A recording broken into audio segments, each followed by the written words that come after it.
Yeah, it was apples and eggs, right? Yeah, it was a rough night for Drapes last night in terms of the diet, man.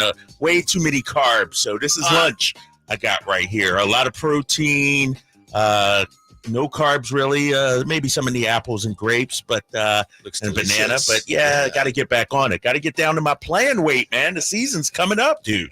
You got time. Dude, I need to lose like 30 before the season. Like, I might have to put a query out there to our listeners because I was hanging with my boy Brian. He's big into boxing. He does amateur boxing. And he's like, Kyle, that's all I do is box. I don't lift weights. I don't do anything. And I'm down to my lowest weight since like high school. Wow. And I was like, really? So I need to find somebody that's in boxing training. You know, that's what I need 2 or 3 times a week. Got that easy right now. You got that for me, Jay? Come on, man. I'll send you right over to a gym or two. Set me up, seriously. Hey, no more. I'm Jay. I BSing you. Dog, I'm city of trees, bro. You need anything in Sacramento, I got it. Matter of fact, you need Whitey Gleason's number, I got it. Oh, shoot. Okay. That's like the president's number right there. I should not to give that out, Jay. But, all right. Jay got me taken care of with the boxing. You're not sparring with anybody, are you? Are you just like doing the training? No, just doing the training. And, you know, if it got to that, maybe, but that's not my, you know, I'm doing it to lose weight. I'm not doing it to compete like my guy Brian is. Mm-hmm. He's, you know, 2-0, I think, in his young amateur career. Ooh. And he's old, like he's older than me. Wow. Yeah, he's a few months older than me, but that's what he does. If you're gonna train for it, you might as well end up doing it. No, I don't like to get hit though. I can't take the hits because I would go from 0 to 60 just like that. And so, you know, the body bag, you know, the speed bag, something like that I can do, but not a live partner. Whatever works. Yeah. You know, the 49ers have taken some hits the last few days, last few weeks. And I saw this today in The Athletic. The Athletic has, I think they do this annually. They poll NFL agents and just ask them a variety of questions. Mm-hmm. And they weighed in on the Aiyuk situation. Before we get to that, Drapes, how do you think they answered? A bunch of NFL agents were polled. They were asked, what's the best organization in the NFL? How would you answer? How would you guess they answered? I would say they would probably say the Chiefs first. Now, hold on here. Mm-hmm. Are we talking just from a football operations standpoint? Or are we talking, you know, the business side of things, game day experience? I don't exactly know, but it's which is the best run franchise. So you're asking, you know, agents. So obviously they're seeing it through that lens, but the best run franchise. Ooh, agents. The Chiefs are third. Chiefs are you third. Said Chiefs. There's 2 teams ahead of them. I don't think the Niners. Niners are one of the teams. They are ahead of them? And the other team? Philly? Yes. Really? Yes. How about that? Best run franchise, 31 responses. The Eagles and the Chiefs both got 5. Really? Yes. Okay. I'm shocked by that. Here's why I'm shocked. First of all, with the Niners, because this is from agents, right? Yes, sir. It seems like their players always got a nickel and dime with to always fight tooth and nail to get a contract. And so that surprises me in that respect. And the Eagles, you know, we saw what happened last year, the dysfunction inside. And so it shocked me that they would be on that high on the list. Here's some of the anonymous responses. 49ers, the way they treat people and don't skimp on expenses, highly professional. Another guy says, or woman, I'm not sure. 49ers, you have to fit within their culture, but they allow players and employees to be themselves, and they win even while getting the staff coached by other teams every year. Okay. Eagles answers, every year free agents want to go there. They reward players, and Howie Roseman, nails the draft. And another agent said, this is easy. Eagles. Yeah. What an organized group with football and front office business. Every year they are on top of their game. It does seem like Philly takes care of their players.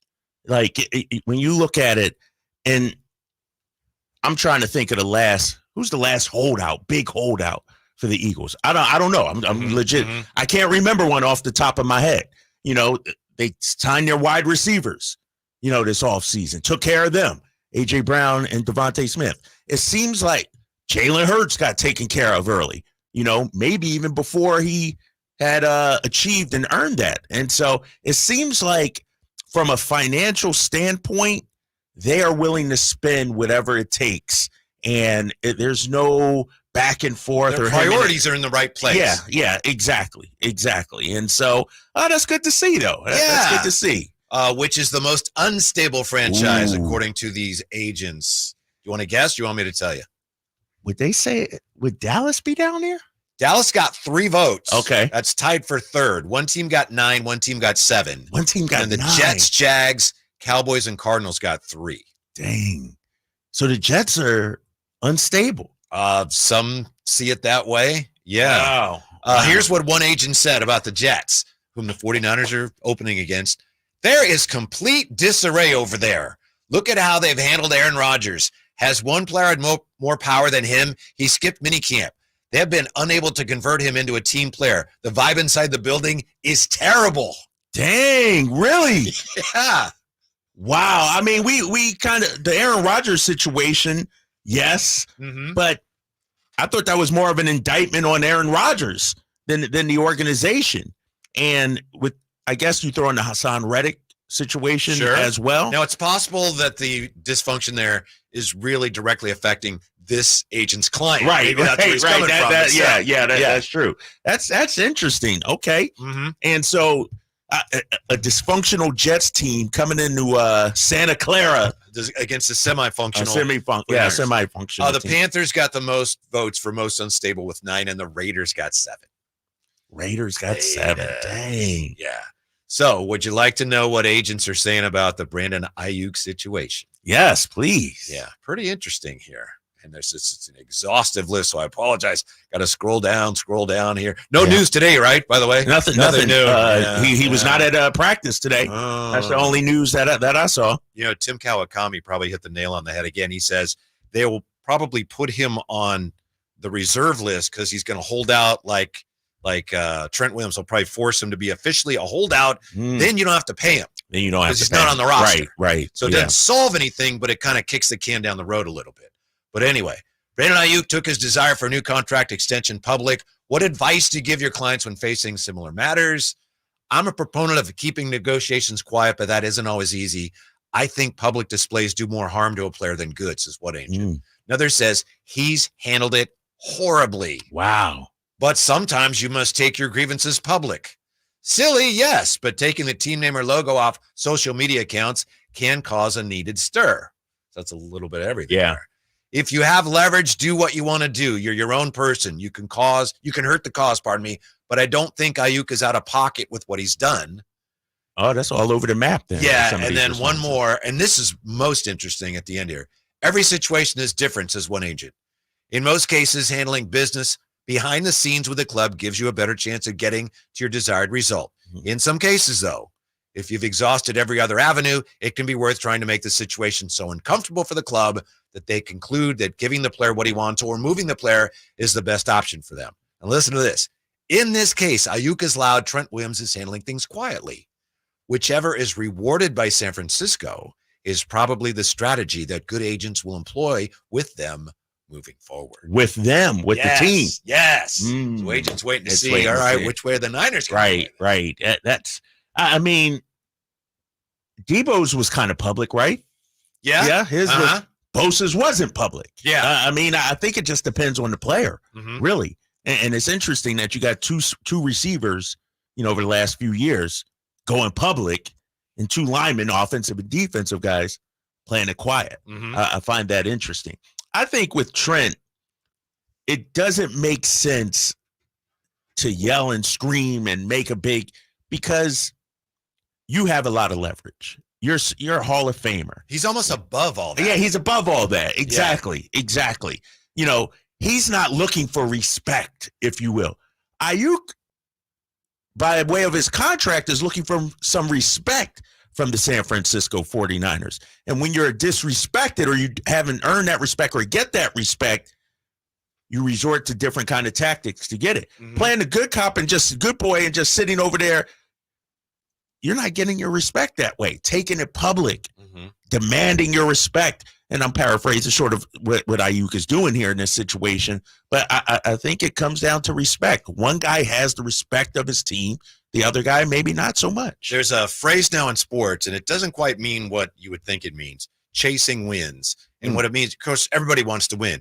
But it means when a team, like a baseball team, is like, we're behind in this game, we're probably not going to win, but we're going to put our best reliever in because we really want this game. We normally would save him for the next game. We want to make sure the deficit doesn't get bigger. So we're chasing this win. Or years ago, Steve Kerr, when the Warriors, it was the year before they won the championship, they were playing San Antonio. They were really worried about Steph Curry's minutes, and they had a game they could have won. They lost late. Steph Curry didn't play as much as he could have, and he was upset. Steve Kerr said, I'm not going to chase wins. Right. People went nuts. It's like, isn't that what you're supposed to do? Right. But, it's chasing wins is like, you're probably going to lose, but you're still going to exhaust some resources. I'm worried that the 49ers are chasing a contract win here with Aiyuk because they lost to Bosa, and now they're like, no, we're going to win this negotiation. When it's gotten to the point where you really can't win. Yeah.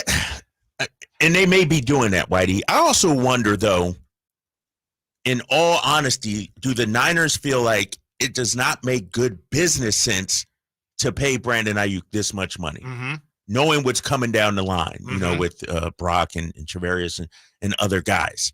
And so from a business sense, does it make sense to do this? Like, I wonder, it could be they're chasing wins, trying to win this battle, or it could be, you know what?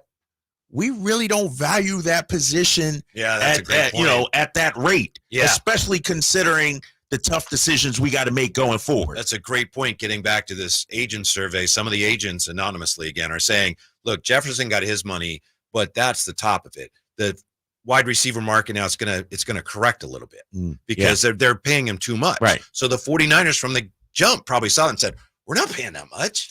Well, here's the thing, too, Whitey, regarding the wide receiving. Justin Jefferson, best player on the Vikings, right? He their offense revolves around him.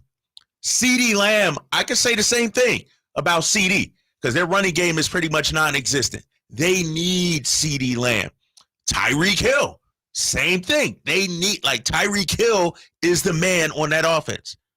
Brandon Aiyuk, right? Maybe not so much here in San Francisco. And so, from a Niners standpoint, sure, Aiyuk is a number one receiver, but in our offense, he's not our number one option. He's not worth that much money to us. Exactly. In the grand scheme of things. Yeah. Exactly. And it's getting messy, and I feel like we're at a point where Aiyuk has almost backed himself into a corner.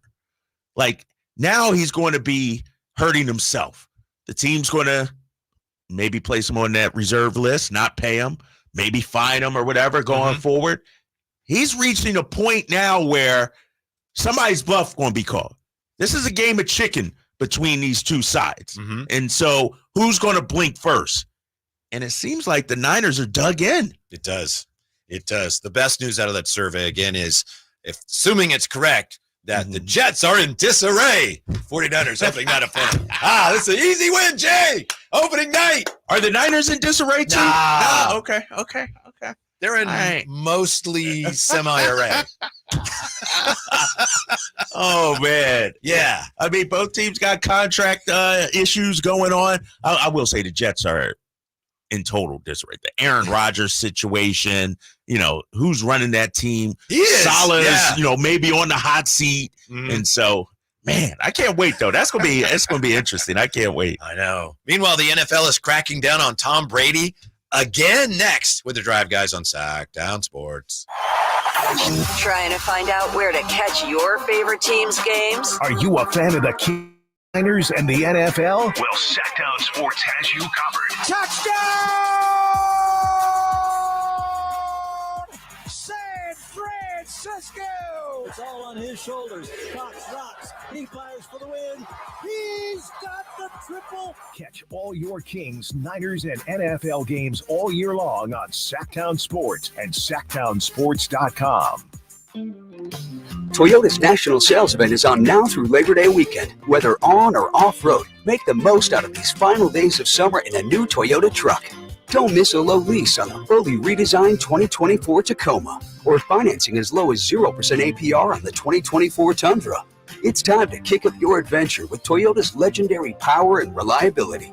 Toyota, Let's go places. Offer available through TFS to buyers with premium rated credit. Offer only available on Tundra Capstone. Ends 9/3/24. Hey, this is Greg Papa. Are you working through a major insurance claim? SunPoint Public Adjusters can help. SunPoint prepares, presents, and negotiates your claim with the insurance company, working only for you, making sure you get everything you're entitled to, not what just some adjuster working for an insurance company thinks you should get. Call SunPoint today at 888-247-7865 or contact us at sunpoint.us. SunPoint Public Adjusters, the gold standard in public adjusting. License number 2N14884.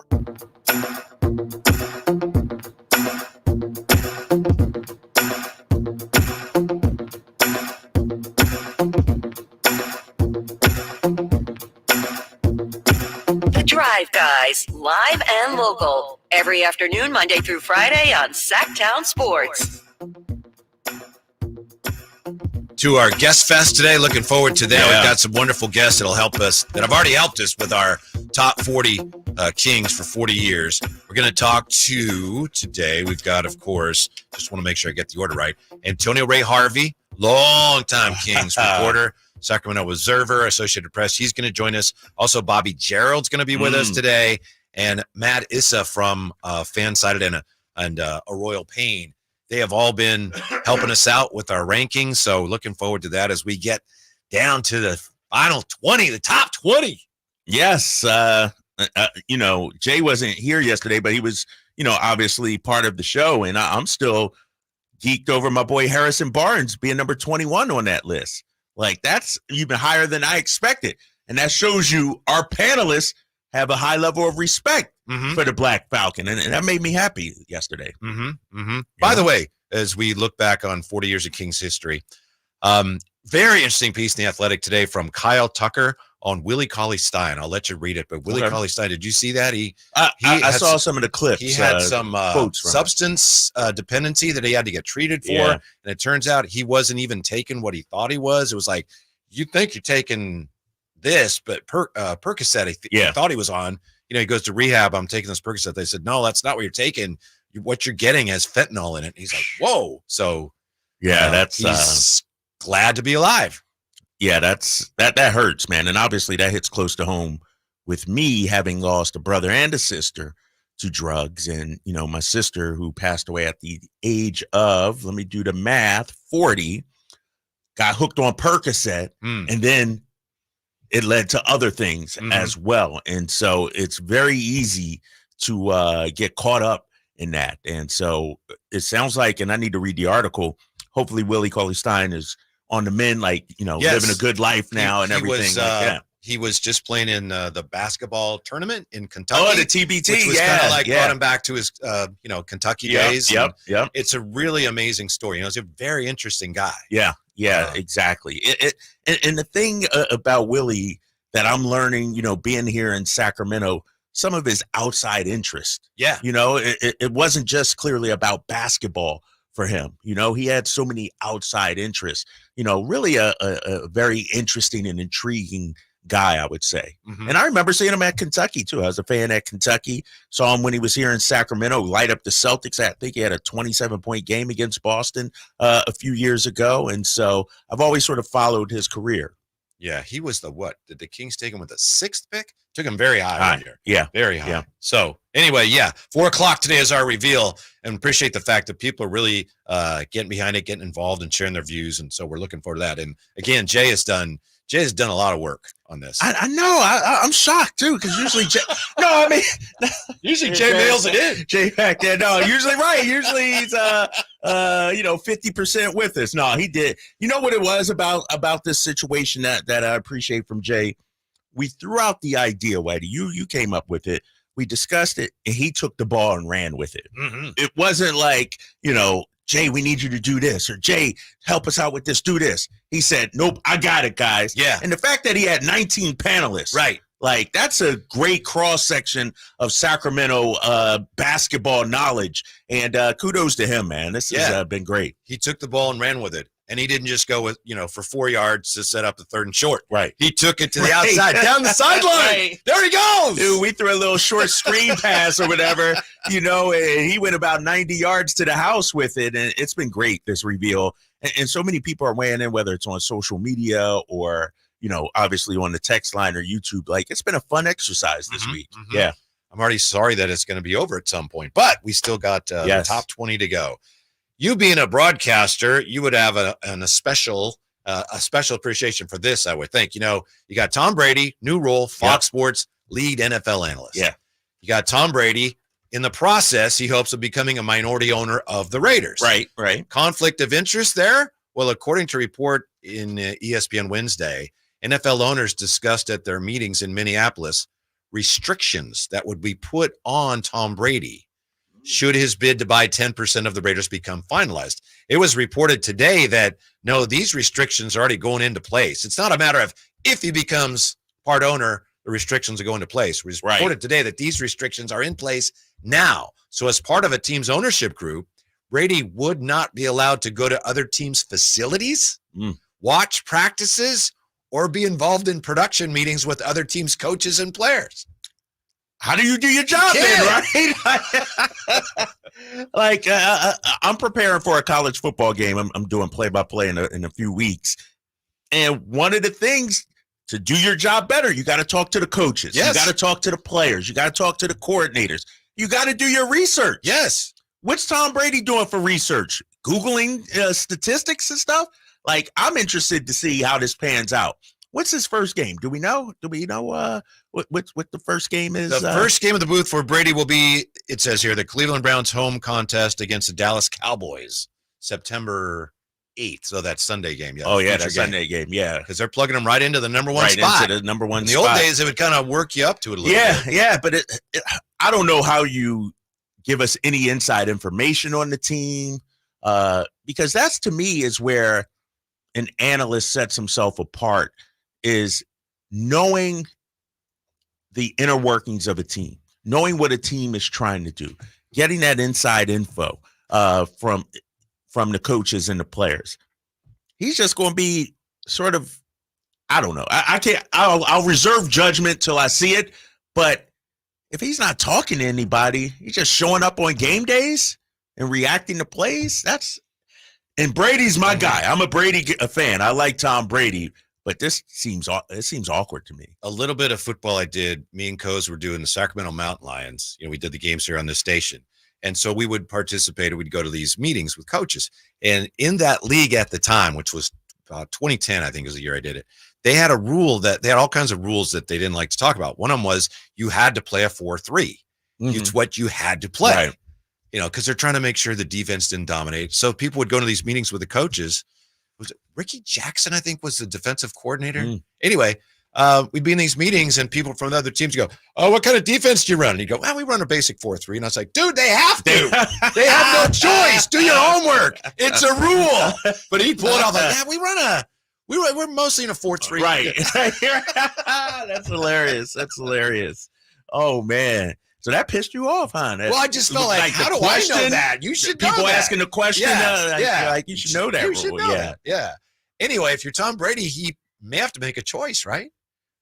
He can't. I'm with you. You can't really broadcast the games, especially when you haven't done it. You're looking for any edge if you're not going to be allowed to go to these meetings or watch practices. Do you think he needs to make a choice, or is he already aware of this and went in it with both eyes wide open and knew this is going to be what it was, and still decided, you know what, I'm gonna do it?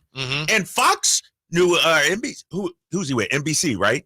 Or no, Fox. Fox. Yeah, Fox. Excuse me.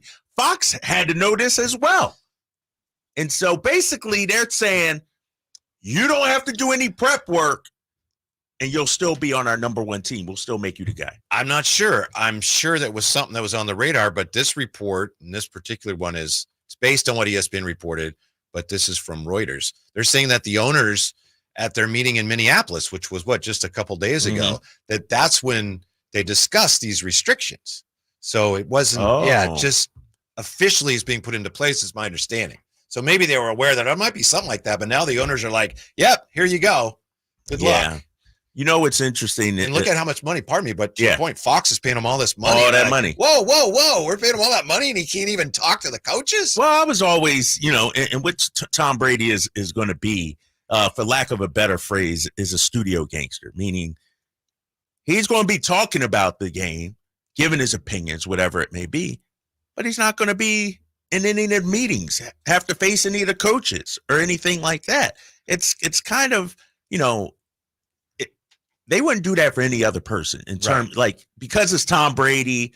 Like, I can't walk down to NBC or the Kings and say, I'm not going to talk to any of the coaches or players or anything. Only prep work I'm going to do is right here on the Google machine. Like, that just doesn't fly, but it's Tom Brady, so we let him do it. You know what I do not understand? Yeah. You guys tell me what I'm missing here. It's football. We know that people will watch football. No matter who's playing. If it's the NFL, people are going to watch, right? You're going to have massive ratings. Yes. So if you're going to get massive ratings when you show NFL football, why is anybody paying that much money for this announcer or that announcer? People are going to watch no matter who the announcer is, aren't they? I think so. But that's how our society is, Whitey. I go back to the Olympics with Snoop Dogg getting paid $500,000 a day. Is Snoop Dogg actually really worth that much? Like, are people watching just for Snoop, or are we going to have the Olympics on anyway? Mike Tirico, they're paying him a boatload. Stephen A. Smith wants $25 million. He's a little different though, because he's not the game guy or anything like that. But I'm with you on that, man. It's we're going to watch the games anyway, no matter who's calling them. Save yourself some money. I mean, good for Tom Brady. But speaking of big money deals, Steph Curry signing a new extension that's worth a little bit of money. Tell you how that makes basketball history and what it means for the Western Conference when we return to Sacktown Sports. I just don't like going to church, man. I don't like the people there. People at church have like coworker vibes. Ralph Barbosa, the super cool ass tour. Like, some of them are cool, but most of them, they're just being fake nice because they want that promotion. Like, if those are the people that are going to be hanging out in heaven, I just go to hell. Saturday, September 7th, the venue at Thunder Valley. Get tickets now. For tickets, visit ThunderValleyResort.com. Don't miss the hilarious Ralph Barbosa live. Sacramento, Dirk Bentley's coming to town. Getting drunk on a plane. For his only show in California this year, Saturday, September 28th at Heart Health Park for Country in the Park 2. What was I thinking? And he's bringing some friends. Carmelie. I want to close your eyes for this. Tyler Rich. Dasha. And more. Saturday, September 28th at Heart Health Park. Get your tickets today before they're sold out at CITPFest.com. Brought to you by the California Army National Guard and Red's Pizzeria and Tap House. It's the Labor Day Sell-a-thon at Folsom Lake Ford. Get low finance rates and zero down deals on approval of credit right now. Shop Folsom Lake Ford, over 35 years in the Folsom Auto Mall. And tell them Coach Doug Christie sent you. Sponsored by Xfinity Internet. Enjoy ultimate control of your home network. Personalize your Wi-Fi name and password. Assign user profiles. View and control connected devices and more with the Xfinity Internet app. Hi, this is Frank LaRosa. And this is Scott Marsh. Join us weekly for Golf to Go right here on Sacktown Sports. We talk to all the local golf experts in the area and give you the latest on all the courses as well. And not to mention all the golf legends and celebrities, along with all the latest in equipment and tournaments too. Most importantly, we'll just have some fun talking about a game that's fun to play. You know, it's my favorite hour of the week, Frank. Golf to Go, Thursdays at 6 p.m. and Saturdays at 8 a.m. right here on Sacktown Sports. Give us a listen. I think you'll enjoy it. Whether you own a local business or a global one, you're always looking for ways to position your operation to create opportunities and move on them faster. With Bank of America, you get access to experts, award-winning insights, and business solutions so powerful, you'll make every move matter, locally and globally. Visit bankofamerica.com/banking for business to learn more. What would you like the power to do? Copyright 2024 Bank of America N.A. They say the hardest part of getting something done is getting started. Well, we did that 30 years ago when California first took on the tobacco industry. Now, smoking is down 60%, lung cancer 42%. A couple of our cities have already ended tobacco sales. A California without big tobacco isn't just possible, it's already happening. See our progress at undo.org. At Northern California's #1 Honda dealer, Stockton Honda, we make the dream of owning a new car easy and stress-free. With prices that you just can't say no to. Save on our best selection of the year during the final days of the Honda Summer Event. Come in today or go to StocktonHonda.com. Anytime, anywhere, it's all here. StocktonHonda.com. Number one claims based on 2023 total new and Honda certified pre-owned vehicle car sales from American Honda Motor Company sold on report.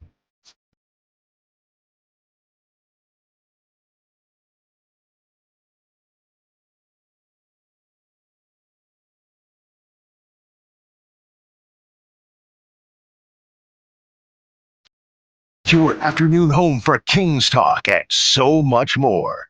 The Drive Guys on Sacktown Sports. Before we get to Steph Curry's big deal, we were just talking about Tom Brady and how difficult some of these NFL rules may make it for him as he embarks on his broadcast career because he's going to be part owner of the Raiders, putting restrictions on him. Anyway, I heard this today with Stiles and Watkins. The Spun.com has put together a bracket, the 64 most annoying people in football media. Really? Mm-hmm. Okay. And I'll just give you some of the results here, and if you care, you can check out the rest of it at thespun.com. This is they're trying to name the most annoying person in football media. So Stephen A. Smith is more annoying than Greg Olson. Yeah, he's one. Tony Romo more annoying than Ryan Clark. Mike Greenberg got the nod over Beth Mowens as more annoying. So it's a bracket out. Like, people vote. Skip Bayless more annoying than Peter Schrager. Skip Bayless, he should be champion. We just skip straight. He's to a one seed in his region. Yeah, as he should be. The one seeds are Skip, Stephen A., Colin Cowherd, and Nick Wright. So they got some good number ones. Yeah. What my predictions would be pretty chalky with those four all. Yeah, they'd probably be pretty close. What 3 of the 4 for me? Is it just the first round so far? Like, how are they doing it? Do you know? Like, it looks when are they like going to crown a champ? Looks like they've moved into the second round. Yeah, no results yet. Okay. Second round, but all the first round matchups, it appears, are complete. All right, all right. Chris Russo over. It's not even Rodney football Harrison. though. I know. Some of these guys aren't just based football; they're just regular. That's regular, not right. But they're analysts. Shannon Sharp over Pam Oliver. Pam Oliver's not annoying. Is she just sidelined? Nah. But you just got to have somebody on there. But Alan Stiles had an interesting tweet about this earlier today, and I actually follow him. I was shocked I did. But he said it's pretty funny that the most annoying also seems to double as the most successful, and I'm not sure what to do with that. Who are the one seeds again? The one seeds are Skip Bayless, Nick Wright, Colin Cowherd, and Stephen A. There you go. Those are some of the leaders basically in sports talk media right there. Nick Wright defeated the 16 seed Mina Kimes in the first round. Schefter, let's see. Ian Rappaport more annoying than Adam Schefter. Wow. Really? Yeah. Interesting. Put them together? Like paired against each other? Yeah, that was 9 and 8, I guess. Yeah. So anyway, if you care about that, and even if you don't, you can find that at spun.com. All right. Yeah. Drapes, what'd you think of Steph Curry's new extension? Rich new extension. Well deserved. I mean, I hate on Steph Curry, but the dude is box office draw. He's really the only thing the Warriors got going for them right now. And the thing that surprised me about the extension is that this means he's going to be around 3 more seasons, this season, the following season, and then the extension season, Yeah. It's, and what's Steph now? 36, I think 37. He's getting up there in age as well.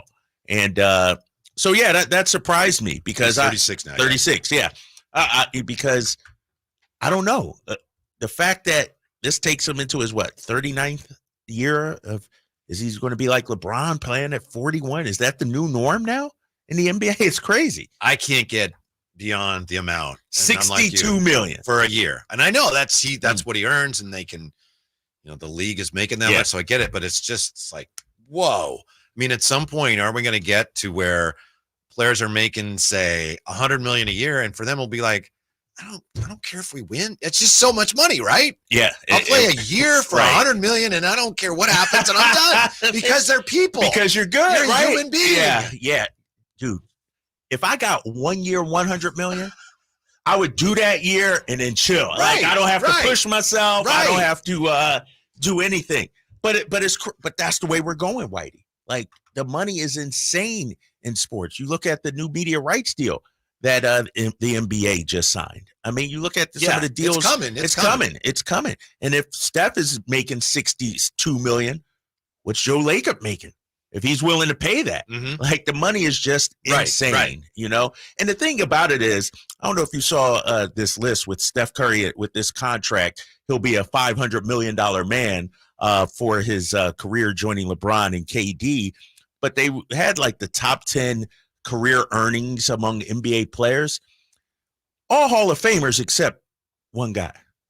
Any guess who that guy was? No. And I like this guy as a player. Had a fine career, but he ain't in the category of Steph, LeBron, KD, even James Harden, even Anthony Davis. Bradley Beal. Wow. Talk about, I mean, he's like a $400 and something million man or whatever it is for his career. That's like their expected pay, Yeah. I think, right? Yeah. Because there's like Steph is 500, $536 million after this deal's done. Right. And like you said, LeBron, 583.3, and then KD, 504 million. Dang. Bradley Beal, 400. Yeah, Bradley Beal's up there also. It's like, which one of these kids don't belong in this category? Bradley Beal. Yes. I got to look up the exact number, but I saw it today and I was shocked. I was like, Brad Beal? I mean, this guy's making $50-something million a year now. I mean, highway robbery. I mean, at one point he was great, but it's unbelievable that he can not be that robbery high. if they come out and say, here you go, here's your money. How about this? $50 million this year for Brad Beal, 53.6 the following year, then 57.1 for Brad. Look at you. For Brad Beal.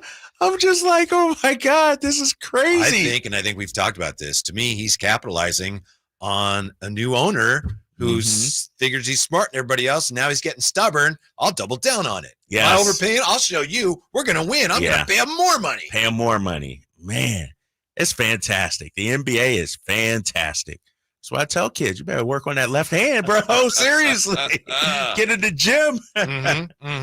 Here's what Keith Smith said about this signing and the Warriors. This is how it could impact the Kings. He says, looks like the Warriors are set for about a 3-year run because Curry's deal syncs up with all other Warriors except Buddy Hield. So it's like everybody's on the same timeline now. Looks like the Warriors are set for about a 3-year run before a reset or possible rebuild in 2027. So this is Steph's their done, that's final it. hurrah. Yeah, Yeah, this is to timeline plan or not. It would figure that in 2027 they're going to have to one way or the other reset or start over. right. It's and the thing about it, and it's almost like this with the Lakers too and LeBron James. Steph is still a box office draw. He's still one of those guys in the league, but he's not good enough right now to single-handedly carry a team. Same thing with LeBron. LeBron's one of those guys, but the 2013, 16, 17 LeBron, that's in the past. He still can put up numbers, but he can't carry a team. And so you got two of the top 10 players in NBA history that'll be battling for a play-in tournament for the next 2-3 years. It's kind of sad to see. I was doing a weekend show filling in on the Warrior Station about 3 years ago. It was a year before they won the championship. Anyway, and this guy was on was saying they should trade Curry. So again, this is like 2021. I was like, no, you can't. No, you can't do that. Do that. You know, I understand what he was saying, but my question is this: now they're not trading Steph, and they're like hitching their wagon. Here we go, riding it out with him. Is that the smartest strategy? Is that really the only thing they can do? Like you said, by the time this deal's done, they're going to be paying a ton of money to a guy who, 39-year-old small player. Yeah. Sorry, I just saw Chris Haynes is leaving TNT. Jay, did you see that? I did not. Yeah, I just the New York Post is saying Chris Haynes is leaving TNT. Sorry, Whitey just was looking Breaking at news. Breaking news right You know there. where it's going? Yeah, I don't know. I'm about to hit him up and be like, yo, what's going on here? And but here's the thing regarding your question with Steph Curry, and from a business standpoint, I think it does because he still brings in a bunch of money. he's still responsible for helping you grow the organization. But from a winning standpoint, and this is what Jerry Krause and the Bulls had to deal with, towards their end of their run.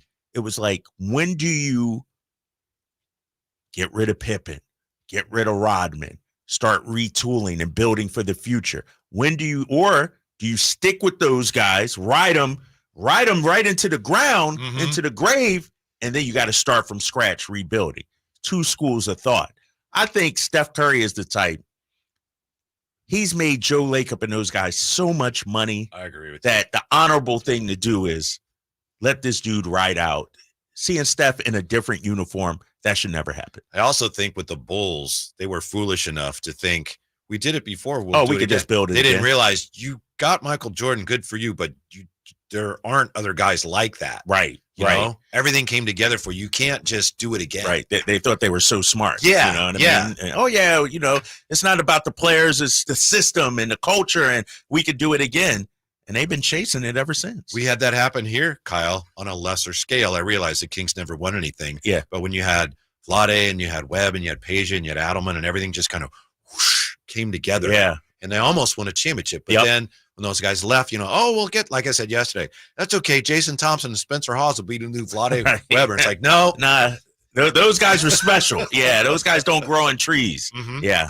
When we come back, we got a Red Velvet recovery update next on Sacktown Sports. Hey, what's up, Sacramento? It's Kyle Draper. Turn up the cleanliness at your restaurant, healthcare, or industrial business with Alsco Uniforms, the official sponsor of the Sacramento Kings Mop Crew. We've got you covered with crisp uniforms, hygienically clean linens, floor mats, and, of course, mops delivered weekly. But that's not all. Alsco Uniforms also offers weekly services for first aid and restroom supplies. Discover why it pays to keep clean with Alsco Uniforms. Just go to alsco.com to learn more. Again, that's alsco.com. Are you tired of your tee shots ending up in the adjoining fairway while the rest of your foursome is hitting it down the middle? Well, experts will tell you that being properly fitted for golf clubs will help you strike your drive center cut. The Hagen Oaks Player Performance Studio and its team of trained PGA professionals are ready to help you get rid of your banana balls and duck hooks. Hagen Oaks Indoor-Outdoor Player Performance Studio fittings are available 7 days a week. Make yours today by calling 916-808-2531. That's 808-2531. The best things in life, they come in twos. 2 scoops of ice cream, 2 tacos. And now for a limited time, get our best deal of the year. Buy any phone when you switch to Consumer Cellular and get 2 months of service free. That's right, the same fast, reliable nationwide coverage as Big Wireless, now with 2 months free. Proof the best things in life really do come in twos. Visit consumercellular.com or call 1-888-FREEDOM. Second and third month of monthly base service fee waived for new customers with a purchase of a phone and activation by September 2nd, 2024. Taxes, fees, and third-party charges will apply. See website for additional details. Why choose a Sleep Number smart bed? Can I make my side softer? Can I make my side firmer whenever I want? Can we sleep cooler? Sleep Number does that. Cools up to 8 times faster and lets you choose your ideal comfort on either side. 94% of Sleep Number smart sleepers report better sleep. And now, during our biggest sale of the year, save 50% on the Sleep Number limited edition smart bed. Plus free home delivery on select smart beds when you add any base. Ends Labor Day. To find a store near you, visit sleepnumber.com. What's up? We're talking to Chad Hoblet of Hoblet Dodge, Chrysler, Jeep, Ram, and Woodland. What's going on for Hoblet's Labor Day sales event? Right now, you can save up to $12,500 off MSRP on new 2023 Dodge Charger SXTs, starting at only $27,995. That's less than the cost of a lot of used cars, and it's brand new. And did I hear you just had a grand opening? Yes, we just opened the Hoblet Certified Pre-Owned Supercenter in historic downtown Woodland. We have over 200 used cars available and over 80 under $20,000. Whatever car you need, Hoblet can help. You've got to see the new Hoblet Certified Pre-Owned Supercenter. Search, select, and save through their whole inventory at HobletDodge.com. Unbeatable prices, unbeatable selection. Nobody beats Hoblet, period. $12,500 total net savings after $39.20 factory rebates and $85.80 dealer discount. Rebates may include $1,000 Hoblet trade-in assistance coupon. Must trade a 2005 or newer vehicle with less than 160,000 miles. Only available while supplies last. 5% savings, $27,995 sample VIN 666-710. Increase leads and get more customers. We create tailored digital marketing strategies that deliver results. On your next campaign, aim higher. Go to aimyourdigital.com and get started today. aimyourdigital.com. If you're not looking for a brand new car, at El Grove Honda, we've acquired some of the best pre-owned cars we can find.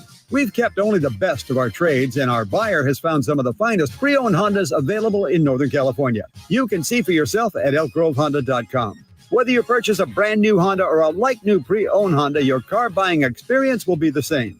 We have the right Honda at the right price. You'll find us in the Elk Grove Auto Mall, Highway 99 and Elk Grove Boulevard. I gotta get an Elk Grove Honda.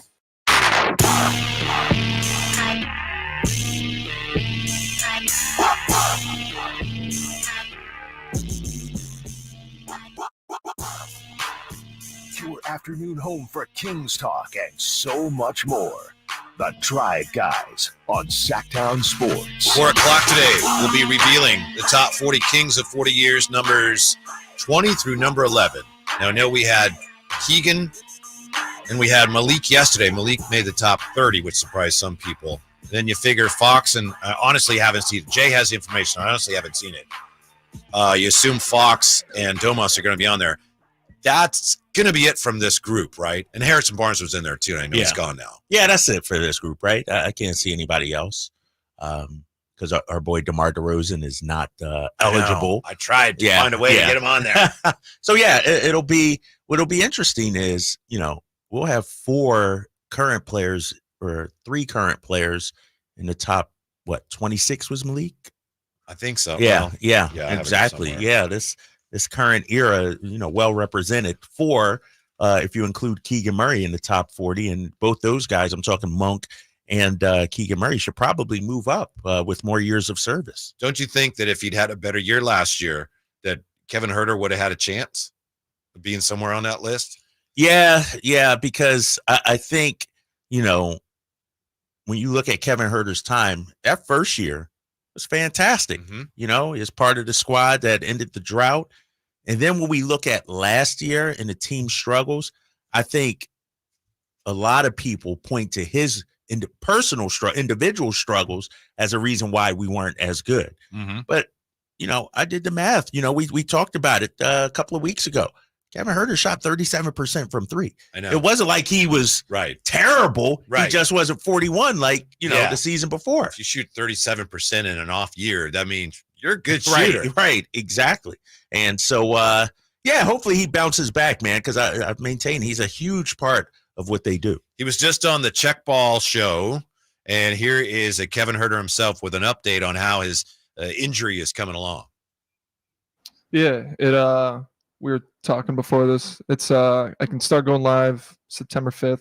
So just kind of been a long summer. It's like anybody who's been through an injury or surgery, it's just tedious. It takes forever. Trying to be patient. They gave me like a 6-month recovery. And so trying to stay on track with that, but I feel good. Like I want to push more and get into it. October 1st, obviously training camp, what I'm looking forward to, but really kind of want to start doing more and start to get live and things of that nature. Yeah, so he can start going live, recovering from that surgery, September 5th. And it sounds like he's ready to do more. It sounds like he's genuinely excited about this season. Yeah, he's itching for it. And, I think, with him being able to go live, early September, he should be good to go come season opener, I would imagine. I would imagine, too, that they probably bring him along slowly in the preseason. But the question is, what role will he have this upcoming season? I mean, I think with him, it just depends. Is he making shots or not? That's really what it is. If he gets back to that, 41%, 40% from 3-point range he was 2 seasons ago, that's a valuable asset to have out there with Fox, DeRozan, and Sabonis. He's probably going to be one of the keys to how much better they're going to be this year. That said, to me, it's just plain as day. Right now, the way the roster looks, you have to start Keon at the 2. Have to. To me, it's like it's the only thing that makes sense. There's not really a downside to starting him at the 2 the way I see it. Because, again, and we've talked about this, Domas needs touches. He has to have touches. You want him to have touches. You know that Fox needs touches. He's going to have the ball. DeMar DeRozan as well. Keegan, you want him shooting. It's nice to have a guy in there that can make shots if he gets open shots, but doesn't need the ball, that can play well and it's not going to have a problem if he doesn't get the ball. Typically, that's a big, but in this case, if it's Keon, I think that's a perfect fit. Plus, starting the game with him and Fox as your backcourt, you can, start to assert yourself defensively from the jump and get off to a good start. Yeah, I think it's really, in my opinion, down to two people, either Keon or Kevin Herter, right? Mm-hmm. Like those are your two candidates.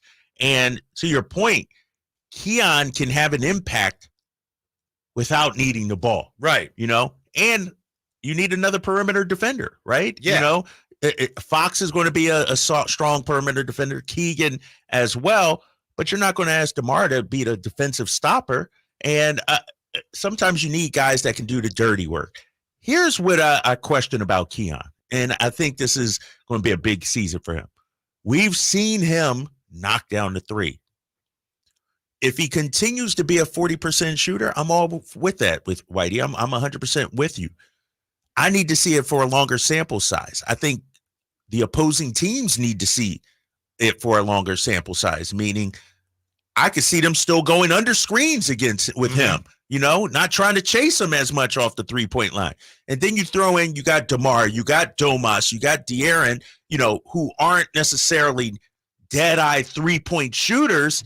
Does the floor shrink now? Because you don't have, outside of Keegan, a 3-point shooter that you fear. What you're saying is you think his offense is coming around. Who? Keegan? Keon? Yeah. Nah, I still see. Remember that? That was last year, right? I know. I'm kidding. Guy had Keon. 6 points. Was that the Houston game? Where we talked about that? Later in the year. Yeah. It was one of the days when we were out there.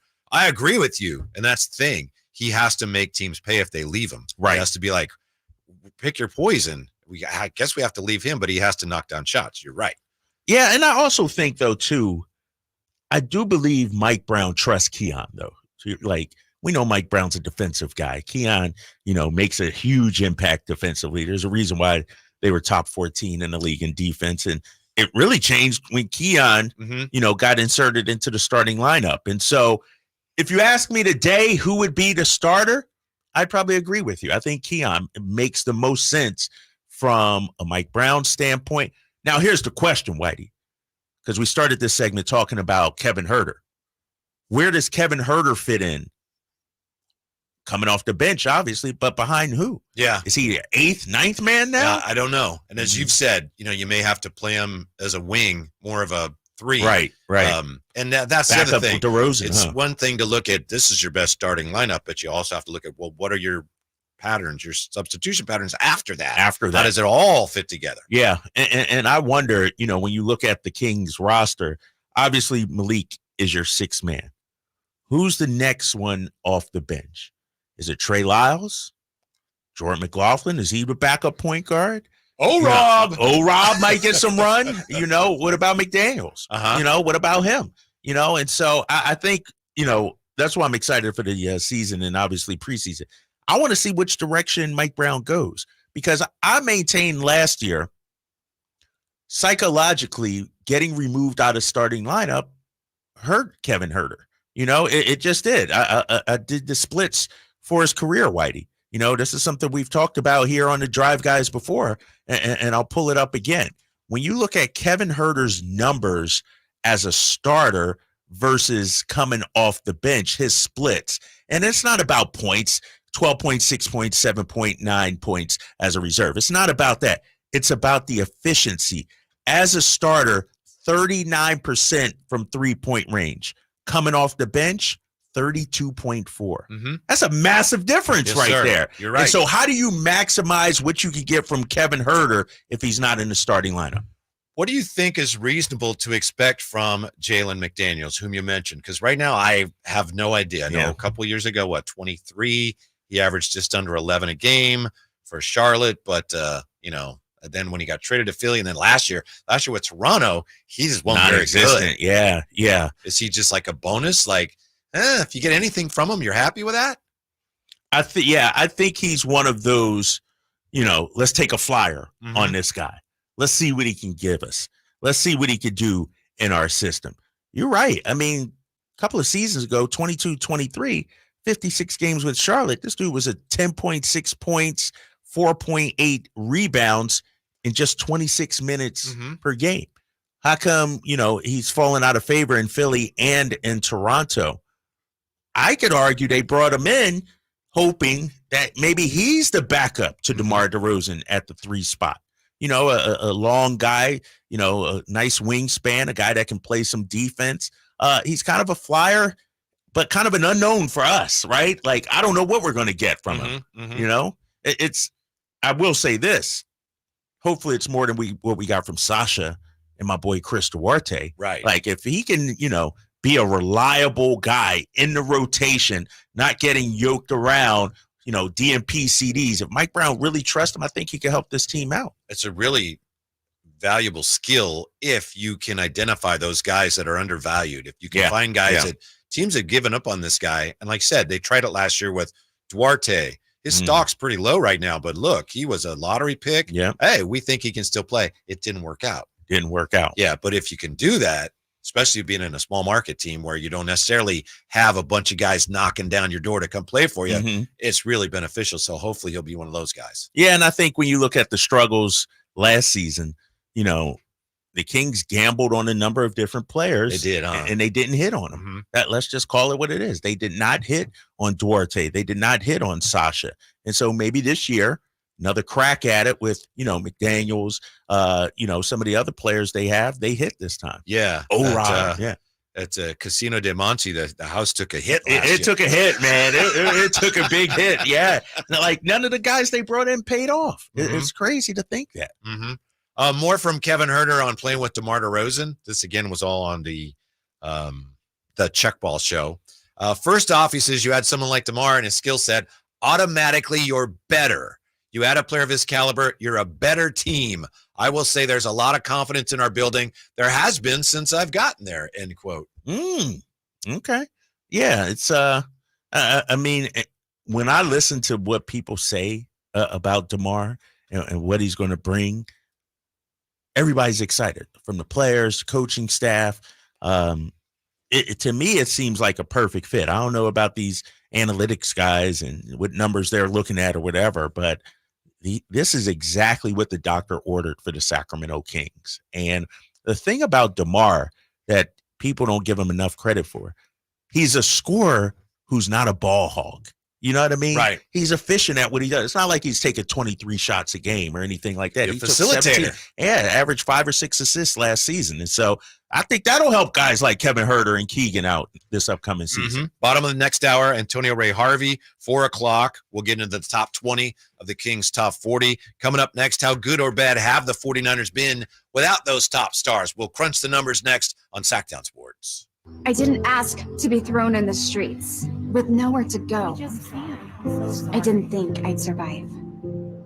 But I did ask for help, and Covenant House was there for me. 1 in 10 young adults will experience a form of homelessness this year. For these kids who didn't ask to be put in this unthinkable situation, Covenant House is there. Covenant House helped me break the cycle of homelessness in my family. They gave me the love that I needed. Over 2,000 young people will sleep safely in a Covenant House bed tonight. When youth who are experiencing homelessness have a hot meal, a safe place to sleep, medical care, and love, they can overcome heartbreaking challenges and have a brighter future.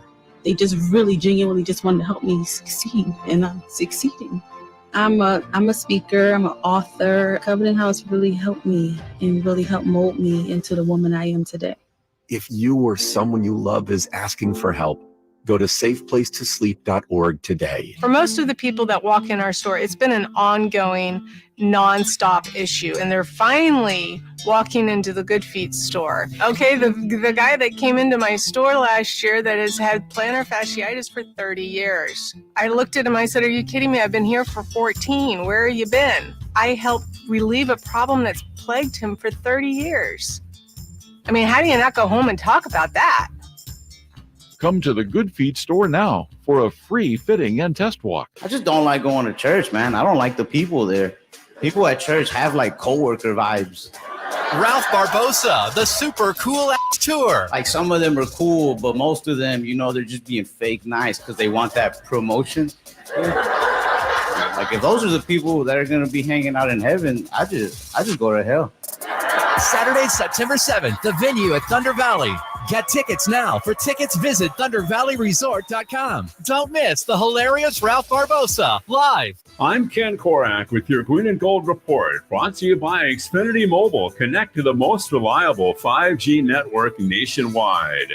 Well, starting with the homestand that begins on Labor Day, at that point, the A's with 25 games left in the season and a chance to impact the race in the American League with 16 of those against teams battling for a chance. You got me, 7 Jay? with the Mariners, 3 against the Astros, 3 with the Cubs, and 3 against the Yankees that final weekend for the A's at home in Oakland.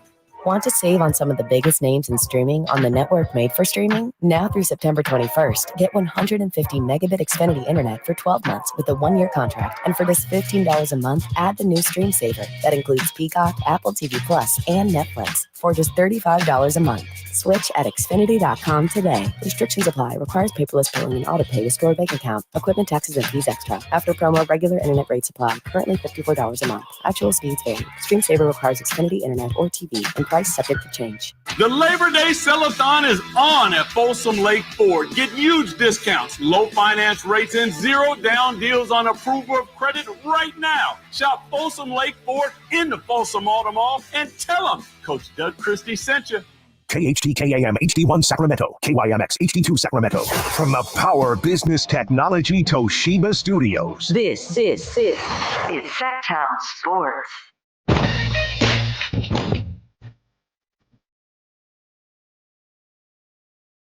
The only station in Sacramento giving you local sports coverage from 6 a.m. to 6 p.m. Monday through Friday. Sacktown Sports.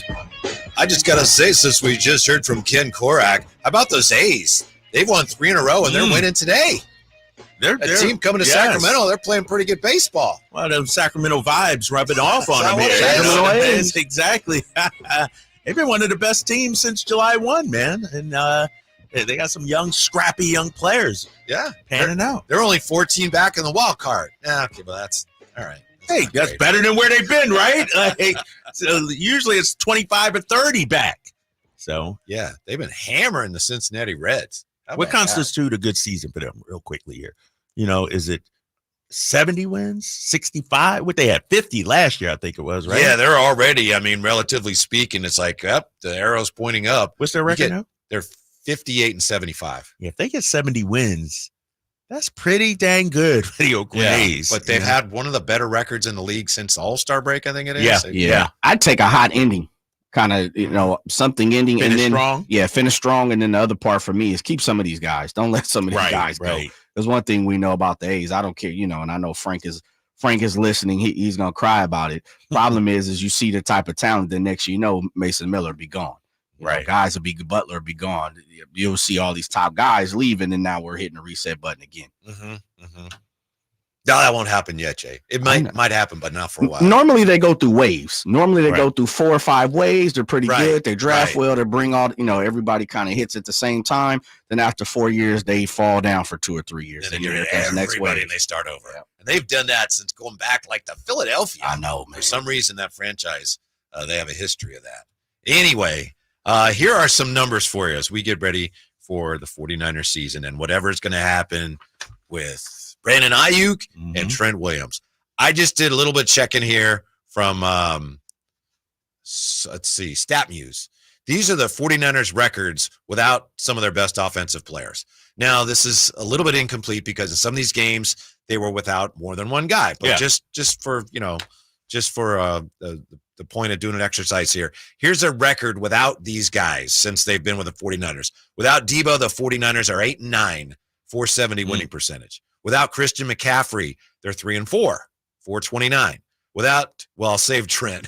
Without Aiyuk, they're 2-3, 400 winning percentage. Without Kittle, they're 7-10, 412 winning percentage. Without Trent Williams, we talked about this yesterday, they're 3-6, 333 winning percentage. So, that's a very small sample size, the whole thing, but that one number does stand out and suggest that's the guy you don't want to be without. Yeah, and it's shocking that all those guys, you lose one of those guys, you become a below 500 team. Yeah, it's interesting. That's why everybody is so important. But to your point, like Trent Williams is the difference between challenging at least for the playoffs or thinking about a top 5 pick. You know what I mean? Like when you're a 33% win percentage without Trent Williams. And so we know how vital important he is. You know, I feel like based on what I heard yesterday from John Lynch, just the different tone and tenor with both players, the way he talked about it,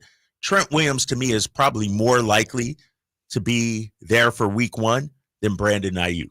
Here's the thing with Brandon Aiyuk. It seems like to me they've exhausted all the options, meaning we went to Pittsburgh, we went to Cleveland, we went to New England, we upped our whatever it may be. What's the play now? Where do they go from here? Do they hope? It just seems like they're at a stalemate. Somebody's got to cave. Who's going to cave first?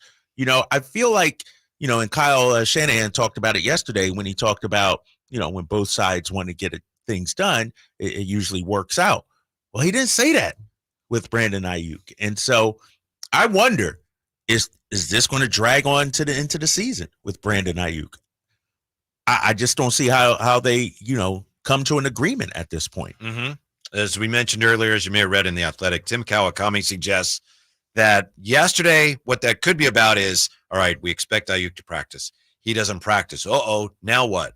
That could allow the 49ers then to say, well, now you're officially a holdout. This business of my back hurts, so I can't practice. They're kind of challenging him on that. It's like, we're not doing that anymore. I think they even had doctors examine him and say, he's cleared to play. Good. So it's like, we're not playing that game anymore. Can't use that. So if you can't practice, then you're a holdout. So that allows them to put him, as we said earlier, on a reserve list, which is where Trent Williams is, which is now we don't have to pay you. We can fine you, but we don't have to, you're not on the roster. So it at least moves him off the team. The guys that are on the team, there's not that Brandon Aiyuk's out of practice and he's shaking hands with the coaches. There's none of that. So it gives them a little bit of time maybe, but it doesn't actually solve anything.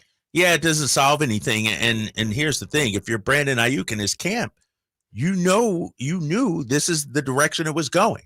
And the fact that you weren't there again today leads me to believe, Whitey, that they're prepared to lose some money over this. Because, like you said, they cannot pay him or they can fine him. Those are their two options, basically.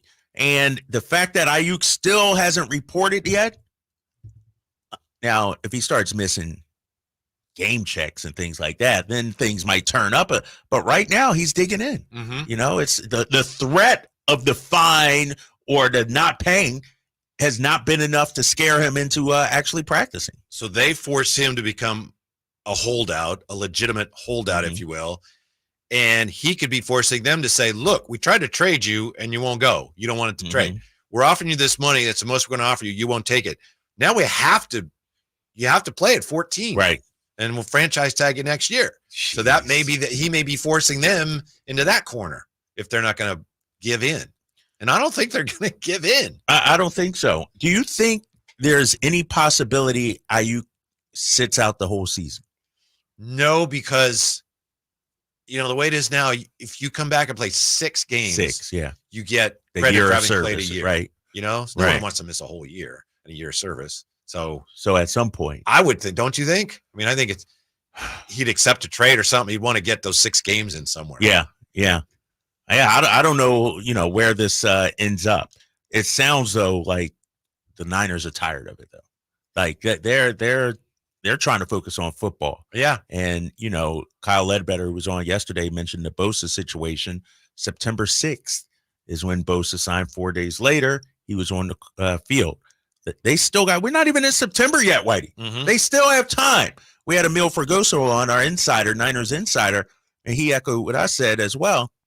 Monday or Tuesday of next week, that to me is sort of like the you know, cutoff line of whether or not these guys can play week 1. Hey, Jay, did you happen to hear the way back quiz yesterday, speaking of Kyle Ledbetter? No, I did not. Yeah, your side got the win. I gave him one. Your side I'll leave it at that. Yeah. No problem. Kyle Ledbetter, the luckiest guy out there. I don't count it against you, Drapes. I got love for you. Hey, it doesn't count on your record either, right? No. Okay, all right. Does it? No. No. This ain't Luke Walton and Steve Kerr. Yeah. No replacement coach. Yeah, it's all good. Okay, then Kyle Ledbetter has the best winning percentage in the history. 2-0. Yeah. He's like one of those fill-ins on Around the Horn. You know what I mean? They're once every 6 months and happen to get a win. With these holdouts in the NFL, specifically these two, do you think there's a point at which they become bad for business? And I don't mean the business of the teams. Obviously, for the teams, it's like we're trying to win and the guy's not here. But I mean, from a fan standpoint, we're following the games. We want the teams to win. Those guys don't even want to be there. Why aren't they there? What's going on? They only want to play 6 games. Do you think it's bad from that standpoint for the league? Because at first, we're all, holdout. Right. It's kind of interesting how much money guys are going to make. But then when you get into it and the guys, and they're right, I get it. It's a business. But when it's, I don't really want to play because I got to get my money. I think as fans, there's something where it's like, well, if they don't care, why should I care? Yeah. That's the danger. I feel like it's different among different sports, though. Like, I feel like if a basketball player did that, it's a bigger story. There's more backlash. Football, I think it depends on who the player is. If he's sort of a malcontent, a diva or something like that, it's interesting how, fans will come down on players for wanting to hold out for more money. It's almost like they're siding with management in that case. I don't go to somebody else's job and say, come on, bro, they're paying you $17 an hour. You should be good with that. Right. Why do we do that with multimillionaires who are getting paid by billionaires? Why is that, do you think? Like, because we think of players like they're players. You relate more to a player than an owner. It's foolish. We think we're more like players. We're nothing like players. Right. But, we think, well, I would want to play. Right. I play for free. True. Yeah. That kind of thing. Right. Uh-huh. Yeah. I just find that interesting, because, I'm of the belief, get what you can. Hold out for whatever you think you need to do. Because ultimately, if I'm being 100% honest, Whitey, your only loyalty is to yourself and your family. If Aiyuk is doing what he thinks is best for him and his family, I can't fault him for that. I agree with you. I understand that. But what I'm saying is, I agree with you that you can look at it, you can blame the team or you can blame the player, or you can say, I don't blame either side, but this just isn't what I thought. They're haggling about this money and that it's their business. Do they really care that much about who's winning? Because that's what I care about as a fan. And maybe this, it's kind of like looking behind the scenes at Disneyland and seeing, Mickey with his helmet off. It's like, right. Oh, he's not a real mouse. Like, oh, this is really all about money, and all the winning is not as important to them as it is to me. So why am I paying them money? Right. And that's a great point. I mean, case in point, we were just talking about the Oakland A's. Why invest in that product if they're not going to invest in it, themselves to win? And, from a player and NFL standpoint, you're right. What's more important? Winning. I think fans are more tolerable of ownership being quote unquote cheap. And I'm not saying bottoming out the roster, having the lowest payroll in the league or anything like that. But let's say you don't sign a guy because, you know what? I don't want to spend the extra $10 million. Fans are more okay with that because it's not talked about as much. There are teams in the NBA who are below the salary cap right now, and you got to get up on the salary. Nobody's talking about that. But as soon as a player decides, you know what, I want more money, it becomes a big deal. And, we question his loyalty. We question, are they, dedicated to winning? What about putting the team first instead of the individual? We don't say that about organizations. And, case in point, in our society, Whitey, not to get too political, but you take a look at the minimum wage. People are against raising the minimum wage, but yet are okay with the CEOs getting stock buybacks, getting paid hundreds of $millions. But yet the average American worker can't get $17 an hour.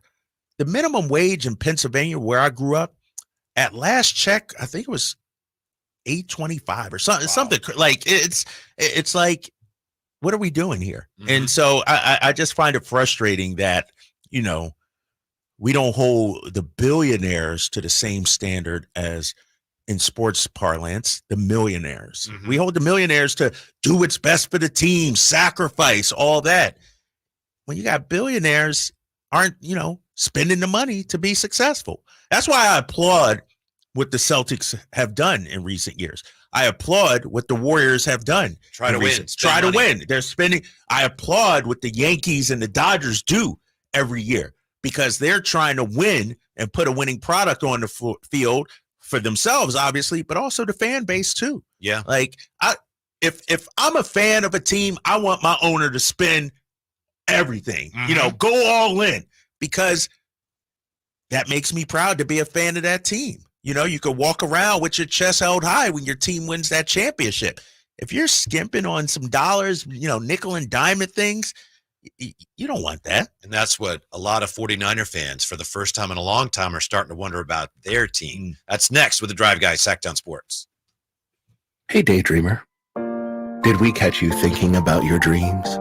With Wells Fargo Premier, a team can help you plan for them. So let's imagine your biggest dream.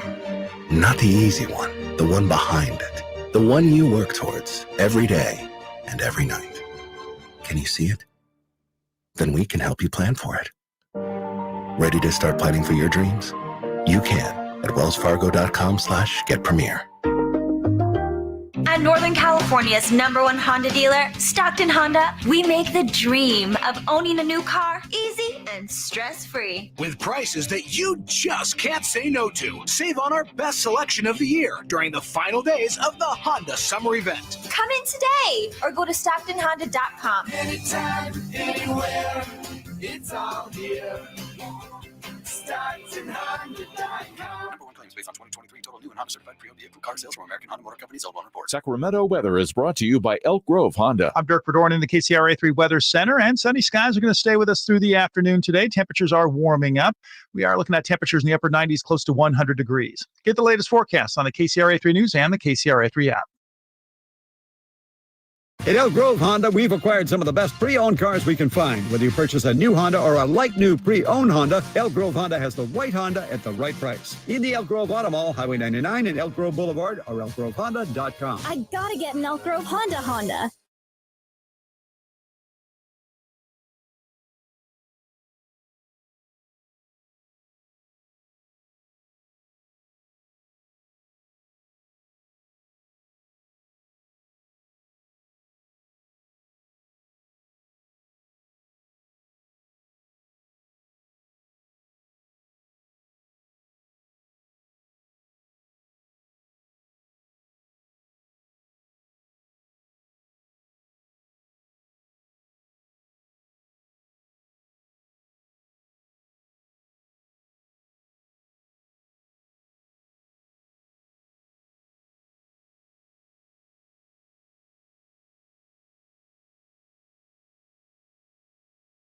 It's an okay first effort. Right, first effort. Two days of our lives.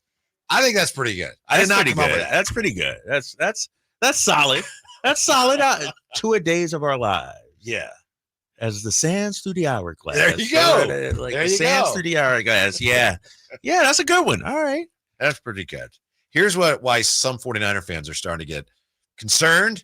They've for years now, the 49ers have been spending, like you say, they spend money. That's the thing as a fan. I want to win. Does my team want to win? Mm-hmm. Well, how do I know? Are they spending money? Yes, they've been spending money. Now some are looking at it as maybe Jed York wants to win this contract battle because they lost the Bosa one in the eyes of most. So wait a minute. Is that more important to him right now than trying to make a run at this Super Bowl? Some fans are concerned about that. We don't know the answer, but it's something fans are keeping an eye on. And what did John Lynch mean yesterday when he was asked about making a Super Bowl run? Do you remember this? I think we have the audio somewhere, but we don't really need it. But he said, well, what do you mean? You never know if you're going to win a Super Bowl or not. Remember that quote where he said, you have to earn it. Every year is different. I'll find the exact quote. Yeah, I got to see that. Hear that quote. Yeah. I don't know what he was getting at. But anyway, people are questioning, some fans questioning, wow, are the 49ers actually more concerned right now with how much money they're spending? More concerned with that than how many games they win. I think they're trying to toe the line, right? Tiptoe the line, walk a fine line, if you will, from still being Super Bowl contenders, but also being financially prudent and financially responsible. You know, we've talked before about the contracts that are upcoming, the deals that they're going to have to pay, you know, starting next season. And somebody asked on, I think it was the text or chat, you know, why do guys, you know, if they're under contract, Great question. You know, why are we renegotiating Great now? question. Well, in football, especially because of non-guaranteed contracts and because of, you know, the injury situation, case in point, Trent Williams, he got 3 years left on his deal, but 0 guarantees. And so he's thinking about himself like, man, at any moment, this could all be over. So I need to prepare. I need to get the kind of contract I need. And, you know, look at what's happening with Dak Prescott in Dallas. Think about it. If you're Dak, you're going into the final year of your contract. This is the final year of Dak Prescott's contract. Let's say there's a 3rd and 6, Whitey. He's scrambling. Does he dive for the first down? Try to get it? Maybe risk injury? Or does he think, you know, and so that's why you take care of guys the year before so that you don't have to, and they don't have to worry about injury, not having security, if you will. And so it's different in sports than other contractual. Like for me with the Sacramento Kings, you know, I still got some time on the contract, but they don't come to me a year early, or I don't go to them a year early. Hey, I don't want to be a lame duck. Let's get this done. No, it's like your contract basically comes to an expiration and then you start negotiating. But it's different in sports. Yeah, I understand your point. It's like you want to make sure a guy's taken care of, so he's going to give you everything he's got. But you got so many guys, in especially in the NFL right now, they just don't honor the contract. It's like, well, I'm not playing. Well, you have a contract. Well, I want another one, so I'm not playing. You know? And the market changes, though. Yeah, that's why, right? And the union it's not the greatest union. No, it's not. It's not. NFL Players Union. It's not. But, you know, it's hard to look at other people getting paid more than you and you feel like you're a better player. Right. Case in point, Patrick Mahomes signed that massive deal years ago. You know, in terms of average annual value, that became pretty obsolete very quickly. Now, could Mahomes go in there and be like, you know what? I'm really worth about 65, 70 million per year.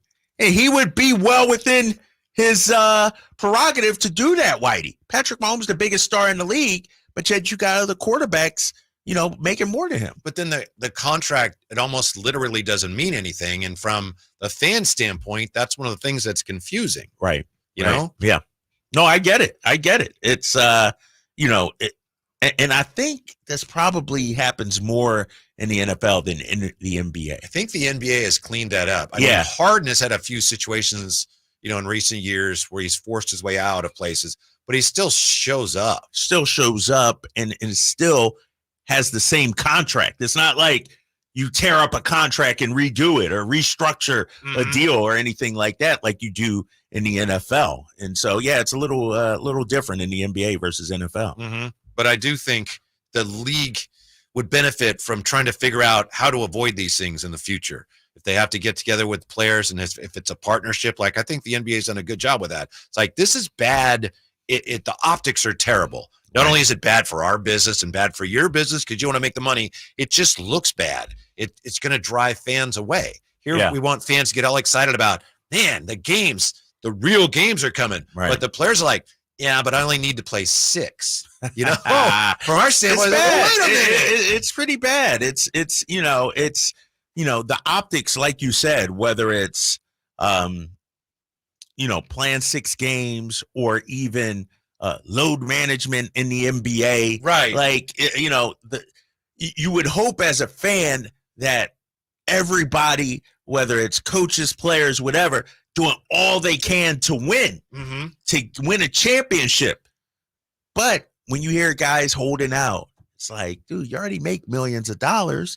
What's in that couple extra million? People, to your point, can't identify with that. I know I can't. Yeah, I mean, it is hard. By the way, Compio is behind you. He says the Kings must pay Draper. I agree 100%, Compio. Yep, I agree. Yes. Yeah, I need a raise. My holdout. Or how about a hold in? You know, just sit there during the game or something, right? I can't do it, guys. I can't do it. Dude, they would find somebody so quick to replace me, man.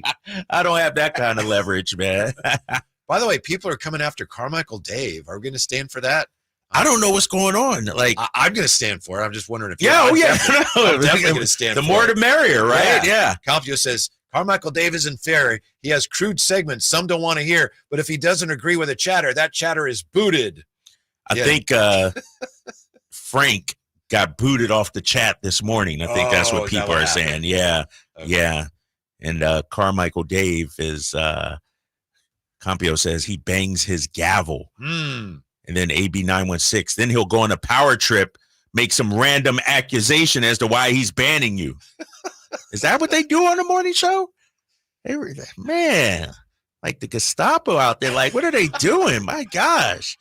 I never listened to those guys, so I listen to them sometimes. I do actually. When I drop my son off at school, we usually have it on. Yeah, I'll just say I don't know how he runs his show. We like to hear from people here. Even we like to hear things even that we don't agree with necessarily. Yeah, certain guys I don't want to call though. I see why Frank was banned, booted off the chat. I get it. I understand that one. 10, I could take him on Monday, Wednesdays, and Fridays. Tuesdays and Thursdays, I try to be 10 free. You know, but 10 is in your corner. Is he? I don't know, man. He's starting to back away from me. I don't know what it is. You know, I love having 10 on. Yeah, spinning the wheel. But oh man! All right, we got to talk to Antonio Ray Harvey. Oh my guy! Get ready for kind of the ramp up to our reveal today. How are you feeling about your list so far, Drapes? Your top 40 Kings. My 39 of the 40, spot on. The one error, it's sort of like it weighs it down. I had an A+ top 40, but because of my one error, it's like a C- now. That's all anybody want to talk about. I had two guys that were honorable mention that were in my top 40. So that means there are at least two slots filled by guys that I didn't have on. You didn't even have on. One of them was Spud yesterday, and looking at that, it's like, that was a whiff. I probably should have had Spud on there. I don't know who the other one's going to be, so I'm excited to. So that's it. Figuring out who that. So would be. It'll be somebody in the top 20. I think that you didn't have on your list. My math is correct. Yeah, I think so. All right. Yeah, we'll see how Antonio Ray Harvey looked at it. He was on our panel, and we'll check in with him. He's been watching the Kings for a long time. How high did he have DeMarcus Cousins? We'll find out next on Sacktown Sports. Hypertrophic cardiomyopathy is a serious heart condition. Some symptoms include being short of breath, feeling tired, or having dizziness or chest pain. My HCM impacted how I felt and what I could do. So I asked my cardiologist about treatment advances that gave me new options. That conversation was big for me.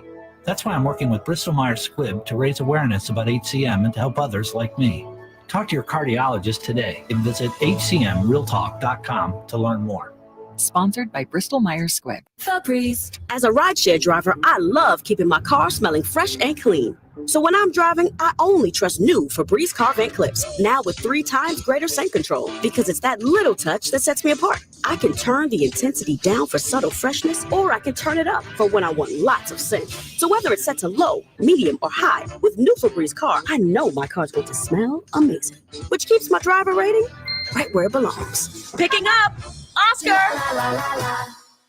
Celebrate Sacramento Rivercats baseball during our 25th anniversary season and join the fun at Sutter Health Park. For a full promotion schedule and to buy tickets, visit rivercats.com. We'll see you there. Sacramento, Dierks Bentley's coming to town. Getting drunk on a plane. For his only show in California this year, Saturday, September 28th at Hart Health Park for Country in the Park 2. What was I thinking? And he's bringing some friends. Carmelie. I want to close your eyes for this. Tyler Rich. Dasha. And and more. Saturday, September 28th at Hart Health Park. Get your tickets today before they're sold out at CITPFest.com. Brought to you by the California Army National Guard and Red's Pizzeria and Tap House. The PGA club fitters at the Hagen Oaks Player Performance Studio know that golf should be fun. They also know that players of all abilities will hit the ball farther and straighter, play better golf, shoot lower scores, and have more fun if they get fitted before they purchase golf clubs. Hagen Oaks delivers the same technology and major brands used to fit PGA and LPGA professionals. See how the game can be even more fun. Hagen Oaks Player Performance Studio fittings are available 7 days a week. Make yours today by calling 916-808-2531. That's 808-2531. I would end the day with sore feet, sore legs. The drugstore inserts that I was purchasing were really not very useful at all. I walked into the Good Feet store and the guy kind of grinned at me and said, I hear that a lot. I was living with chronic pain before going to the Good Feet store. Now I don't really have that problem. I'm able to do the things that I expect to be able to do, even at my advanced age. I feel pretty good about what's going on. Come to the Good Feet store now for a free fitting and test walk. Hi, this is Frank LaRosa. And this is Scott Marsh. Join us weekly for Golf to Go right here on Sacktown Sports. We talk to all the local golf experts in the area and give you the latest on all the courses as well. And not to mention all the golf legends and celebrities, along with all the latest in equipment and tournaments too. Most importantly, we'll just have some fun talking about a game that's fun to play. You know, it's my favorite hour of the week, Frank. Golf to Go, Thursdays at 6 p.m. and Saturdays at 8 a.m. right here on Sacktown Sports. Give us a listen. I think you'll enjoy it. I'm Coach Doug Christie, urging you to visit my friends at Folsom Lake Kia for huge Labor Day savings on your next new or certified pre-owned Kia. And tell them DC sent you. FolsomLakeKia.com.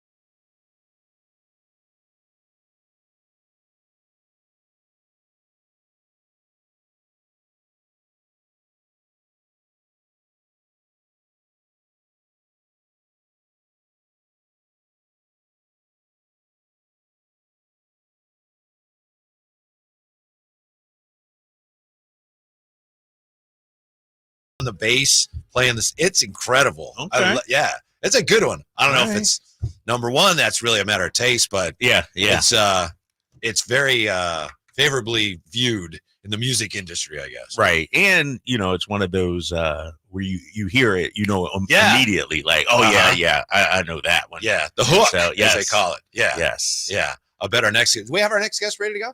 Yeah. All right. Moving on in just a You second. ever watch that show, Beat Shazam? Don't know what My that daughter is. and I watch it sometimes. And basically, Shazam is the app where if you want to find out the title of a song, you press it, it could hear it, and then it'll spit out the title.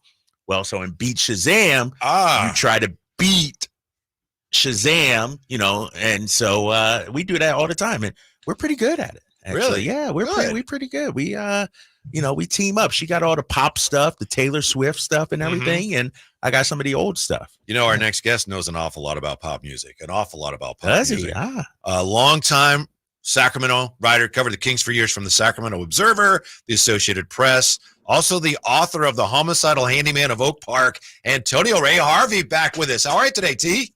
Hey, how y'all doing out there? Good. to What's see up, you big guys? I haven't heard from you in a couple. Well, I listen to you guys every day, but I was about to say we text all the time, Tony. Stop Yeah, that. that's true. Yeah, let me get off to that. We do stay in contact. Communicating off the air. Off the airways, whatever it is. You are right, and we do have some interesting conversations. Yes, we do. Yes, we do. I just text Kevin the other day. I was talking about some Buddy Holly stuff. That's right. The rock star who passed away back in 1959, and his connection to Sacramento and stuff. So, yeah. And you said the song, was it Oh Donna, or no, it was Peggy Donna. Sue? No, O'Donna. Well, see, there's two different stories here, and that's what's Okay. unique about it. Okay, as we know, Buddy Holly, Richie Valens, and the Big Bopper, Jay, I forget his last name, but they called him the Big Bopper. And excuse me, and they all rest in peace.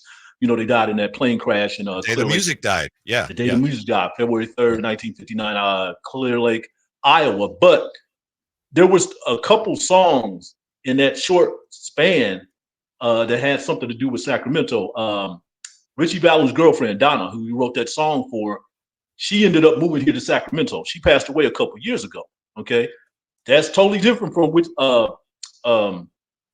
Buddy Holly's drummer, which his name was Allison, Jerry Allison. Okay, he was a drummer.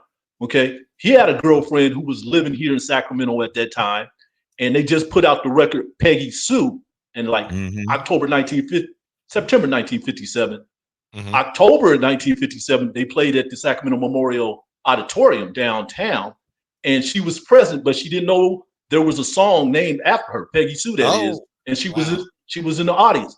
Jerry Allison ended up marrying her as well. So and this is just two different coincidences because Richie Valens, from Southern California, the LA area, and Buddy Holly was from Lubbock, Texas, and those three died along with a pilot back in that tragic day. And I just love Buddy Holly's music because at first when I was young, I actually thought he was a black man when I first heard him sing. Really? And, they had that. I like rhythm guitar, and they had the lead guitar, and they just had the drummer and the stand-up bass. And I used to listen to that type of music. That's why I fell in love with jazz and rhythm and blues, in that area and stuff. So I always kind of like follow Buddy Holly's career as well as Richie Valens because he was only 17 when he passed away. Buddy was 22. The Big Bopper was like 28 or 29. But they had some really good quality music coming out there, and it was just basically pioneers of that rock and roll movement stuff. And as you know, Tony, most of the white rock and roll stars of that era, they, however you want to say it, stole, lifted, whatever. They did. And they'll tell you that. I mean, they were they were open about that. So anyway, and I basically started with where it became more mainstream with Elvis Presley. Because everything that he did was like a black male performer. Okay, he was watching Little Richard and some of those people from that area. So was Jerry Lee Lewis. On that piano, he was one of the best piano players I've ever seen in my whole life. Seeing him perform, but a lot of that was emulated from rhythm and blues music, country western. Had that infusion. But Buddy Holly, I mean, he got it down packed, but he had some different instrumental things going on in his head that I thought probably would have been, more effective had he lived, as far as production work. Because I mean, they were doing things with, patting, on their knees and stuff, and making, different type of sounds. He had that little hiccup sound in his voice, when he sing, and it was just really, really unique at that time and stuff. So Well, did you have any hiccups, Tony Ray Harvey with us? Any hiccups when you're putting together your Kings list? We appreciate your help very much. Was it fun or was it hard for you? I struggled a little bit. I mean, it was, right up to the last minute because I told Jay I was going to try to have it in Friday at 8 p.m. I did not. I did get it in the next day, but I was moving things around. It was like, I'm going through Basketball Reference, trying to get a feel for these guys' stats and what research that I could find out about things that they did in, the community. So, and I'm probably pretty much, trying to stick with, the game plan, the criteria, with the importance, the impact and accolades, successes and fan relationship. I mean, I'm going to start calling Jay Albertstein because the way you put this thing together and, with the numbers and stuff, not Albert Einstein, David Albertstein. I thought it was pretty unique. So, so I thought it was pretty unique, but it was fun. It was. I'm glad I was included as one of the panelists because I'm about to start my 23rd year doing this, I believe. Really? Oh man! So you came in at the right time. Yeah, and that's just consistently. I think I covered my first game in '95. Yeah, it was '95 at the old Arco Arena, and that was just because Nick Anderson, who eventually became a Sacramento Kings player, he was playing for the Orlando Magic. He used to play for the University of Illinois. So I wanted to get that story for, the other paper that I was working for. And that was my first professional basketball story that I covered.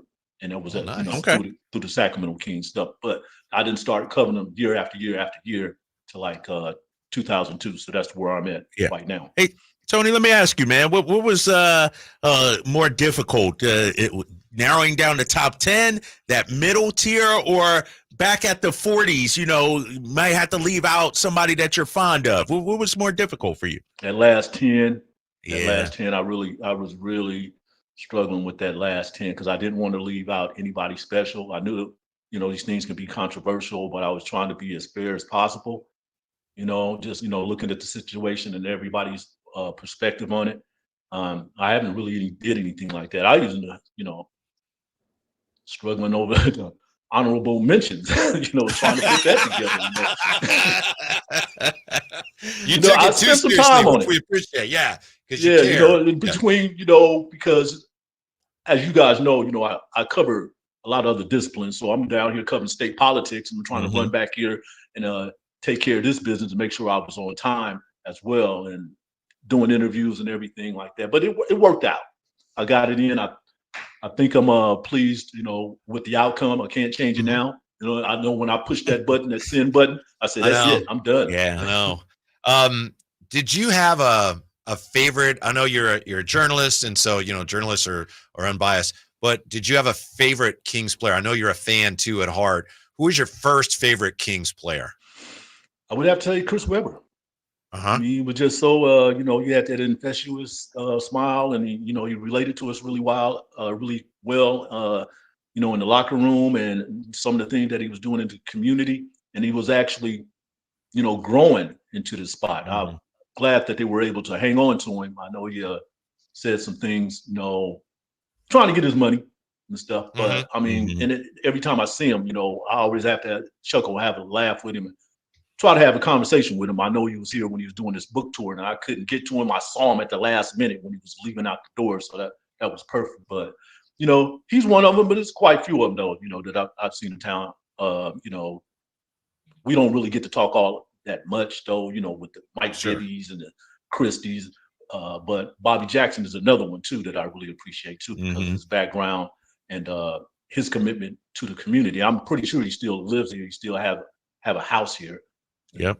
In that same regard too. And that was good to see these guys, still around. Even Henry the High Flyer Turner, he had a couple stints here and stuff, but he basically made this home. I know he grew up in Oakland, some parts of Martinez, but he chose the Sacramento Valley, the Sacramento region, to raise his family and start some business too. And there's another guy too, LaSalle Thompson. I don't see much of him. Yeah. And he and Henry, I think they had a couple business together, when they were here and stuff. And I used to go to their, their little events, grand openings, and I think I was going to buy some rims off of them one time. They had a shop. Yeah, I was trying to trick out my ride. They had a shop in Citrus Heights and stuff. That was a really nice shop too. They had Bobby Jackson, one of his Mercedes-Benz. They had it a featured model. I guess they had just put rims on this car, if I'm not mistaken. Okay. Yeah, so it's just been interesting, outside, the locker room, the court, the arenas, and seeing these guys, traverse around town and enjoying themselves. And LaSalle Thompson, his whole family had moved here to Sacramento when he was here for that extent. Yes, he told me that too. And Harold Presley, Bobby and Chris, Bobby, Chris, Mike, Doug, that era. They'll never have to buy another glass of beer. Right. Hey, Tony, I had, and when I make mistakes, I own up to it. That's a journalist. That's a journalist. Exactly. Sometimes we're not perfect. No. I mean, we got some pathological liars around here. Don't go there, Tony. Don't go ahead. We're not doing that right now. We're not doing that right now. This is about the top 40. This is about the top 40. I won't get too far into that. I think I'm the only one that had Marvin Bagley in my top 40. He was way back, though, Tony. It was like 37, 38, 39. How big of a, mistake was that? Like, how much heat should I get for throwing Marvin Bagley on my top 40? To be on the safe side, I did have him on my honorable mention list. Okay. All right. Yeah. So, it's not that far outside the realm. I'm not going to judge or say that was a mistake or anything like that, Kyle, because he was putting up 15 and 9, when he was healthy. I mean, I know he didn't play that many games. And him being selected at number 2, I'm not saying it caused some problems though, but he never lived up to that expectation and stuff. Yeah. But hey, I was playing around with him in the top 40. To tell you the truth, I was playing around with him in the top 40. All right, I know who you did have a problem with because I got messages from Tony Monday, and I always appreciate getting a message from Tony. But who voted for Purvis Elliott? How did Purvis Elliott? Oh my goodness! What? Whoa! I heard you guys. I think I text. No, I didn't text Jay, but I did. I think I did text you first, Kevin. And I'm like, all right, what? He only played 1 year here. Okay, he 8 points, 4 or 5 rebounds. I think it was like 36 games or 46 games or something. I'm sorry, he was the worst pick in Sacramento, one of the worst picks in Sacramento history. And I'm like, well, Kevin, did he base this off the Louisville stats? Because that wasn't part of the criteria here. Okay, it wasn't like he was playing Danny Ferry every night, at Duke or something like that. Oh man. Yeah, but he played 10, 11 years. I understand. I know he has a couple good years. I think he was named most improved player maybe 1 year. When he was in Washington. Definitely not in Boston because he barely got off the bench there. Mm-hmm. But that 1 year he didn't make my honorable mention list. I tell you that. I don't even know how far down I would have had him. He wasn't even a thought, fellas. Yeah. No disrespect to him, and I think that was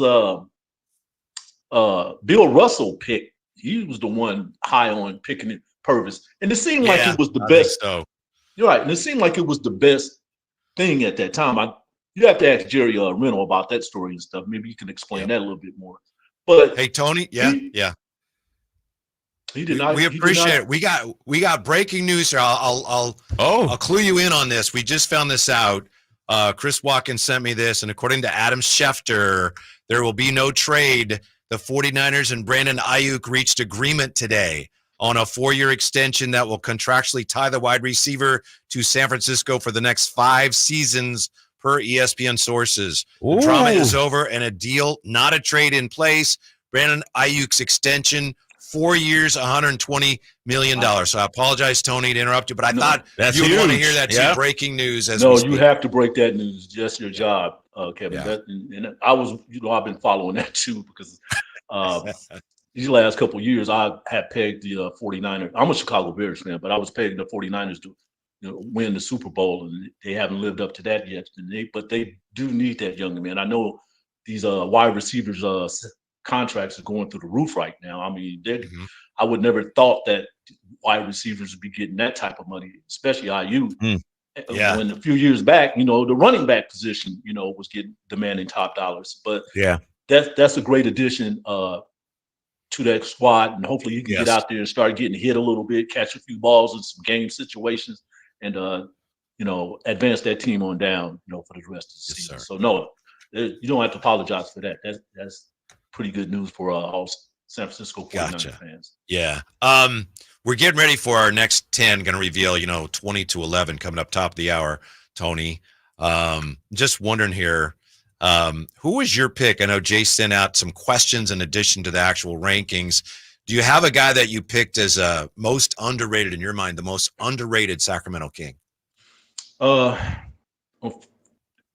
DeMarcus Cousins, I believe, was one of the most underrated Sacramento Kings of all time for that reason. And I watched this man grow, when he came in from Kentucky. But they just didn't put enough around him, for him to be a winning player here because the organization, the franchise was not winning. So can I ask you how high you put him? And you don't have to answer because you have anonymity. Because I think I had him. No. See, I was just telling Jay that. I go to both locker rooms, during the Kings games, and I go and ask the visitors, why didn't you choose De'Aaron Fox or Sabonis to be an all-star? So I have to be open too, unless that'd be a little hypocritical of me if I didn't. See, I had DeMarcus at number 5. Number 5. I think I had him 6. Yeah. So. And I'll just include that just above him is Domantas Sabonis at number 4. Wow. Ooh. Domas number 4. Tony, explain yourself. 2.5 years, that gets you top 4? 2.5 years. Yes, it does. Because I've never seen anybody do like anything that he's done. And they said his last time somebody had a performance like that was Wilt Chamberlain. And I think he's going to get better. I think he's going to be doing this for a long time. Okay. And then Another thing, though, I'm switching back and forth. DeMarcus, DeMarcus. That's what I gave now. DeMarcus was real great, excellent with the community. Okay, he was going into those disadvantaged areas and helping those kids out and holding clinics and just being, trying to be a mentor. Y'all know his reputation is kind of fiery and stuff like that, but it was pretty effective in areas like Oak Park, Sacramento High School and stuff. They really looked up to him. He used to come to the games, the whole nine. But DeMontis is doing right now, and you said you had you come in and you said that many triple doubles. Yeah, in that short amount of time. I got to give you your respect, and there's no slight on DeMarcus or any other power forwards that play for the King that put up some decent numbers. Like Miller when he was playing with the team. He put up some really good time. He had a couple triple doubles too and stuff. But this is unique. Okay, it's special, and it's well deserving of a number 4 pick, in my opinion. I also had him fourth.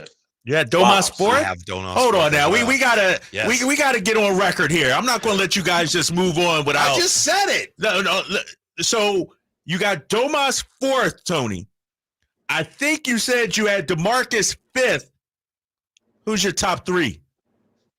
Okay, let me lay it out to you. Like I said, it's transparency. It's because somebody, Chris Roberts, big name is being left off.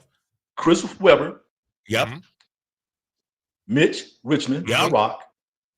De'Aaron Fox. Wow. Me and Tony think alike. Wow. Where's Peja at on that list? 3-time Peja All-Star. Peja's in the top 10. He's number 7. Okay. Now, when I put all these out, I just started writing names down left and right, left and right. I didn't put them in any particular order or anything like that, but I just want to make sure, to the best of my abilities, what I know, that I would, put them in this thing. Hey, these things can be controversial, and I understand that. That's how it'll go down. And just rounding it out, I put Vlade at number 6, Ron Artest at number 8, Brad Miller, number 9, and I'll stop right here, Mike Bibby, unless you have any more questions you want to ask. All right. Got you, Tone. Thanks. Appreciate that. Our lists are very similar. Very similar. Really? Thanks, brother. Yes, we appreciate it. We'll catch up with you again soon. Thanks very much for helping us out, Tone. Hey, man. Peace out. Love y'all. Peace. Talk to you All later. right, my guy. I'll take a quick break. We got a reveal coming up top of the hour, and we'll tell you the latest on. Oh, we're going to keep going. All right. Pardon me. Yes, thank you, Jay. Yeah, just want to update you again. The latest on Brandon Aiyuk. And coming to terms with the 49ers. Good news for the 49ers. 4-year extension, $120 million. It's all over. The drama's over, and he's staying. It's all over. And how about this, Whitey? 4 years, 120, so $30 million per year average annual value. That sounds fair. Yeah, that sounds right. That's $76 million in guarantees, and you can see the story on SacktownSports.com. Check it out also on our app. The initial offer reportedly was 26, so kudos to the Niners for coming up. Mm-hmm. That's substantially too. It wasn't just $1 million here, $2 million. It came up $4 million per on average annual value. That's massive, And I'll say this: from an Aiyuk situation, he gets what he wants. Mm-hmm. Like he, I don't know if we're going to say he won the negotiation, but he got what he wanted out of this. Yes. Yeah. Emil Fragoso with the story, sacktownsports.com. But here's a dang deal. Brandon Aiyuk with a 4-year, $120 million contract extension, $76 million in guarantees. Yeah. And with more, our 49er insider, nice enough to join us, Emil Fragoso. Emil, are you surprised by today's breaking news? Partially, but at the end of the day, guys, we talked about this yesterday on air. It's the 49ers. Anything is possible.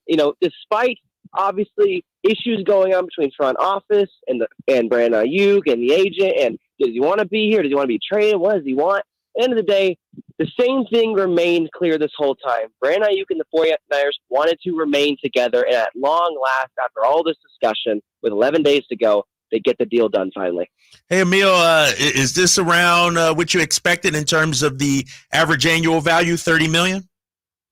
Yes, I did expect it to be around $30 million. I believe that Brandon was seeking that deal similar to Amon-Ra, the Amon-Ra St. Brown got with the Detroit Lions back around the draft, which was 4 years, 120 with a little more actually guaranteed. I'm surprised it was only $76 million in guarantees. I think that was more of Brandon acting in good faith with the Niners, wanting to help them with their salary stuff because the Niners did want him on a 3-year deal. That's kind of their status quo. The same thing they did with Deebo Samuel. He wanted that 4th year similar to Amon-Ra, but the guarantees went down lesser than Amon-Ra got. So that's kind of where they met in the middle there. He got his 4th year. He did not get all of the guaranteed money he'd probably want. He probably wanted it fully guaranteed, obviously, but he did get a large amount of it guaranteed. And so they met in the middle. At the end of the day, they compromised. They found a happy medium, and now we can all put this to rest. So do you think, Emil Fregoso with us, our 49er insider, do you think that 4th year, was that the holdup or a big part of the holdup for this whole deal?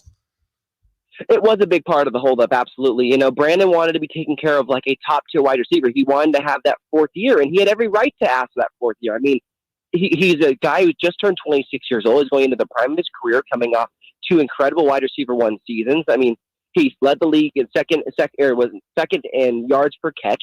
And this is a guy who is not only a great route runner, a great pass catcher, but also a great teammate, one of the best run blockers out of the wide receiver group in the NFL. You know, a worthwhile teammate to have for this 49ers offense that really is about buying in. And Brandon wanted to be taken care of and treated like he was valued as one of the premier players, as one of the elite players on this offense like he was. And at the end of the day, he does get his number. He gets his money, but also helps the Niners out potentially in the long run. We'll have to see the full details on this to really get the scope of the contract. But for now, it's 4 for 120 with $76 million guaranteed. Emil, that brings me to my next question, man. When does Trent get done? Got to be soon, I would imagine.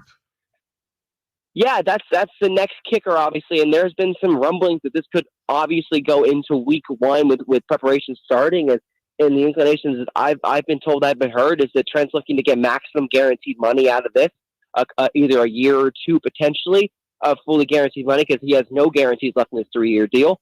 And he's looking to be still valued, similar to how Aiyuk feels right now, still valued at the top of the market. And Trent has every right to be, even more in my opinion, than Brandon Aiyuk does, because Trent's been there and done that for so many years, and he's remained at the top of his game for so many years, despite his, being in his mid-30s now. Trent Williams is still one of, if not the best left tackles in the game, and left tackles get paid north of $30 million now. That's just the reality of the situation. So I do expect the Niners to come to a medium, same with Brandon Aiyuk, just as they did just now, but it could take into the weekend, potentially into Monday, but I do expect them to be back some point next week. Just your opinion on this, Emil. Do you think that what happened yesterday, where the 49ers basically said, that's it, we expect you to practice, you are now a holdout, you're subject to fines, do you think that had a lot to do with the fact that the 2 sides came to terms? I do. I do think that it was finally, knuckle down time for them. It was finally time to really get back to the table that, all right, man, do you want to be here? Do you want to be on another team? Because we can't afford to have this linger any longer. We're going into our season now. We're going into prep. You've missed the first day of practice prep, and now the second day of practice prep today, this morning. And so it was about just getting it done and figuring out what the best step was. There was no more standoff. There was no more waiting around. It's time to figure out. And even John Lynch yesterday at their Players for Purpose charity event last night really had some interesting quotes. He had a little speech there actually, and kind of called out Brandon very subtly and said, there's a lot of chatter about the guys who aren't here. We'll get that taken care of, but I want to commend the guys who are here. And he mentioned Deebo Samuel by name in that speech. And I think that might have lit a fire under both John as well as Brandon Aiyuk to potentially get back to the table and figure out, okay, what is your bottom line? What's our bottom line? What happy medium can we reach here? Or is there no happy medium and we need to trade? Because it seemed all possibilities were possible at this time. But at the end of the day, Brandon Aiyuk and the 49ers are better together, and they're going to stay together. Thank you, Emil. We appreciate it very much. Thanks, guys. Have a great one. All right, Emil. So read all about it, SackdownSports.com. Breaking news, 49ers, Brandon Aiyuk agreeing on an extension, 4 years, $120 million. When we come right back, who makes the Kings top 40 in honor of the team's 40th season in Sacramento? Numbers 20 through 11 are about to be revealed next on Sackdown Sports. Sacramento weather is brought to you by Folsom Lake Kia. I'm meteorologist Heather Waldman in the KCRA3 Weather Center. Nice Delta breeze again this evening. That'll keep valley temperatures around 60 degrees to start Friday morning. Afternoon highs will stay in the upper 90s.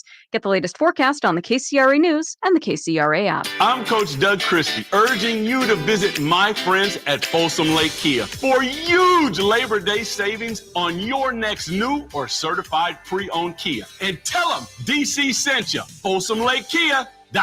Seems like there's more identity theft in the news every day. Another major healthcare breach was reported today, resulting in the exposure.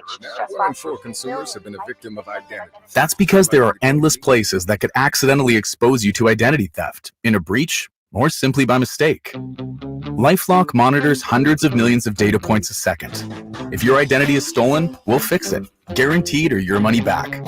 Save up to 40% your first year with promo code NEWS at LifeLock.com. Terms apply. You go into your shower feeling, but as soon as you reach for the Irish Spring, your day immediately gets better. That crisp, fresh, unmistakable Irish Spring scent zings your brain and awakens your senses. So when you finally emerge from the shower, 37 minutes later, because you pay the water bill so you can stay in there as long as you want, you're ready to take on the day and smell great doing it. Irish Spring Body Wash and Bar Soap. Fresh, green, Irish. Shop now at Walmart. Hi, this is Greg Papa. Disasters hit every day. If your home, business, or building has suffered from any disaster, SunPoint Public Adjusters can help. SunPoint prepares, presents, and negotiates your claim with the insurance company, working only for you, making sure you get everything you're entitled to and letting your focus be on what's most important, your family or your business. Call SunPoint today at 888-247-7865 or contact us at sunpoint.us. SunPoint Public Adjusters, the gold standard in public adjusting. License number 2N14884. Labor Day savings now at Maida Chevy with $12,000 off MSRP on every new Silverado half-ton Turbo Max in stock after rebates. $12,000 off every Silverado LT Turbo Max at Maida Chevy with at least 5 at this price. Labor Day savings up to $12,000 off MSRP exclusively at Maida Chevy at MaidaChevy.com. Sacramento Silverado headquarters. Together, let's drive. Not available with special financing and leasing. Some other offers must trade in 2010 model year or newer. Ends 9/3/24. Made a great deal of Maida.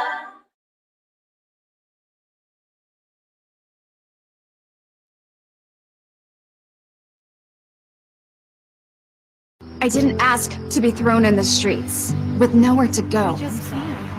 I didn't think I'd survive. But I did ask for help, and Covenant House was there for me.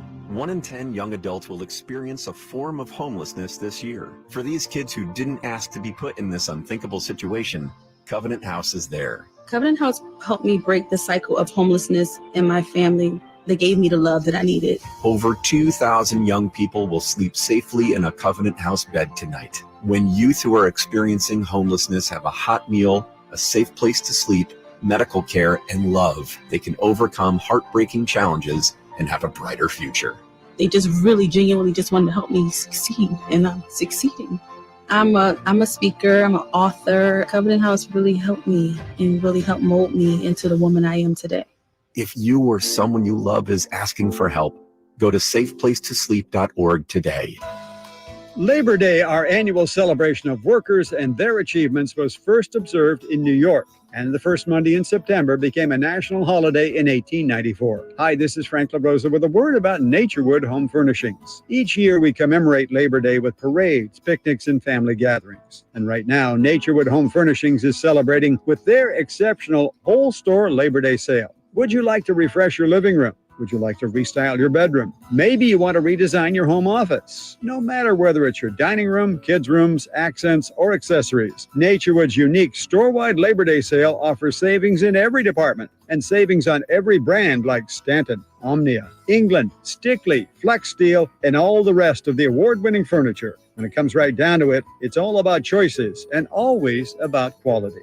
Visit Naturewood Home Furnishings right now for this remarkable Labor Day sale. Off Highway 50 at Hazel, look for the water wheel.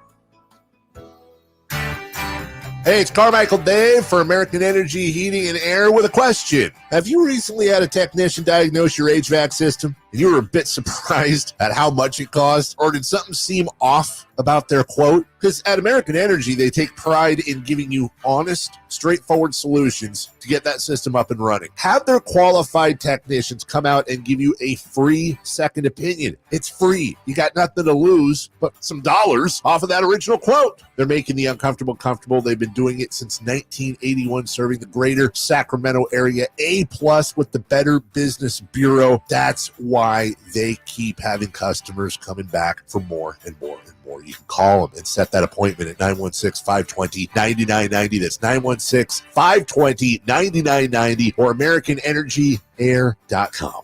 Call 916-520-9990 now. Golf to Go is brought to you by the Hagen Oaks Golf Super Shop. Here's Frank LaRosa. PGA.com Quick 9 ask readers to complete this sentence. Golf means more than a game. To me, it means... At number 9, the banter. People love the good-natured teasing that goes on. Number 8, it's hard to explain, but I don't want to be without it. Number 7, it's an obsession. I eat, drink, and sleep golf. Setting goals is next. At number 5, golf is life. It's a career for some, a passion for most, and a ticket to college for a lucky few. At 4 and 3, a place to relax and an escape. A place to feed my soul and find a peaceful solace. At number 2, a place to learn about ourselves and others. You'll learn more in 4 hours on a golf course than almost anywhere else. Number 1, a few priceless hours to spend with friends and loved ones. Responses included time with my dad, time with my husband or wife, time with my closest friends. It's hard to beat the company you share around with. So what do you think? Why is golf more than just a game to you? Finish this sentence. To me, golf means... I'll let you think about that. That's your Golf to Go. I'm Frank LaRosa. It's the Labor Day Sell-a-thon at Folsom Lake Ford. Get low finance rates and zero down deals on approval of credit right now. Shop Folsom Lake Ford, over 35 years in the Folsom Auto Mall. And tell them Coach Doug Christie sent you. KHTKAM Sacramento, KYMX HD2 Sacramento. Take it on the local level. Live and local, 6 a.m. to 6 p.m. Monday through Friday. From the Power Business Technology Toshiba Studios. Sacktown Sports.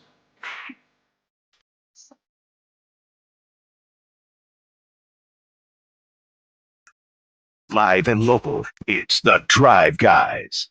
Watch the show on youtube.com/Sacktown Sports 1140. Or listen on the Sacktown Sports app.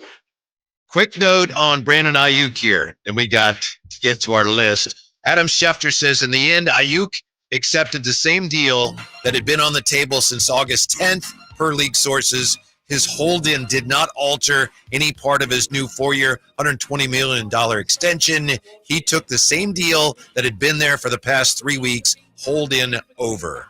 According to Adam Schefter, who's very close with Mike Shanahan. Draw your own conclusions. All right, more on that coming up. But right now, we turn our attention back to the top 40 Kings of 40 seasons almost of Kings basketball. Here's your host for today's reveal once again. How about the job he's been doing? Jay, killing it. Yeah, Jay Johnson. Dude, there's like 12 things going on at one time, fellas. You ready for us? Yeah, I'm ready, man. You can handle, bro. I'm ready. I'm 20 ready things for, going on at one time. What's your limit on handling things going on at one time? Let me ask my daughter, and then we get back to you and the wife. Probably 45 things at one time. You guys know, man. We kick it off, fellas. We are looking at the top 11 to 20 today. Hold on real fast. I got to plug my computer up. My bad. Yeah. Take over for me. Yeah. All right. What do you want to run down the 29, 30 go ahead if you have them there. Yeah, I'm getting my list ready. Yeah, I got it right here. We revealed, what was it, 30 through 21 yesterday here on the Drive Guys. And number 30 was LaSalle Thompson. Tank Thompson was at number 30. Number 29 was Walt the Wizard Williams. Walt Williams. I had him 31. You had him 31. Okay, I think I had him top 30 as well. Number 28, Jason Thompson. Jason Thompson, long tenured Sacramento King. He was 28. 27, Buddy Buckets. How about that? Buddy Hield, 27. Malik Monk. Newly re-signed Malik Monk checking in at 26. I had him higher than that, by the way. I mean, you had the starting five from last year, the top five on your list. So Malik was 26. Isaiah Thomas, the pizza guy, was 25. Sorry, sometimes I can't read my writing here. I know how that fellas. is. I can't read. 24. Big Nasty himself, Corliss Williamson. Was he really? I had him exactly 24. You had him at 24? Yeah. Yep, he was 24. 23, Spud Webb. Spud Webb was 23. That's one I'd like to have back. Yeah. So you didn't have him at all. I didn't. He was on my first list, and then he didn't make it on my second, and I think that's more on me than it is. 22, Otis Thorpe. Nice. Who had some great seasons Yes. Here in Sacramento. And 21, Caw, my boy, Harrison Barnes. It's interesting because you saw that as like a personal victory. Yeah, because I was worried. Like, based on the negative reaction from some of the members, people in the fan base, Harrison Barnes was everything that went wrong last season for this team. And so the fact that he was 21 among our panelists, to me, that's a sign of respect, well-deserved respect for Harrison Barnes. Derek Too Shifty on the chat is irate. He says, wait a minute, Buddy over Monk? Not on my list, Derek Too Shifty. Not on my list. Really? But that's what the panel decided. As Campio says, he holds the 3-point records in Kings franchise history. But he had a great tenure here. I mean, I understand he was frustrating. I understand. I would say it was checkered, but he definitely did. But he had some big, things. he had some big shots, some game winners. I have no problem with Buddy being top 30. Yeah, I definitely think he belongs on the list. So did you have him? I had him lower than that, but I Lower had him than on my that? list. I had Buddy. Where did I have Buddy? Definitely had him on here. I had him at 27, right ahead of Corliss Williams. I had him 37. Dang, this dude's almost out of the top 40. I take that to heart, some of those things that he said. So, okay, that knocked him down a it does, because that's all part of it. How popular, in my opinion, and my voting, how popular you were in the community, and that counts. Things you did to kind of burn those bridges. That counts. Yeah. I'm ready. You ready? Are you ready? I'm waiting on you, big fella. It's y'all show. I'm all right. Go ahead. All right. All right, fellas. We begin with number 20. Gary Payton. Lucky number 20. Mm-hmm. A man who played 7 seasons for the franchise, fellas. Wow, 7. Playing in 454 career games for the squad. Some would say he probably didn't really show us his true potential. I just say due to injuries. How about that? Okay. The highest vote he received, number 11. He was the 11th place on somebody's vote. Lowest number 29, 29th place. 5 top 20 votes. Appeared on 16 of the 819 ballots. Hey, okay. None other than the L train, Lionel Simmons. Hold on now. Hold on. The train. Hold on, Jay. You're telling me 3 people didn't have Lionel L Train Simmons on the list? 3 people didn't have him on the list. It had to be young people. It had to be like 25. Train. Or so. What'd you say was the lowest? The lowest was number 29. Yeah, I have him 28, but I had him. Definitely belongs on the list. He definitely belongs on the list, right? Like 16 of 19 votes. Man. How about that? Yeah. Okay. That's all right. That'd be number 20, Lionel Simmons. Perfect. Yep. That's where that's about where he should be. Perfect. Yeah. Okay. I had hold up. Where'd I you had have him my at, boy Drake? L Train. That's your 21. boy? I had him 21. Oh, Yeah, you're right there. Because he played at LaSalle, 5 minutes from my crib in Philly. Yeah, I didn't see that on Jay's criteria. Did he play near your crib? No, Didn't matter. That's personal experience. That's personal. You know what I mean? I gave him a boost. Down the way. That's really my guy, L Train, man. I grew up idolizing that dude. All right, fellas. Number 19. Yeah, what you got? This gentleman appeared on all 19 ballots. Good all for him. 19 ballots. We should be getting a lot of that, I would hope, the rest of the way. Allegedly. There's a couple that's going to surprise you down the way. As high as number 9. Dang. A top 10 guy. As low as number 33. Come on. I have no clue. 5 top 20 votes. Same thing as the L Train. A B star to the A side. Most people would consider current NBA host and analyst, Mr. Big Shot himself, my cousin, Eddie Johnson. Nice. EJ, Eddie Johnson.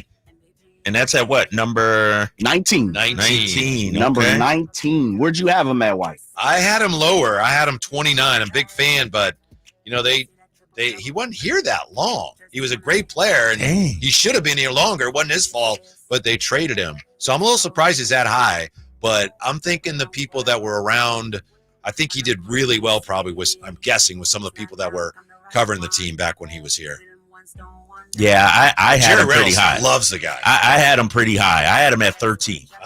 And I know there's only a couple of seasons in the Sacramento version of the Kings, but 18 plus points in back-to-back seasons. One of the first team here in Sacramento. Yep. I give him some love, and I like listening to him on the radio, and I gave him extra bump on that. Eddie Johnson, 13. One of those guys who not everybody likes to take the last shot.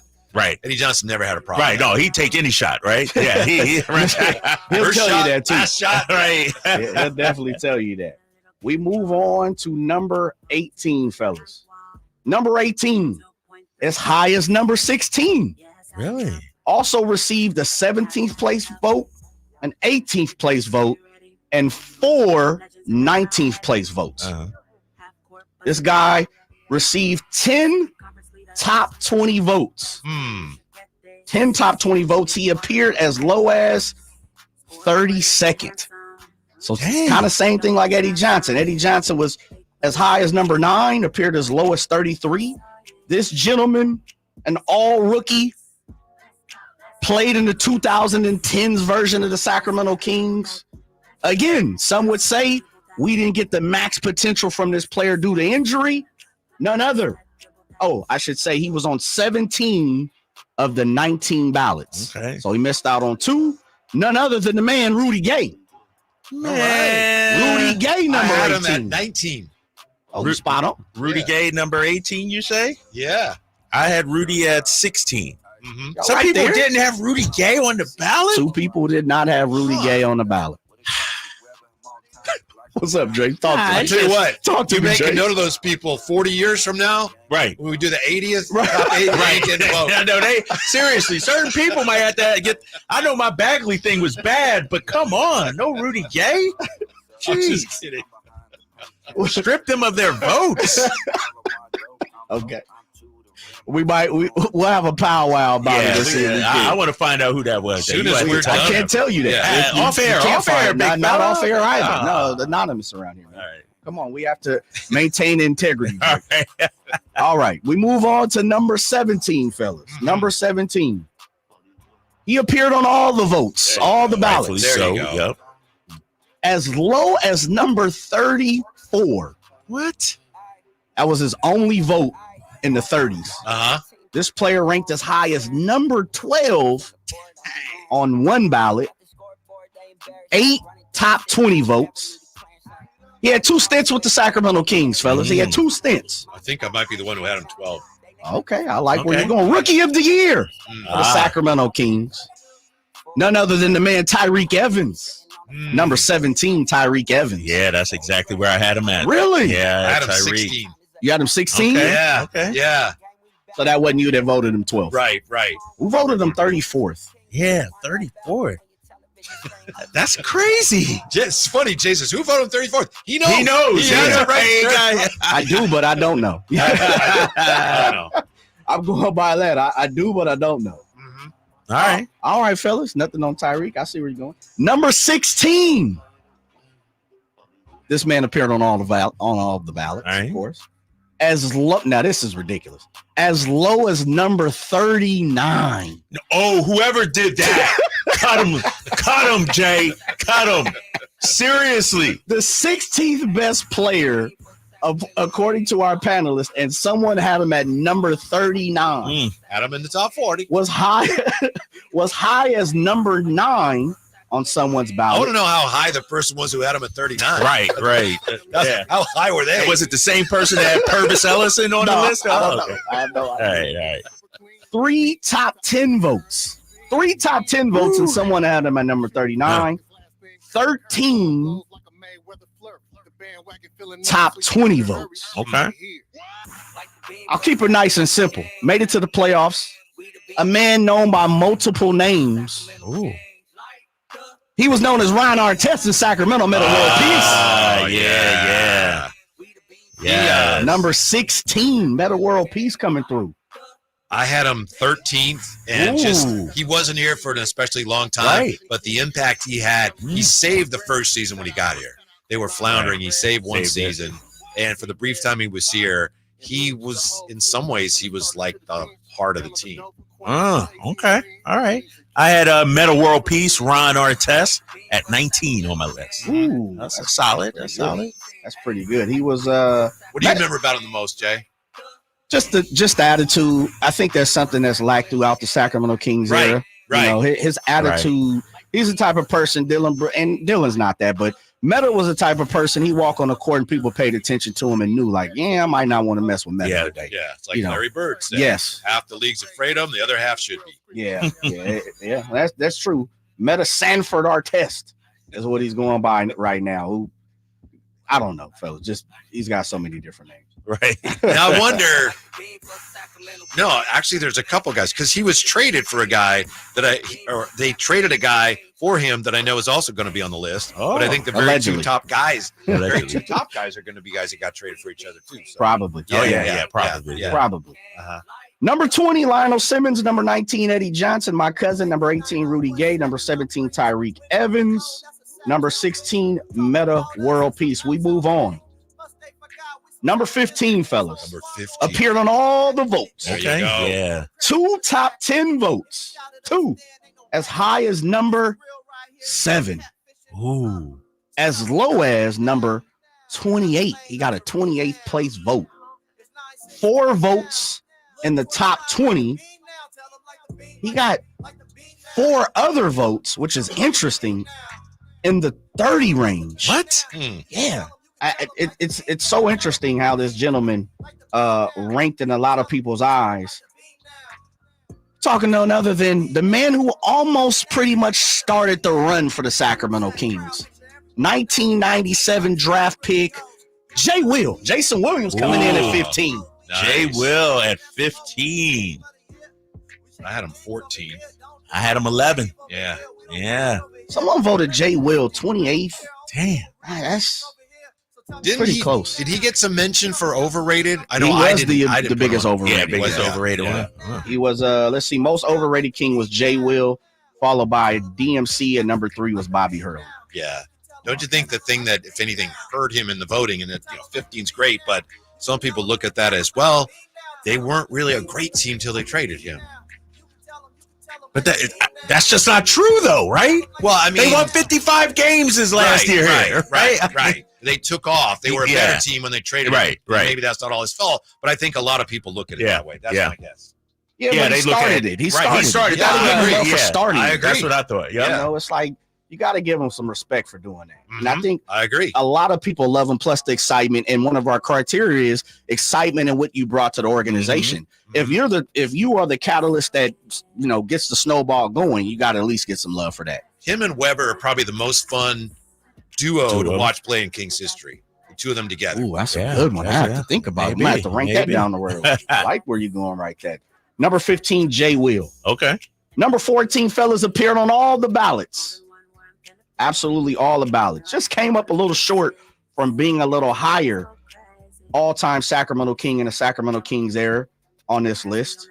Very respectable at number 14. As low as 30th, which again, I have no clue. As low as 30th place vote. Twice. 2 people voted this man as low as 30th. Disrespect. As high as number 7. But you don't even know who he is. No, but I know it wasn't me that had him. I know I didn't have him at 30th. I didn't disrespect him. Right.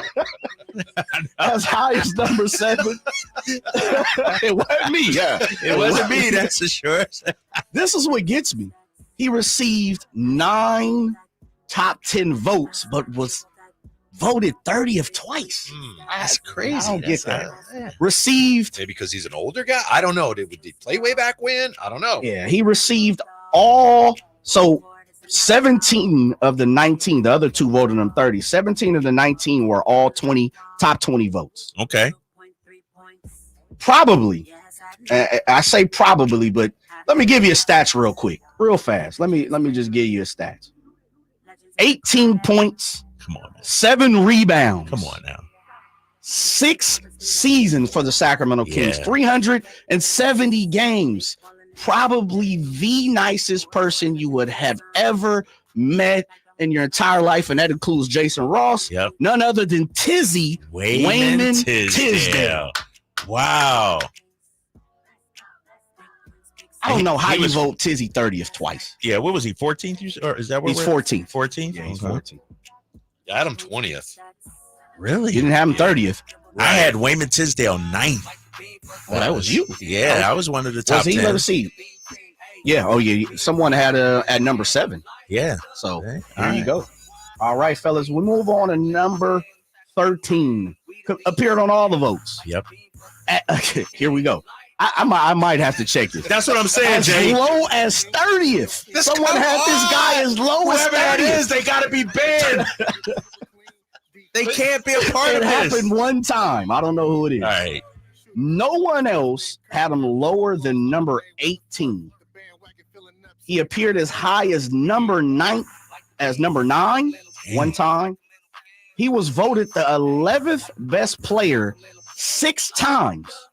Ooh. So 6 people had him the 11th best player. Mm-hmm. He had 3 13th place votes and 2 14th place votes. One of my favorite Sacramento Kings of all time. Can't find him to save my life. And that's probably a good thing. Hopefully he's nice, healthy, living, doing his life, doing his thing. Number 13, we're talking Kevin Martin. Yeah, K-Mart. Yes, sir. 11th on my list. I had Kevin Martin 12th on my list. We're right there. Okay. Yeah. You were one of the 6 people who voted him number 11. Yeah. Damn, 6 people had him number 11. Mm-hmm. This very hyper efficient way to get to the line. Yeah. Number 12, fellas. There's really not much to say about this gentleman. Just he should be, when you talk about Sacramento Kings, the city embodying a true Sacramento King, this person is that appeared on all ballots as he should have, as high as number 6, as low as number 21, 5 top 10 votes, 16 top 20 votes, and 5 top 10 votes. Mm-hmm. We just had him on the show not too long ago. True Sacramento King, current NBA coach, 6th Man of the Year award. I remember hoisting that trophy, talking about B-Jack. Yeah, Bobby Jackson coming in at number 12. Okay. Right where I had him. You had Bobby Jackson at 12. I had him at 14. And he just missed being a little higher by a few points. Yeah. So that 14 might have hurt him there, Drake. That tells you how tough it gets for the top 10, because Bobby Jackson was an excellent player on an excellent team, and he was beloved. Yes. And not even he can get into the top 10. Yeah. That's tough. That is tough. Man, I didn't even thought about it like that. Bobby Jackson, number 12. That lets you know, like someone, was it earlier this week or last week, was like, oh man, if player A is not top 40, or it should be a top 40, there's some terrible nimble names at the back end of top 40. Mm-hmm. Like B Jackson is solidly a great professional. Mm-hmm. Like he is a top flight type guy. And for him to be 12th, I'm proud of it as a Sacramento King fan. I don't know about you guys. Which leaves us one more. Number 11. 13 points, 8 rebounds. This is a crucial name here, Jay, because obviously it is. The other names are, this is, going to determine the top 10. And there's a special, honor with being in the top 10. 6 seasons for the Sacramento Kings, 385 games, 13 points, 8 rebounds, almost 9, almost 4 assists. Let me get those numbers to you, fellas. Appeared on all the votes. Yep. As low as number 25. Damn. As high as number 8. Okay. He received 3 8th place votes. Ooh, he got 5 top 10 votes, 15 top 20 votes, and was voted 12th best Sacramento King of the Sacramento era 6 times. I'll say that one more time. As high as number 8, he got that vote 3 times by our 19 panelists. He got 5 top 10 votes. 4 people left him out of top 20, which I can't believe. And he was voted 12th best of all time 6 times. Brad Miller. Yeah. Brad I Miller. had him 8th. I'm one of the people that You had had him him 8th. 8th? Yeah. Damn, you had him up there. Yeah. Woo. Riggedy Brad Miller. Okay. Coming in at number 11. Yeah. Just that's outside nice. the top 10. Yeah. So number 20, the L Train, Lionel Simmons. Number 19, Eddie Johnson. My cousin. I had him lower than that, but that makes me happy. Where did you have him at? Eddie. Oh gosh, give me a second. I can look it up. Go ahead. Yeah. Go ahead. Sorry about that. Number 18, Rudy Gay. Number 17, Tyreek Evans. Number 16, Ron Artest, Meta World Peace. Number 15, Jay Will. 14, Tizzy, Great Wayman Tisdale. Number 13, Kevin Martin. Number 12, Bobby Jackson. Number 11, Brad Miller. You had Eddie Johnson at 29. 29. 29 for Yeah. EJ? Yeah. All right. At least you wasn't weren't here one, that long. you But weren't again, one of the guys who was in the 30s. I'm thrilled that he is as high as he is. That's great. It delights me that somebody who played that long ago is that fondly remembered. Yeah. That's a great top 20, 11 through 20. Yeah, those are some names, those are some big-time names right there. Rudy Gay, Ty, Meta, Jay Will, Tizzy, Kevin Martin, Bobby Jackson, Brad Miller. Yeah, I think that means Reggie Theus is top 10. Yeah. You know who else Allegedly. is top 10? Allegedly. No, I ain't going to say it. Domas. Oh, yeah. Ooh. Oh, easily. Easily? I didn't have him. Oh, shoot. Oh, You didn't have him top 10? I didn't have him top 10, Jay. Where'd you have him? I had You remember? Domas 15th. Okay. I had him respect. 15th. That's respect, After though. this year, he would be in He'll my move top up. 10, bro. Yeah, for sure. Absolutely. I just need a little bit You know, more. me and Tony had him. We I had know. him pretty You high. got Where did Antone have him? Yeah, Four. right, Jay. I'm like, Whoa. wow. He had Weber, Mitch, and De'Aaron number 3, and then Yep. Domas 4? Yep. Ooh. Yep. Yeah, Peja 7th. That might be a little Peja disrespect. Right. If you saw his ballot in mine, which I know you have, Jay, you'd think those guys must have done it together. Yeah. Yeah. A group project. you all got a C. That's all the team That's can all give you right. a C. That's all right. Thank you, Jay. Tremendous. Thank you again, especially to everybody who helped us out. Thank you for helping us out with your feedback and just for paying attention. More on Brandon Aiyuk when we come back. The latest on Brandon Aiyuk, and we'll react to numbers 20 through 11, the 40 greatest kings of 40 years. Next, Sacktown Sports. The NFL's leading rusher plays here. The handoff to McCaffrey, walks in the end zone. Handoff to McCaffrey, takes it right down to the goal line. He does his thing again. McCaffrey goes in motion right. Backwards pass led by Juszczyk. A block there. Hurdles a man. 10, 5, touchdown! CMC! You can hear all of Christian McCaffrey's touchdowns on your home for 49ers football. Sacktown Sports. My kids call me Tom. So unnerving. Every day, the older one's like, "How you doing, Tom?" I go, "Hey, I'm not your fucking stepdad, all right? I wish I was. It'd be a lot easier, but I'm not." From his multiple Netflix specials, comedian Tom Segura brings his new tour, Come Together, to the venue at Thunder Valley September 5th. Get tickets now. For tickets, visit ThunderValleyResort.com. Don't miss Tom Segura, Come Together. Sacramento, Dirk Bentley's coming to town. Getting drunk on a plane. For his only show in California this year, Saturday, September 28th at Hart Health Park for Country in the Park 2. But what was I thinking? And he's bringing some friends. Parmalee. I want to close your eyes for this. Tyler Rich. Dasha.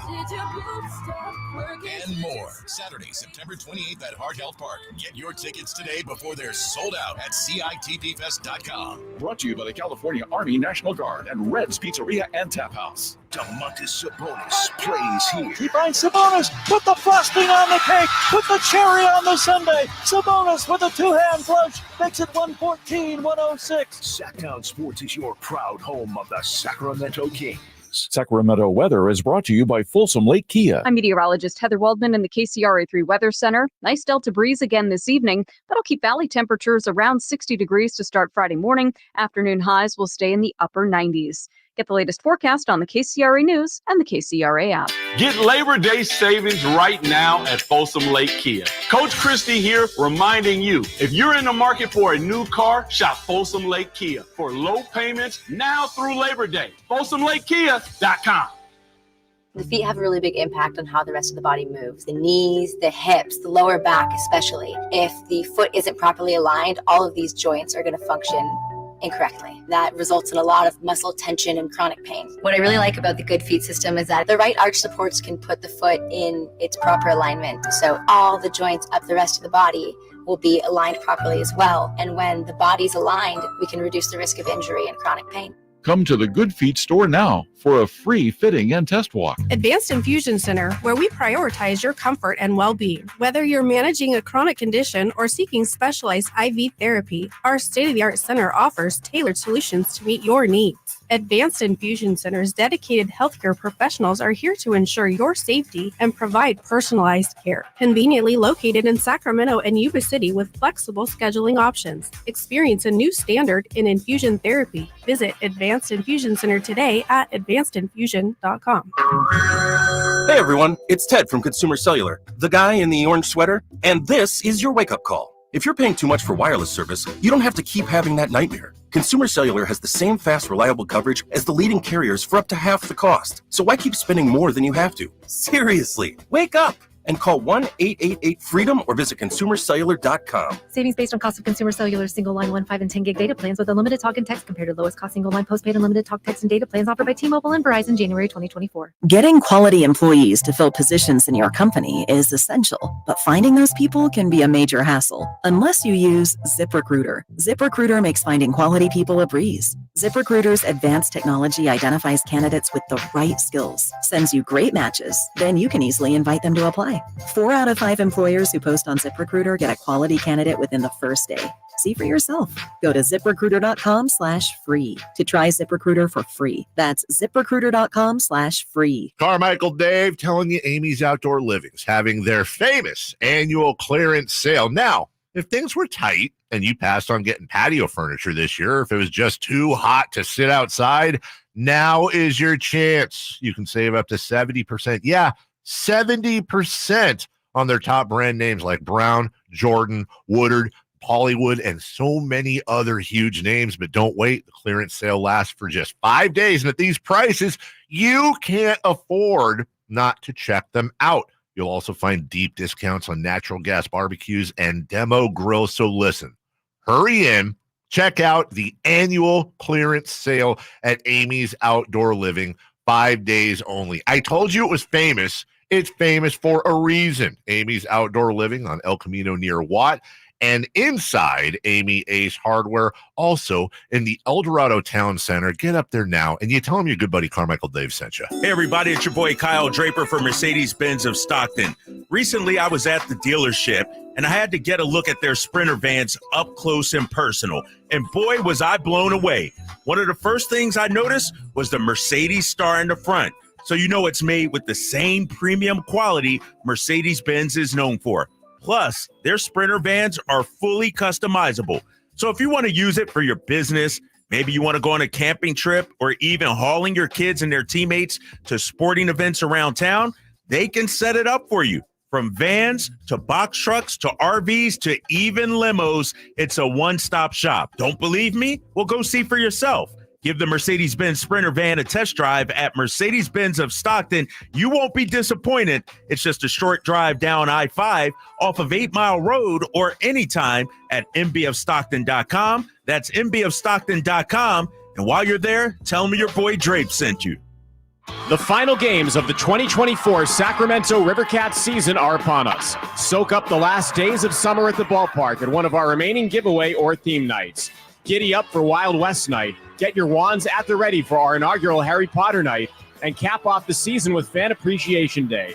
Plus, don't miss out on our final giveaway of the season, a Rivercats golfer hat to the first 2,500 fans on Friday, September 20th. For a complete promotions calendar and to purchase tickets, visit rivercats.com.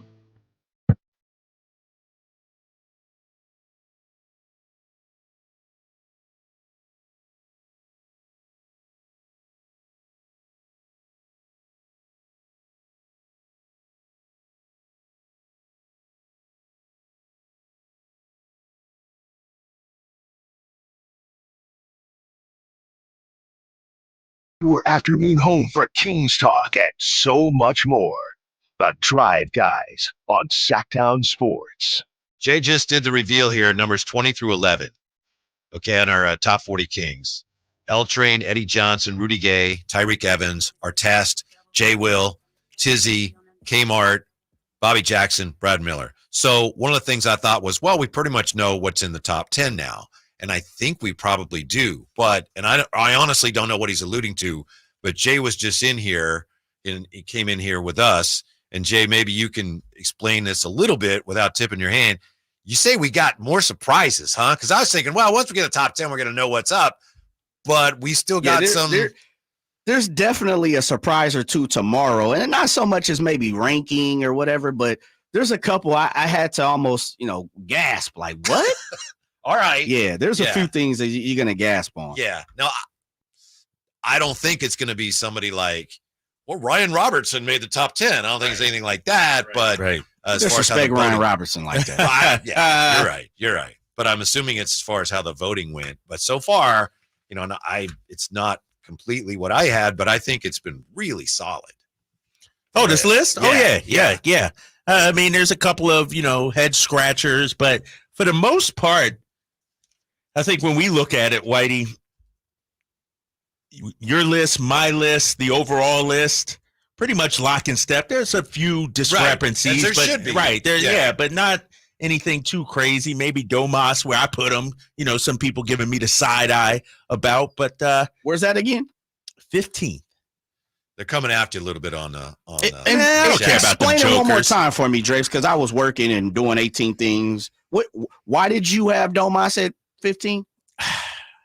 Just years of service. Okay. Just 2.5. But, impact wise, he got to be up there, top 5, top 10 impact, but just 2.5 years. And so, everybody else on my list, you'll see in my top 10 had 5 years of service at least in Sacramento. Mm-hmm. And so that was a criteria for me. I think I had him number 10.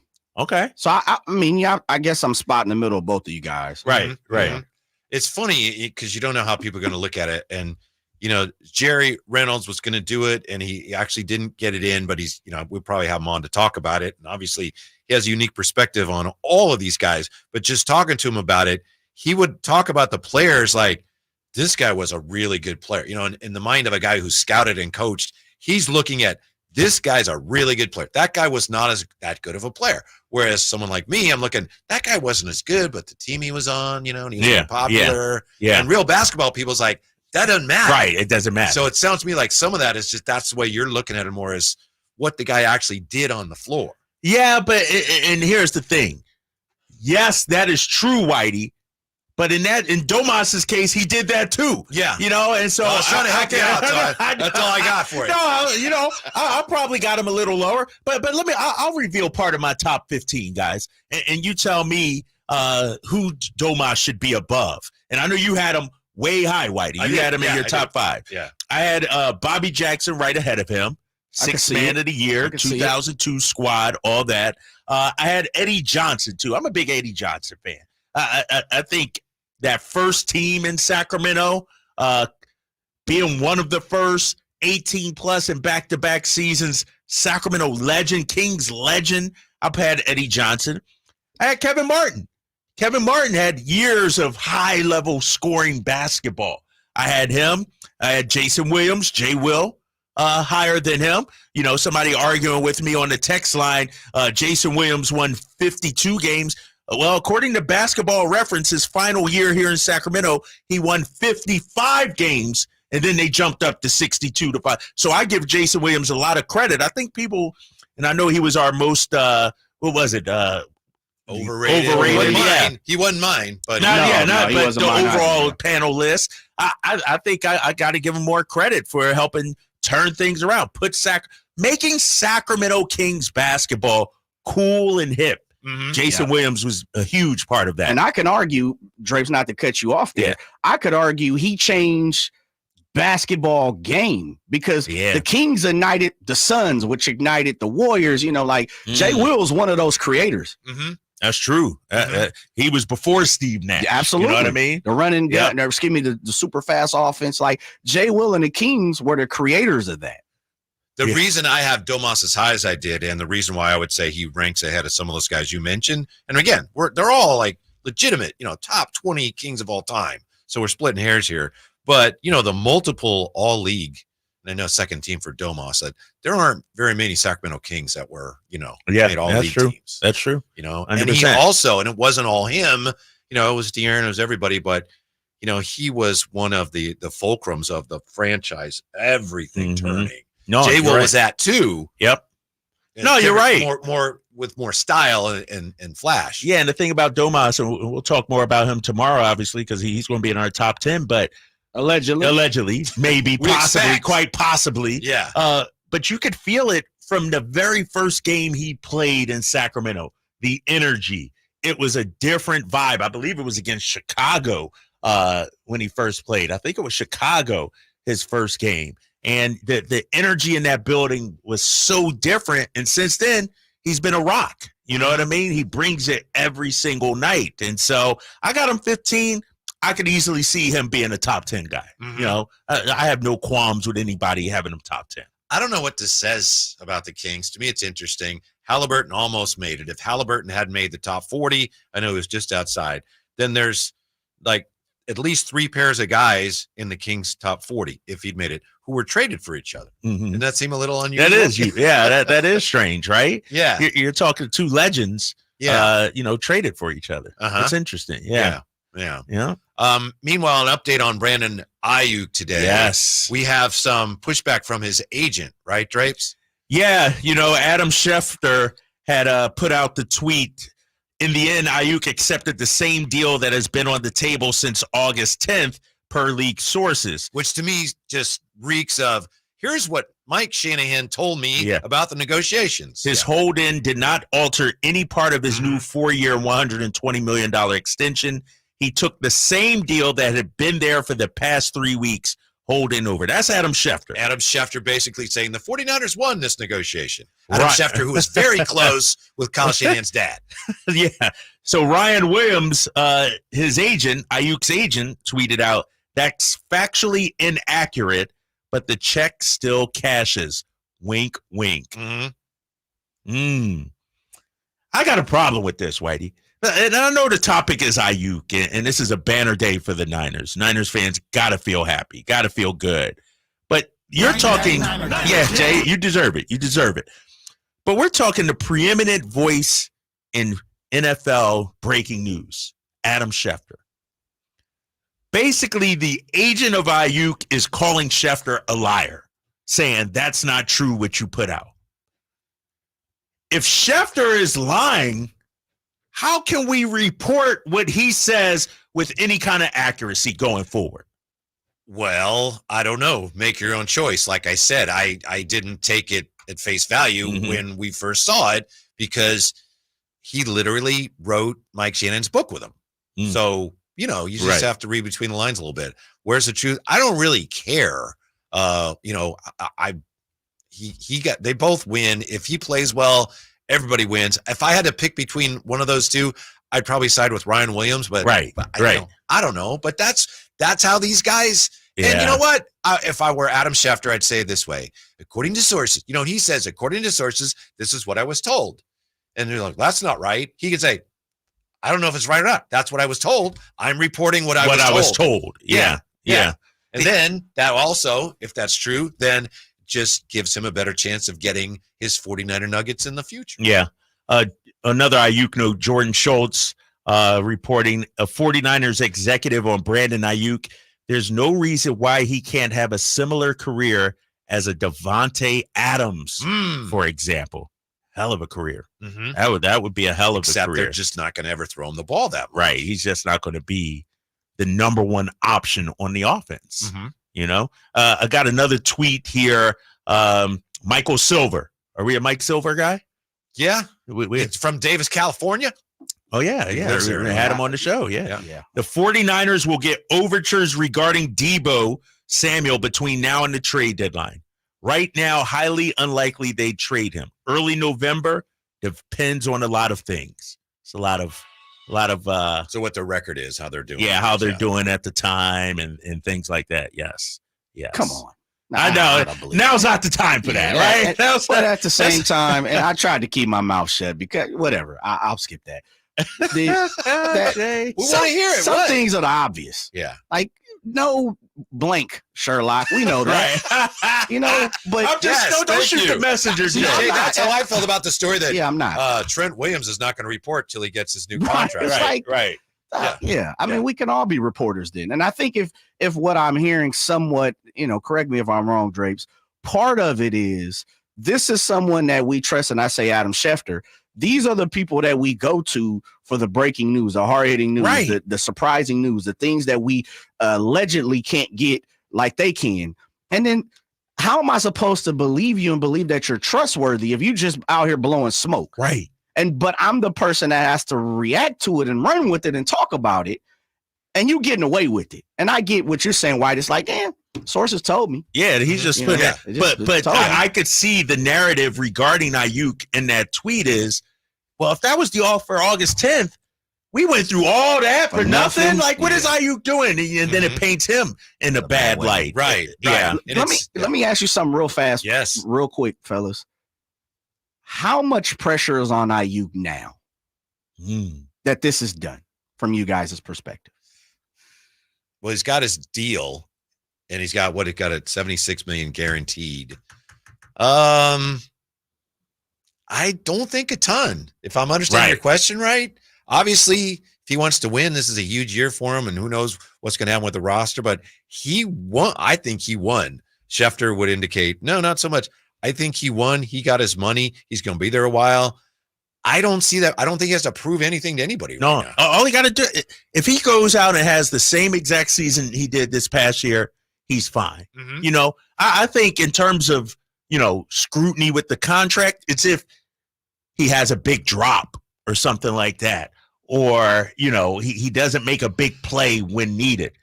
It's not like we expect an Aiyuk to be Justin Jefferson in this offense, and I think if he goes out there and does exactly what he did last season, I think he'll be fine. Where would you put your limit, Jay? Because I know I mentioned this before.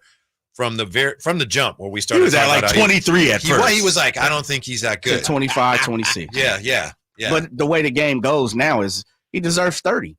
Remember, I said that prior to all these wide receivers getting their money. You first said it before we knew how high the cap was going to be, because that too. You said it a long time ago. Yeah, to your and credit. I also said now the cap is new. He's going to get 28. Got us 30 million, and well deserved. Please get all the money you possibly can. I might disagree with you guys just a little bit. Okay. I do think when you get paid, there is a little more onus on your shoulders. There is a little more pressure. I think because the 49ers mask it with so much talent around him, a la what we saw Nick Bosa. They had a great season last year despite not winning the championship. Nick kind of got, he went under the radar a little bit because let's just say they lose, to the Lions or they don't get as far. Maybe they make get in as a wild card. You can't tell me Nick Bosa's not catching heat after all of the sit out and the money that was spent to him. I think there's a little pressure on Aiyuk, but I think the 49ers talent will mask it. And I think the 49ers, we have to say, as far as what went on yesterday, I think they handled that well. I think they drew that line in the sand, and we talked about it. You could hear the tension in Lynch's voice and in Shanahan's voice, and it looks like it worked. I disagree, Whitey. I disagree. Because they did it yesterday, and today they have the deal. No, but they came up on the money, I think. Like the $30 million, I think if you would have presented this same offer 4 months ago, you would have Aiyuk would have taken that. Was Schefter. No, right. Like $30 million, like that was the magic number, right? That's what we were talking about. Like, is he a $30 million? They came up to $30 million from 26. In the end, I feel like Aiyuk won this stalemate. I do too. I feel like he won, but I think the 49ers, Lynch and Shanahan, what they did yesterday, I think there was some risk involved, and it looks like it worked because they got the deal done. But I agree with you. Right. If there's a winner here, Aiyuk got what he wanted. Yeah, the 49ers had to give up more than they wanted to give up. I think the fact that they expected him to practice and he didn't, I think that was a big statement. I don't think because they said what he said, he all of a sudden looked at the $30 million per year and said, uh-oh, I better sign this now. Mm-hmm. I think they came up. He didn't practice yesterday. You think they came up since yesterday? I think so. Mm-hmm. That's just my belief.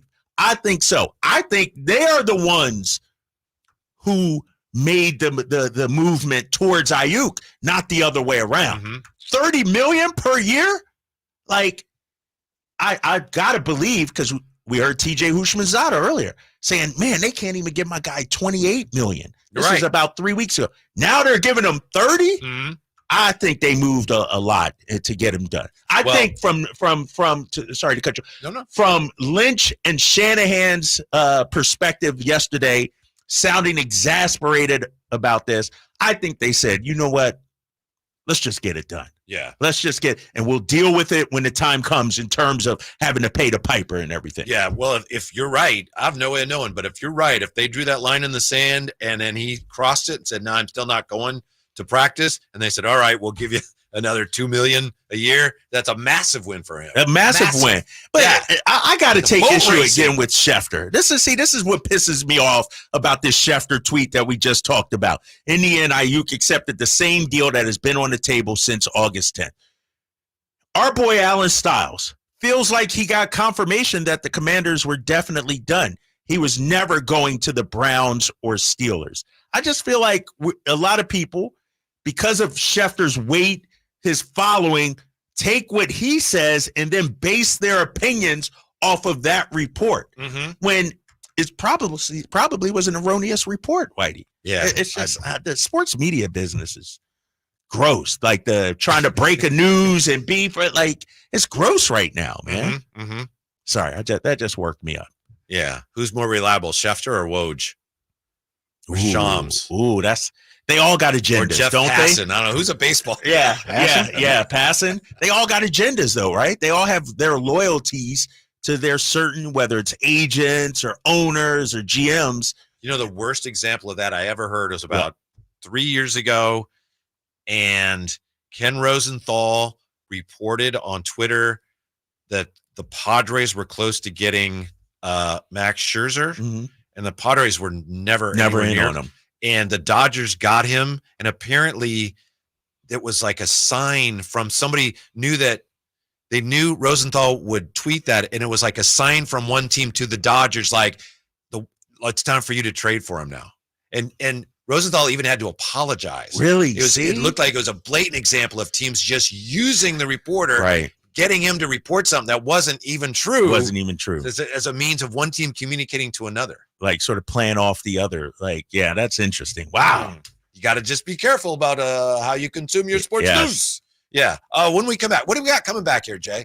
More BA. Yeah, let's do more Aiyuk. Yeah. More on Brandon Aiyuk. I know Bobby Gerould scheduled to join us as well, as we got 11 through 20 in our top 40 Kings. But Brandon Aiyuk is a 49er for the foreseeable.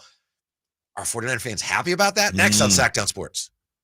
Sacramento weather is brought to you by Bonnie. I'm meteorologist Heather Waldman in the KCRA3 Weather Center. Nice Delta breeze again this evening. That'll keep valley temperatures around 60 degrees to start Friday morning. Afternoon highs will stay in the upper 90s. Get the latest forecast on the KCRA News and the KCRA app. Your water heater. Old, rusty, forgotten. We hardly ever even think about them until there's no hot water. Right now, get incredible rebates up to $3,000 off and financing available for as little as $40 a month. Leave it to Bonnie to crank up the heat. Hi, I'm Rachel, and I have a serious heart condition called hypertrophic cardiomyopathy, or HCM. Some symptoms include being short of breath, feeling tired, or having dizziness or chest pain. I still had symptoms on my beta blocker, so I asked my cardiologist about any treatment advances.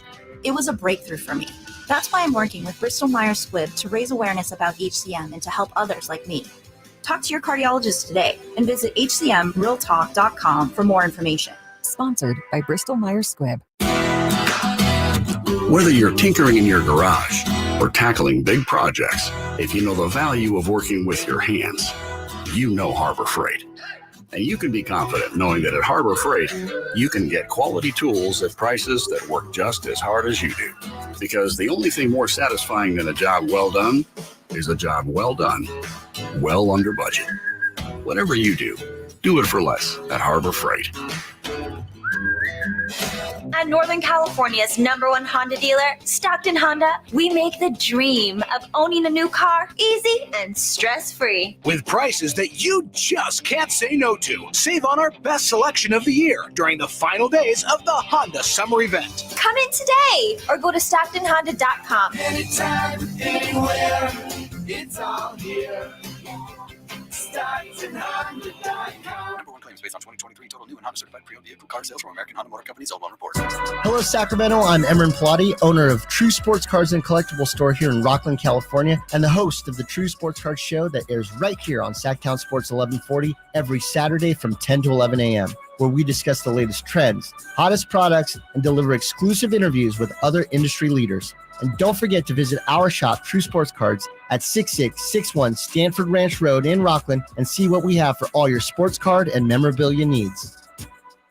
What's up? We're talking to Chad Hoblet, a Hoblet Dodge Chrysler Jeep Ram in Woodland. Chad, what's going on for the Labor Day sales event? Get the Jeep you've always dreamed of when you save up to $20,000 off MSRP on all remaining new 2024 Jeep Wrangler Rubicon X and high-altitude 4xe. Whoa, did you really say $20,000 off, plus you save thousands more at the pump? That's not it. You can also save up to $17,000 off MSRP on all remaining new 2023 Jeep Grand Cherokee 4xes and $15,000 off MSRP on new 2024 Jeep Grand Cherokee 4xes. If you've ever wanted a Jeep, now is the time to do it. See their full selection at HobletDodge.com. Unbeatable prices, unbeatable selection. Nobody beats Hoblet, period. $20,000 total net savings after $4,250 rebates and $15,750 dealer discount. $17,000 total net savings after $4,250 rebates and $12,750 dealer discount. $15,000 total net savings after $4,250 rebates and $10,750 dealer discount. Rebates includes $3,750 federal EV tax credit offered by third party subject to change without notice. Consult a tax professional for eligibility. 10 at this net savings. See dealer for details. I didn't ask to be thrown in the streets with nowhere to go. I didn't think I'd survive. But I did ask for help, and Covenant House was there for me. 1 in 10 young adults will experience a form of homelessness this year. For these kids who didn't ask to be put in this unthinkable situation, Covenant House is there. Covenant House helped me break the cycle of homelessness in my family. They gave me the love that I needed. Over 2,000 young people will sleep safely in a Covenant House bed tonight. When youth who are experiencing homelessness have a hot meal, a safe place to sleep, medical care, and love, they can overcome heartbreaking challenges and have a brighter future. They just really genuinely just wanted to help me succeed, and I'm succeeding. I'm a speaker, I'm an author. Covenant House really helped me and really helped mold me into the woman I am today. If you or someone you love is asking for help, go to safeplacetosleep.org today. Sacramento, Dierks Bentley's coming to town. Getting drunk on a plane. For his only show in California this year, Saturday, September 28th at Hart Health Park for Country in the Park 2. What was I thinking? And he's bringing some friends. Farmally. I want to close your eyes for this. Tyler Rich. Dasha. Did your boobs stop working? And more. Saturday, September 28th at Hart Health Park. Get your tickets today before they're sold out at CITPFest.com. Brought to you by the California Army National Guard and Red's Pizzeria and Tap House. The Labor Day Sell-a-thon is on at Folsom Lake Ford. Get huge discounts, low finance rates, and zero down deals on approval of credit right now. Shop Folsom Lake Ford in the Folsom Auto Mall and tell them Coach Doug Christie sent you. What sets Ashton & Price apart from other injury law firms? I'll tell you. From beginning to end, all important legal decisions are made directly between our clients and their experienced local attorney. A gate agent flying the plane, the receptionist performing surgery, not a chance. There's simply no substitute for the unique power of the direct attorney-client relationship offered by Ashton & Price. And there's never a fee until we win, and between you and me, we win a lot. Remember, for the best advice, don't think twice. Call Ashton & Price. KHTKAM Sacramento, KYMX HD2 Sacramento. From the Power Business Technology Toshiba Studios, your flagship station for the Beam team. Should we light the beam? Light the beam, baby. Sacktown Sports.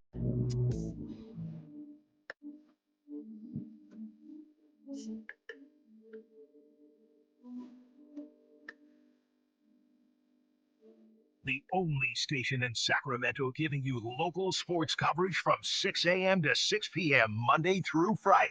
Sacktown Sports. Can you believe it? our dream has come true. The Brandon Aiyuk contract saga has ended happily for the 49ers. Brandon Aiyuk with a new deal, 4 years, $120 million, $76 million guaranteed, according to sources. It's been such a slog, the whole thing. It doesn't feel like 49er fans necessarily are excited about it. I think at some point they will be, but now it's just a moment to catch your breath and say, thank goodness it's over. Yeah, and I would love to hear from Niners fans what they think about this deal. 916-339-1140.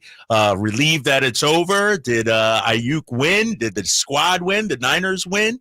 I thought that this week, Whitey, would be the week where if a deal got done, it could be let bygones be bygones. It's like, all right, the deal gets done. Now you can really lock in on the Jets. And Aiyuk now has plenty of time to get up to game speed and get ready. And the fact that this was done this week and not in the middle of next week, to me, is a great sign that he will be available week one. We talked earlier about it. Kyle Ledbetter pointed it out yesterday. Nick Bosa on the 6th agreed to his deal. On the 10th, he was on the field playing for the team last season. And so this is I'm happy for my guy Aiyuk. He got paid. I'm happy for him. I'm happy for 49er fans too. Yeah. And I just get Trent Williams taken care of, and all of a sudden there's a little boost you got going into the regular season rather than this dreadful, I don't know what's going to happen or who's going to be playing. According to ProFootballNetwork.com, your highest paid wide receivers right now, number one, of course, is Justin Jefferson, 4 years, $140 million, $110 million guaranteed. 2, CeeDee Lamb, $136 million, includes $100 million guaranteed. A.J. Brown, Eagles, 3-year extension for $96 million. You have Amon-Ra St. Brown, let's see here, $120 million, 4-year extension for just over $120 million. This says $77 million in guarantees. Jay says it's over $100 million in guarantees when you include a signing bonus. Yeah, he got 34.6 up front. Mm-hmm. And that's interesting because it looks like that was kind of the target for the Niners. And Aiyuk is the Amon-Ra St. Brown deal. Tied for 5th now, Tyreek Hill, and $120 million contract extension for 4. And now Brandon Aiyuk, 4 years, $120 million. Reports say $76 million guaranteed, which, as Jay pointed out, relative to these other guys, doesn't appear to be very high. And I think Emil said that too. I think he said he was a little surprised that it was only $76 million because it looked like that was one of the holdups. Yeah. And it looks like maybe the 49ers didn't have to give up as much as Aiyuk wanted. Yeah, but I also think, considering his age, considering where he is at in his career, he should see that contract fully played out. You know what I mean? Like now, if he was an older receiver or something, or if he was an older offensive lineman, a la Trent, it didn't have the guarantees or a high guarantee, then he would be worried. But at 26 years old, a 4-year deal, I think, in his mind, his agent mind, he's just now about to enter his prime. And so in his mind, he's going to realize and cash in on that $120 million, all of it, and won't have to worry about the guarantees, or he should be able to cash in on that. The big question is this something the 49ers could have done weeks ago? But I'm not sure that even matters. If this is taken care of now and if he's ready to go, it was awkward for some of the players, difficult at times. But if he's in-house and he's ready to go, and they're ready to go, I don't know that it matters. Yeah, it probably doesn't, for the Niners and for Aiyuk. It matters for us talking heads that spent 3 weeks to a month or 2 months talking about it, right? It's like that, but it gave us content, right? It gave us content, which is is what we want in this business. But they probably could have went up to 30. They probably could have had this deal done. But when you're in negotiations, you don't go from your first offer to your best offer. It's like negotiating when you buy a house. You come in with a nice little low ball offer. They counter, you keep going back and forth. You wait it out a little bit, make them sweat. And so would I have liked for this deal to be done so it could save us all this heartache and everything? Yes. But in the end, it got done in plenty of time to get ready for the season, I think, for Aiyuk. And plenty of time to take on a Jets team that is, according to one agent, in disarray right now. Yeah. And you know, I think now you need Trent Williams, because I feel like, to your point you said just a minute ago, there's a boost now with the Niners. Remember, this training camp, you guys said it, was a D. You know, whether it was injuries, holdout situations, sort of like last year with Trey Lance and Bosa. I'm moving up to a B now. Yeah, exactly. Now it's a B, right? And by Jets time, it'll be an A. Everybody will be feeling good. Sunshine and rainbows in Niner camp. 339-1140, 1-800-920-1140. Manny joining us on Sacktown Sports. Hello, Manny. How are you? Hey, I'm doing good. I'm happy about this contract finally getting done. I think it was pretty fair. I think that, you know, from what I heard last month, Brandon Aiyuk wanted an extra year and more guaranteed. And I think he got more guaranteed. He got the 4th year, but he didn't get as much guaranteed as he probably wanted to. So I think that's a fair compromise. He got one out of the 2 things he was looking for. Do you think, in your opinion, Manny, if they had not had Aiyuk, without Aiyuk, would they have been a Super Bowl contender? No, I think they could have made a playoff run, but Super Bowl contender, probably not. All right, thank you for All right, calling. Manny. Yeah, so yeah, you too. Manny's happy. No, he's feeling good. You know, it's Jay playing Bang Bang Niner Gang. I'm seeing tweets out there from Niners fans. Ryan Williams, his agent, Brandon Aiyuk's agent, tweeted out a photo. Those two were FaceTiming. I thought Ryan Williams was your daughter's teacher. No, that's Ryan Williams' art. Oh, okay. This is just Ryan J. Williams. We worked hard for that smile, he says to Brandon Aiyuk. And check that out right there. Yeah, they did work. Yeah, hard, they did work hard. And I think at the end, man, if you're, because, you know, people were criticizing the agent, bashing Aiyuk. In the end, I think Aiyuk got what he wanted. Maybe he wanted a little more guarantee, but $30 million, that's a very top 5 contract for a wide receiver in the NFL. What this means for the 49er receiving core going forward, next on Sacktown Sports. California, it's the Ford Labor Day Sell-a-thon. 6 days of the biggest savings on an incredible selection. So visit your California Ford dealer now through September 3rd and get great offers across the lineup of Ford trucks and SUVs, like the built Ford Tough F-150 truck, part of Ford F-Series, America's best-selling trucks for 47 years and counting. Or the adventure-ready Ford Bronco Sport with GOAT modes to help you conquer the great outdoors. And check out the always electrifying Ford Mustang Mach-E with 0 to 60 thrills and 0 emissions. It's the Ford Labor Day Sell-a-thon, and it's your chance to save. Whether it's gas, hybrid, or all-electric, now's the best time to get behind the wheel of your brand new Ford truck or SUV and drive it home today. But hurry, these offers absolutely end September 3rd. So go to your California Ford dealer today. Based on 1977 to 2023 calendar year total sales. I have to admit, I was a holdout too. I was a charcoal grill holdout. I didn't want to make the jump to gas grills. And now here I am reminding you that not all gas grills are created equal this summer. While summer still lasts, bring out all the delicious flavors in your grilled meals with the amazing Napoleon Prestige and Prestige Pro line of outdoor cookers. Features other grills cannot match. They're built different, built better, built to last, made with premium stainless steel that boasts quality and a lifetime warranty. Napoleon grills and accessories are now available at your nearby Amy's, Ace Hardware in Sacramento, and now El Dorado.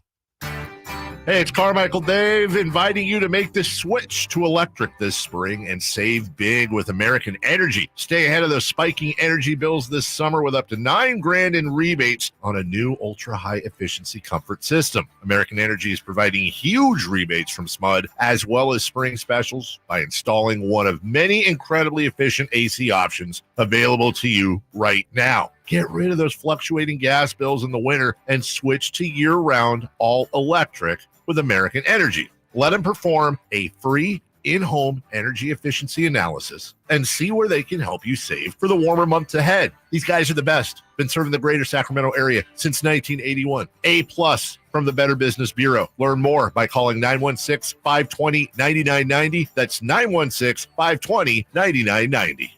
Call 916-520-9998 now.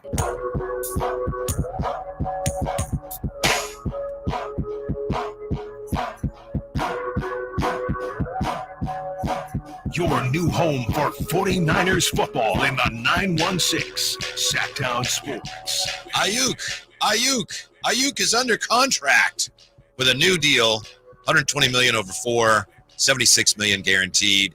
49er fans reacting. We're reacting to today's breaking news. A couple of differing views on the text line here, 339-1140, 1-800-920-1140. From the 916, the Niners may have come up to 30, but I know they dropped that guarantee way down to only 76. So therefore, it's probably factually incorrect about the guaranteed money. I think the Niners won. And we also have from the 530, Aiyuk won the contract deal, but the Niners should have got this done a month ago if they were just going to cave. Why don't they just start training camp now for everyone? If it doesn't matter, it matters.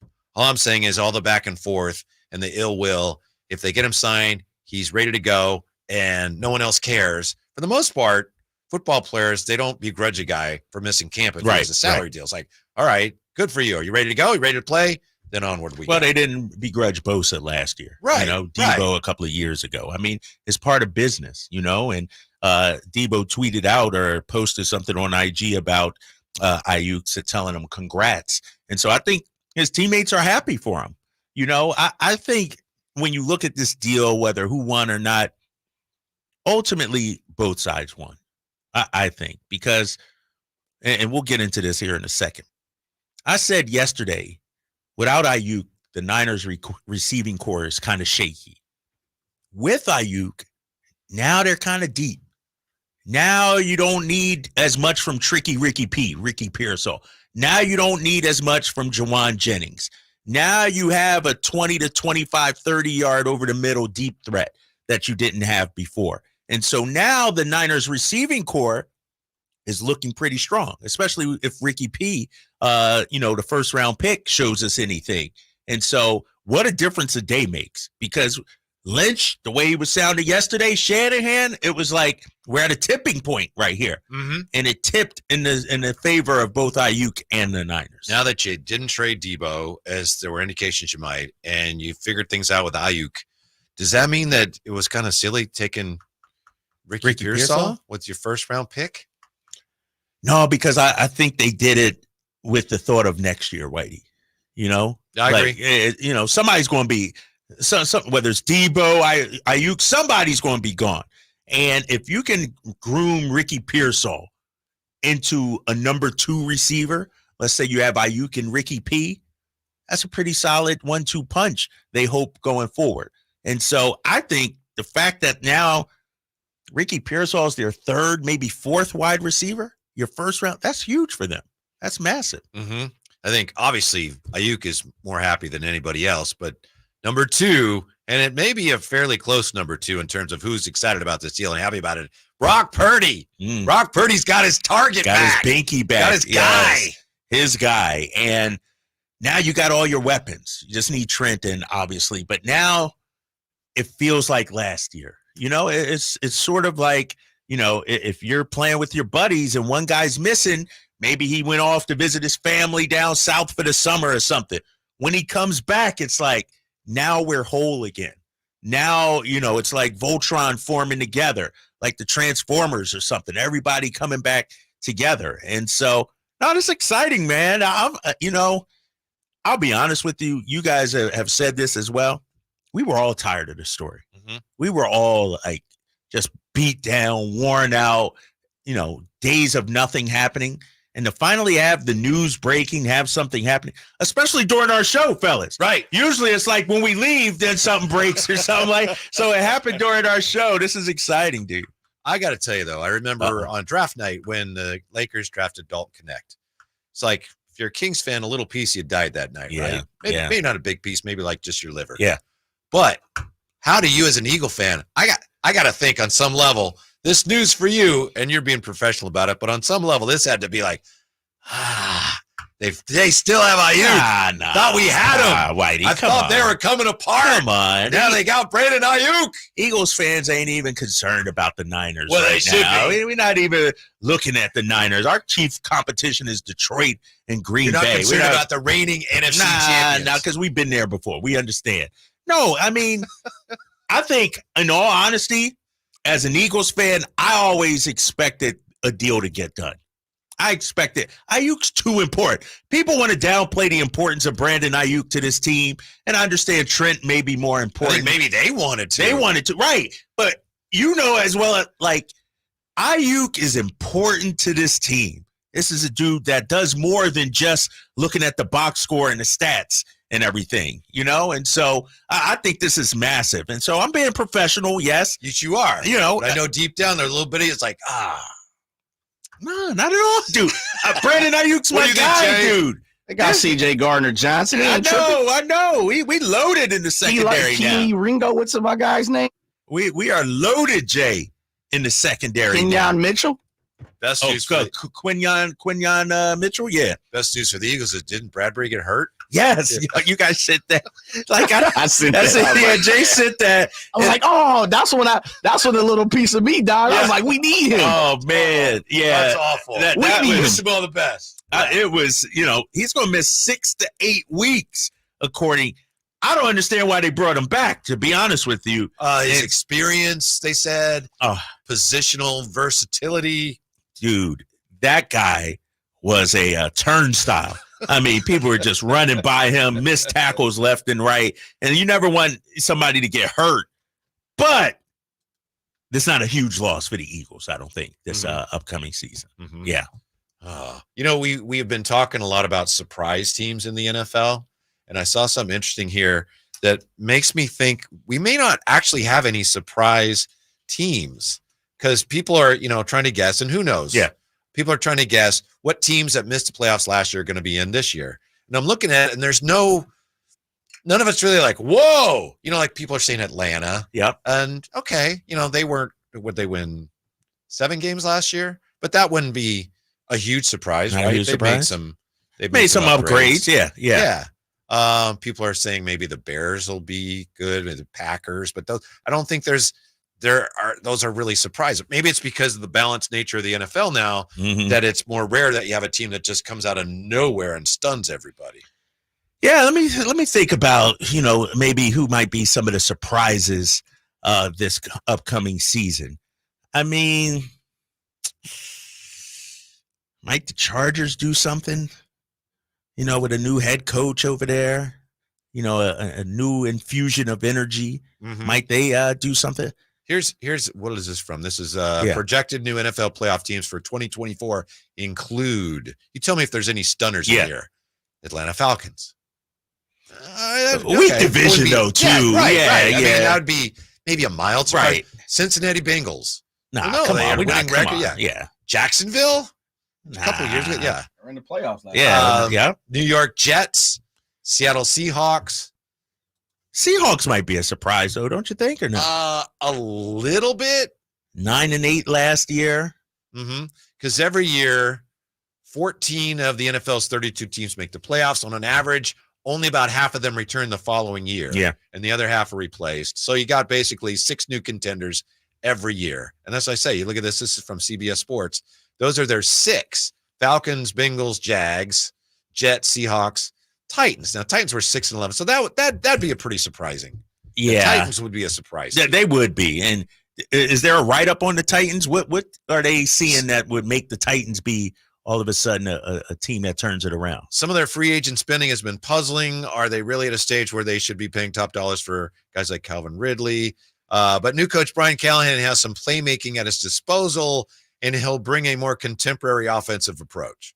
That just sounds like I gotta write something. I gotta pick somebody no one expects. It ain't no new personnel or ain't no big signings or anything. No huge trades. L'Jarius Sneed and Calvin Ridley and Will Levis is the quarterback. So maybe Will makes a jump. You know what I mean? Yeah. Second year guy. Seattle 9-8, clearly in transition. But unless they win 16 games or something, I don't think they're going to really surprise anybody. Yeah, somebody on the text line. What about the Patriots? Stop. That would be a surprise. Remember, I told you I was thinking about having them as my surprise team, and I decided, nope, I'm not doing that. Have you been hearing the pushback on Gerard Mayo? No. And Gerard's my guy. I know Brissett's the starter. Yeah, they named their starter, and people in New England are sort of up in arms. Up like, you draft Drake May, number surprised. 3. Yeah. And I get it, though. They don't have any weapons. The line's not great. Why send a guy out there to get, slaughtered? But Gerard Mayo, when announcing that Jacoby Brissett was going to be a starting quarterback, he said, and I'm paraphrasing, but almost, verbatim, I have decided.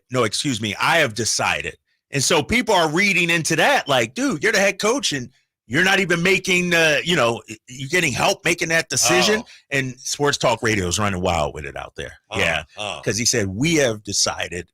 I mean, I have decided. So the people think the subtext is you saying, this isn't really what I wanted to do. Right. Or I've been told to do or something like that. Or, yeah, exactly. I thought Drake May should be starting. They're so bad, though. I think it would probably ruin that young kid. Didn't ruin Peyton Manning. Didn't ruin Troy Aikman. Different era, Whitey.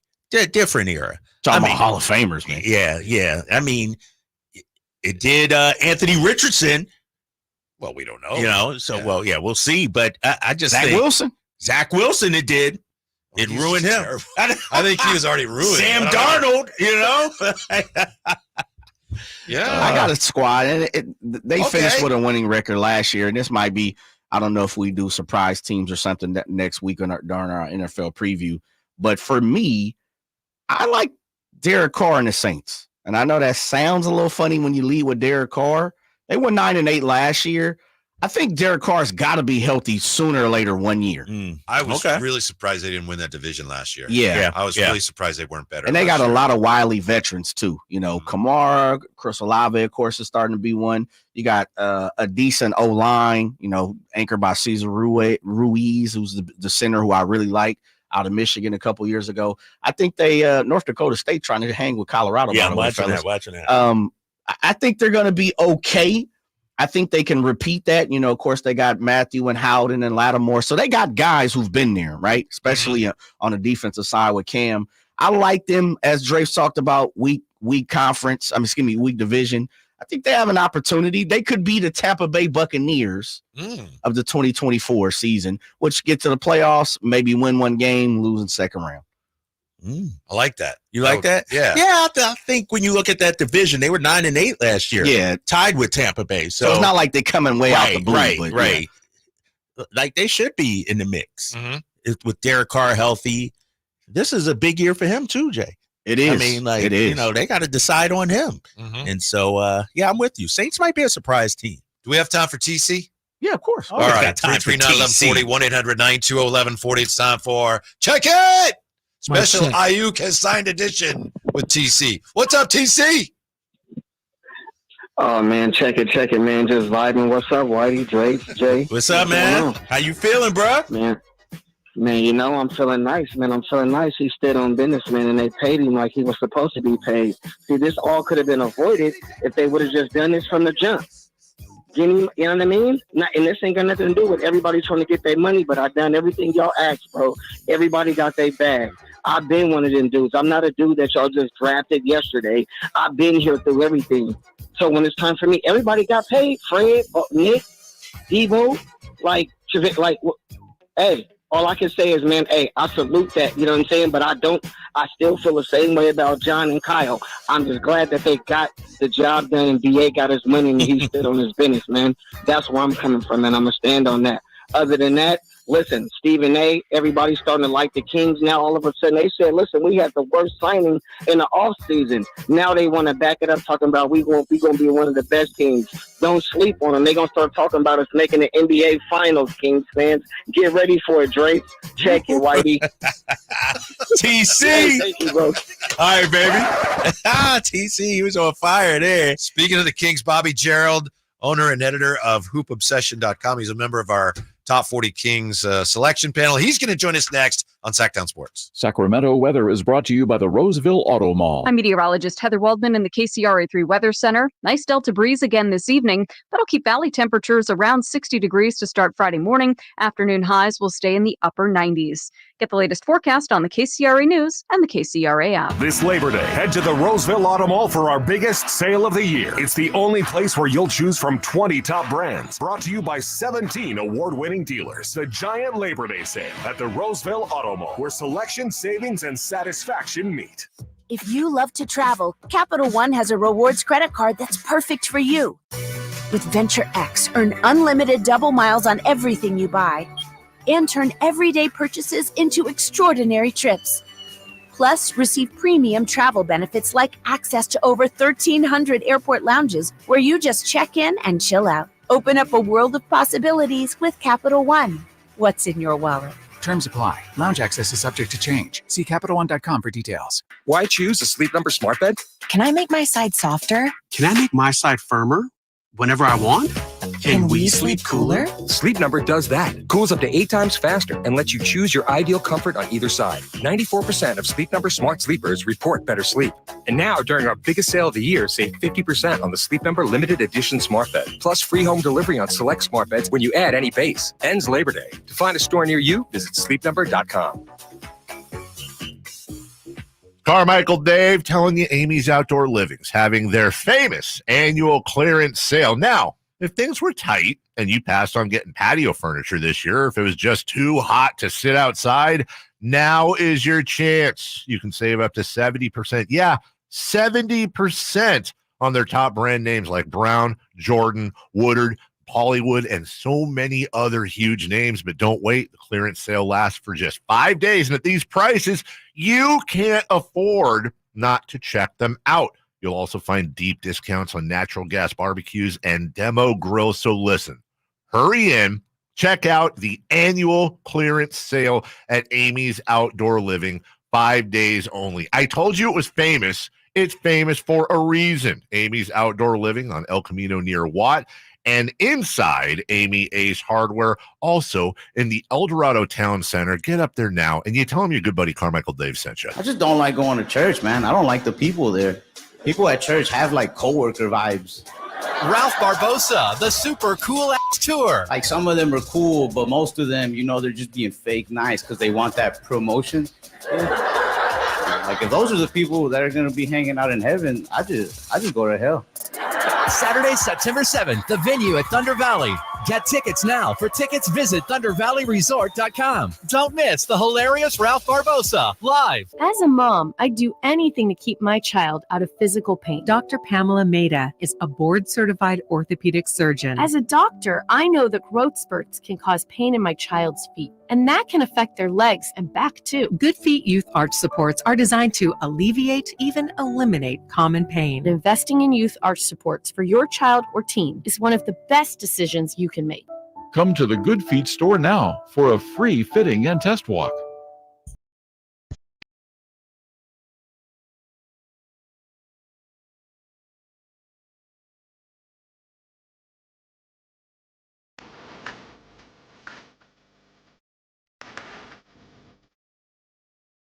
Your flagship station for the Bean Team, Sacktown Sports.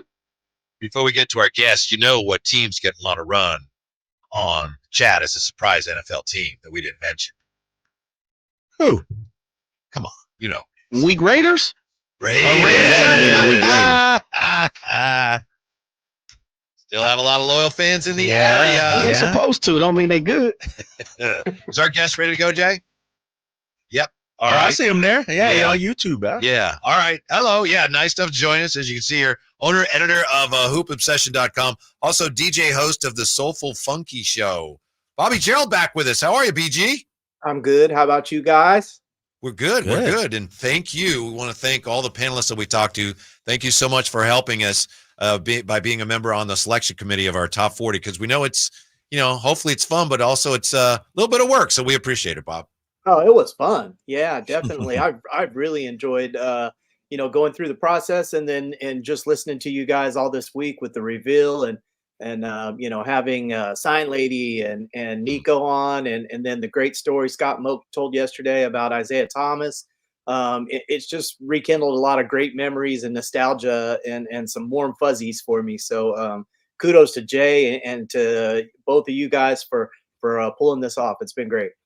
Hey, Bobby, we had Tony Harvey on earlier, and one of the things I asked him is, what was more difficult, the top end, top 10, middle of the pack, or back end? What was more difficult for you to try and narrow things down? Yeah, I think probably the guys in the back end. Kyle, I know you don't seem to have much appreciation for the analytics folks. So I don't know what you're talking about, man. Where you get that from? I'm trying to get you to meet me halfway here on this one. So, you on the regular. Okay. I try to be, I call it data informed. So how about that? It's like a somewhere in the middle, right? So I like to look at the analytics and then throw them out and use common sense, if that makes any sense. So, I did a big spreadsheet of like 80 players. These are the 80 guys. And I looked at total production. And then I kind of went back and said, yeah, but some of these guys didn't have the impact. Like how do you put a price on the impact a guy like Jason Williams has had here in Sacramento? At Summer League, I was walking through a mall in Las Vegas, and you go into the Lids store, where they have all the jerseys, and the Kings jersey, the only Kings jersey they have for sale is Jason Williams, number 55. You know what I mean? So you got to, even though Mike Bibby raised the team to another level, I thought like a guy like Jay Will really had a great impact on everything he did here. A guy like Isaiah Thomas, just so beloved.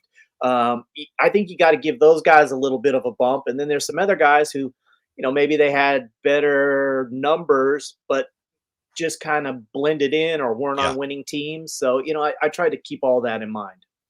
Bobby, here were today's 20 through 11. I just want to know if you have any views on any of this, and I'll run it down. 20 through 11 today. Lionel Simmons, 20. Eddie Johnson, I didn't have him that high, but I was thrilled that somebody who played way back when ranked that high. Eddie Johnson, 18, Rudy Gay, 17, Tyreek, 16, Ron Artest, Meta, 15, Jay Will, 14, Wayman Tisdale, 13, Kevin Martin, 12, Bobby Jackson, and 11, Brad Miller. I'm just wondering, anything jump out at you about those 10? I think kind of like you, Whitey. I've read between the lines now, and I have a pretty good idea who the top 10 is, right? So that's kind of what I got. Allegedly. Yeah, allegedly, right, Jay?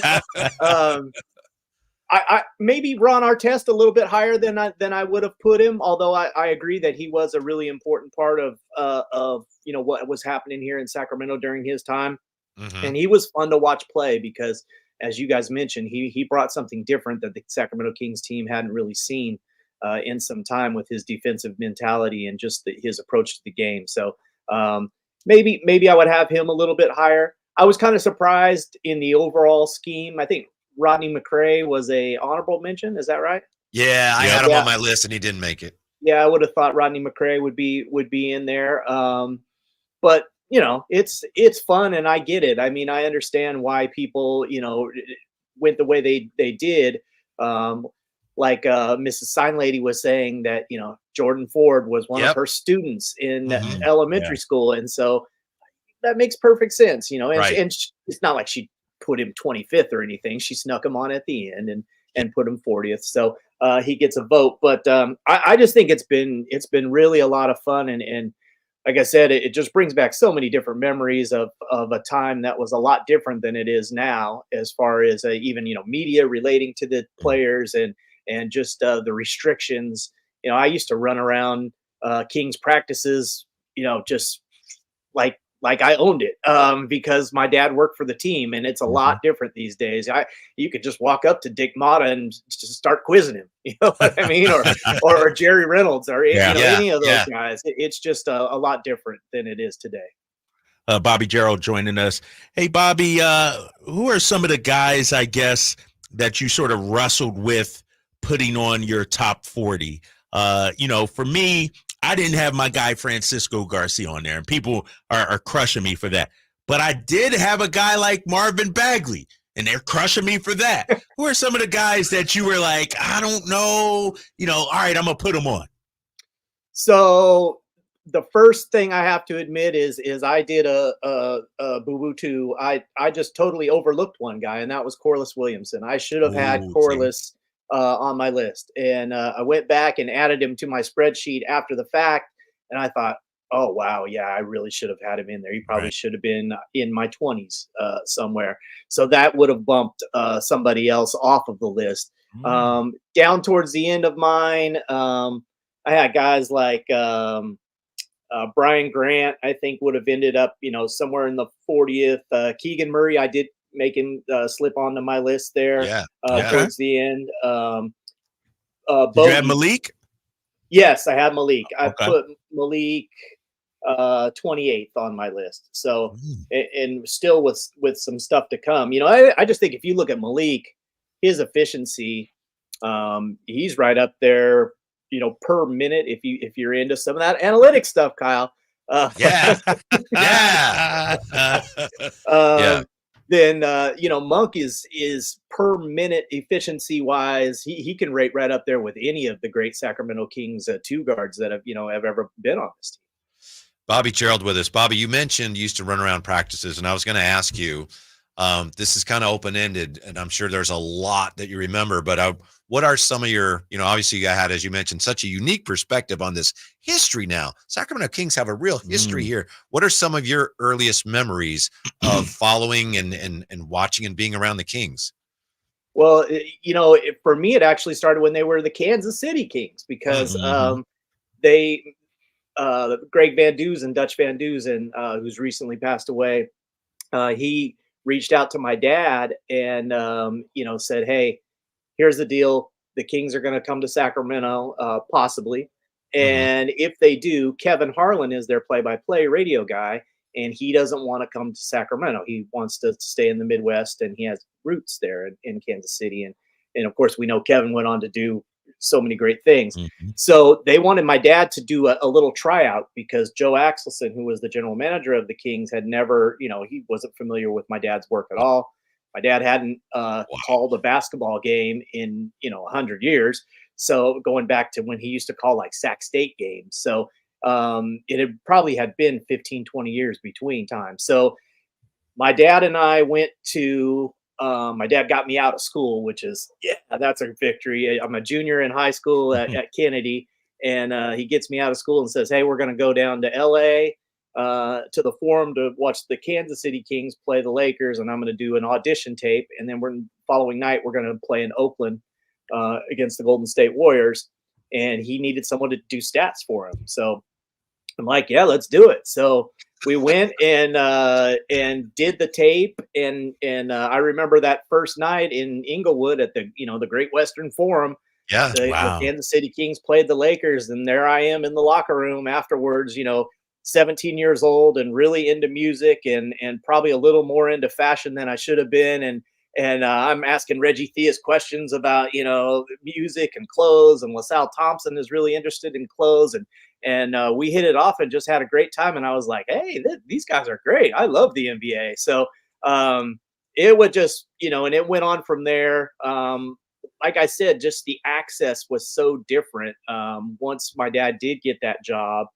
And they just kind of welcomed me in as, he's the announcer's kid and he's all right. And they treated me like a little brother. LaSalle Thompson, actually, he had, the designer Jeff Hamilton. He's a guy from had a coach, baby. In Los Angeles. And he's famous for making all these designer clothes and everything. Well, LaSalle, that was one of LaSalle's guys. So LaSalle commissioned Jeff Hamilton to make me like a miniature size jacket and these fancy pants with denim and leather and all this kind of stuff. And, it was just little things like that. Going out to dinner with different guys. I remember Kenny Smith coming over to the house one night. I was always, in high school being a DJ. I would DJ high school dances and stuff. And I had my turntables and everything, still do to this day, set up in my little office room. And Kenny Smith is over at the house and he's like, let's make a tape, so we're making mixtapes and doing stuff like that. So it was, I definitely saw it from a different perspective, and always grateful and always have a soft spot for some of the guys who really go back in the day. That's awesome. I just can't get over that. It's like, Gary Gerould, yeah, we want you, but you're going to have to do an audition tape. Right.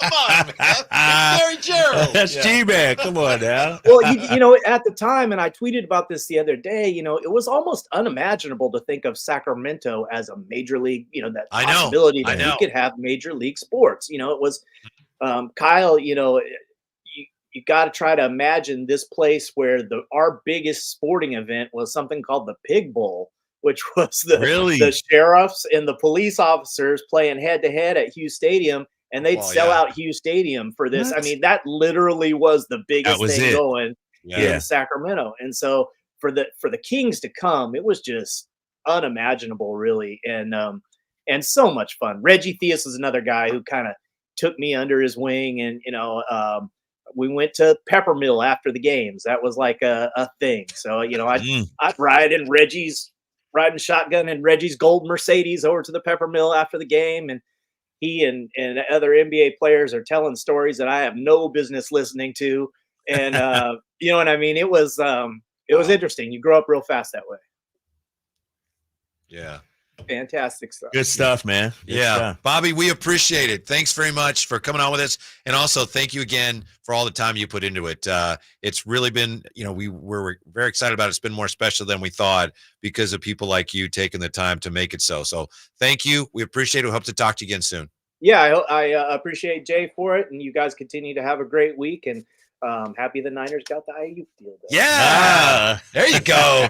Thanks, Bobby Gerould. Yeah, make sure you follow him all right, Bobby. on Twitter. Check out hoopobsession.com. When we come back, Jay against Drapes. Yeah, let's go. Yeah. Now, Jay, what was somebody complained that I never call this the same thing all the time? Yeah, you switch up. Yeah, never put the proper name on it. Whitey's Wayback Quiz, Whitey Wayback Machine. There's so many different aliases. Machine Quiz. All right. Is that what it is? All right. That's what it is today. And it's next on Sacktown Sports. Sacramento weather is brought to you by the Roseville Auto Mall. I'm meteorologist Heather Waldman in the KCRA3 Weather Center. Nice Delta breeze again this evening. That'll keep valley temperatures around 60 degrees to start Friday morning. Afternoon highs will stay in the upper 90s. Get the latest forecast on the KCRA News and the KCRA app. This Labor Day, head to the Roseville Auto Mall for our biggest sale of the year. It's the only place where you'll choose from 20 top brands. Brought to you by 17 award-winning dealers. The giant Labor Day sale at the Roseville Auto Mall, where selection, savings, and satisfaction meet. Attention! If you owe money to the IRS, this is an urgent message. The IRS is cracking down by sending out heart-stopping letters, aggressively garnishing paychecks, seizing bank accounts, and putting liens on homes and businesses. They call it enforced compliance, and you better watch out because penalties and interest on unpaid taxes compound daily, making it seem impossible to ever get out of debt. Don't let the tax debt destroy your life. You need to call Optima Tax Relief, the #1 tax resolution firm. They're experts in the Fresh Start Initiative, one of the biggest breaks that the IRS has ever offered. If you qualify, you could save thousands. Optima's resolved over $1 billion of tax debt for their clients. A+ rated with the Better Business Bureau, they'll fight to get you the best deal possible. Call Optima now for a free consultation. Call 800-343-6460. 800-343-6460. 800-343-6460. Optima Tax Relief. Some restrictions apply. For complete details, please visit OptimaTaxRelief.com. It's Capital Casino, Sacramento's #1 poker room. And guess what? Primetime football is back. Capital Casino is giving away $500 per game in high hand bonuses for every Sunday, Monday, and Thursday night primetime game. As always, offering the best food, the best service, and the best action with the most variety of games in the region, conveniently located in downtown Sacramento. So check them out, Capital Casino, and always remember to gamble responsibly. 1-800-GAMBLER. Sacramento, Dirk Bentley's coming to town. Getting drunk on a plane. For his only show in California this year, Saturday, September 28th at Hart Health Park for Country in the Park 2. What was I thinking? And he's bringing some friends. Parmalee. I want to close your eyes for this. Tyler Rich. Be the difference. Dasha. And more. Saturday, September 28th at Hart Health Park. Get your tickets today before they're sold out at CITPFest.com. Brought to you by the California Army National Guard and Red's Pizzeria and Tap House. It's the Labor Day Sell-a-thon at Folsom Lake Ford. Get low finance rates and 0 down deals on approval of credit right now. Shop Folsom Lake Ford, over 35 years in the Folsom Auto Mall. And tell them Coach Doug Christie sent you.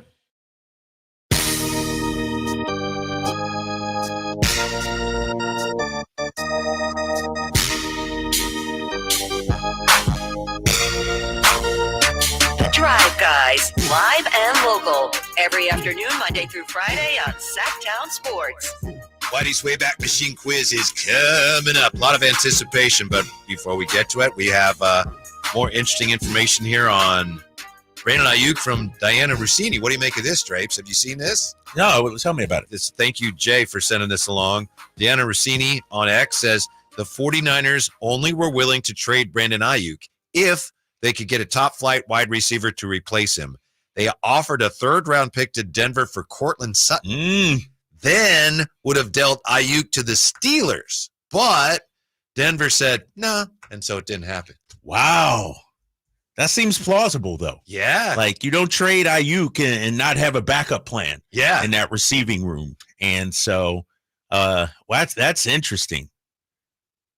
Would Cortland Sutton have been no Brandon Aiyuk. Right, no Aiyuk. Yeah. He kind of underachieved a little bit in Denver. I guess, given that situation, I could see why. But, okay. All right. But we ain't got to worry about that now, right? That's right. It's time for Whitey's Wayback Quiz for August the 29th.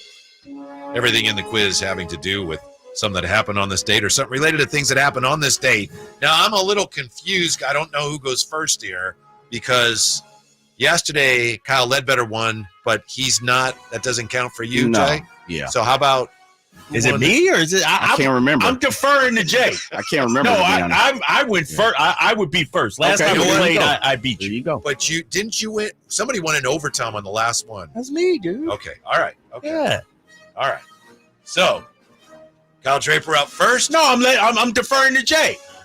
Okay. Yeah, I should be first, but. All right. He's the away team, so I'll let him go first. Okay. I got the color jerseys on. We got a lot of closest twos. We got a new category today as well. Jay, here's what we have. 1965. We have Guess the Year, which is I'll tell you everything, and you guys have to see who can guess closest to you the got year. to get fancy with that. Okay. 1965. Guess the Year. 1985. 1996. 2002. And 2022. 1996. 1996. Ooh, it's Ray Langford. The closest to this Olympics. Yeah, the closest to. Okay. You want to Drapes go first? Drapes, of course. 1996, the Orioles become the first team ever with how many different players hitting 20 or more homers in the same season? Ooh, that's a tough one. 20 or more? Yeah. 5. Jay? 1996. Mm-hmm. Come on, Jay. I mean, do some calculations, baby. This algebra over here. They're carrying the one. Jay's going 4. Going 4. Bobby 6. Bonilla, Cal Ripken Jr., Roberto Alomar. Let's see. Orlando Palmeiro, Chris Hoyles, PJ Surhoff, Brady Anderson. 7. When I said 5, I was like, oh, shoot, that's not high enough. I thought Jay was in for the steroid sure, era. Right? Yeah. I thought he was for sure going to go 6. Drapes with the point, and Drapes, you're up. 65, Guess the Year, 85, 02, and 2022. 2022. It's closest to. Jay Just goes about all of them are first. closest Jay to. goes first. All right, Jay. Albert Pujols sets a record for home runs off more different pitchers than any other batter. For his career, how many different pitchers did Pujols homer against? You found that info? More than anybody else. Yeah, I'm going 252. 252. Damn, that's a lot of pitchers, Jay. That's a lot of pitchers. Can you read the question again? Albert Pujols sets a record for home runs off more different pitchers than any other hitter. For his career, how many different pitchers did Pujols homer against? Jay says 252. Man, that's a lot, Jay. 251. I got to go the under. The answer is 458. I say it's 400. Yeah, Get out of here. 458 different pitchers. That's a record. Jeez, that's a point. That's a lot For Jay, and it's 1-1. What did he finish with? 6 something? What did you finish with? Yeah, he got. Just look that up, bro. Yeah, look. All right, that's just for my knowledge there. I'm just asking. That's crazy. Yeah, I know. As we're getting that, you're up, right? Yeah. 703. 703. Yeah, damn, 703. Yeah. Jay's up. Jay, 65, Guess the Year, 85, 2002. 1-1 ball game. 2002. 2002. This date, the International Olympic Committee votes to drop baseball from the summer games, replacing it with what? Golf, skateboard, half pipe, breakdancing. Golf. He's got it. That was an Golf. easy It one. is. That was the easy one. Damn. Golf. It is. Jay with a 2-1 lead. That was an easy one, Jay. I guess the year, brother. I know, right? Okay. Whitey's Wayback Machine quiz for August 29th. Jay leading Drapes 2-1. Drapes, you're up. What's our years again? 65. Guess the year and 85. 85. 1985. Don Baylor sets the American League record, pardon me, for most times hit by a pitch. Who is the modern all-time leader with 285 times hit by pitch? Craig Biggio, Jason Kendall, Anthony Rizzo. I think I know this one.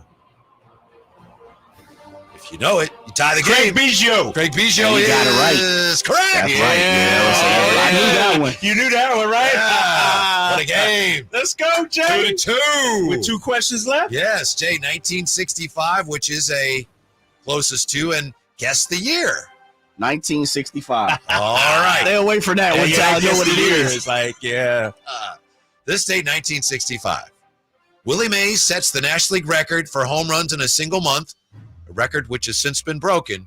With how many? Willie Mays, 1965, sets the National League record for home runs in a single month, a record that has since been broken. With how many?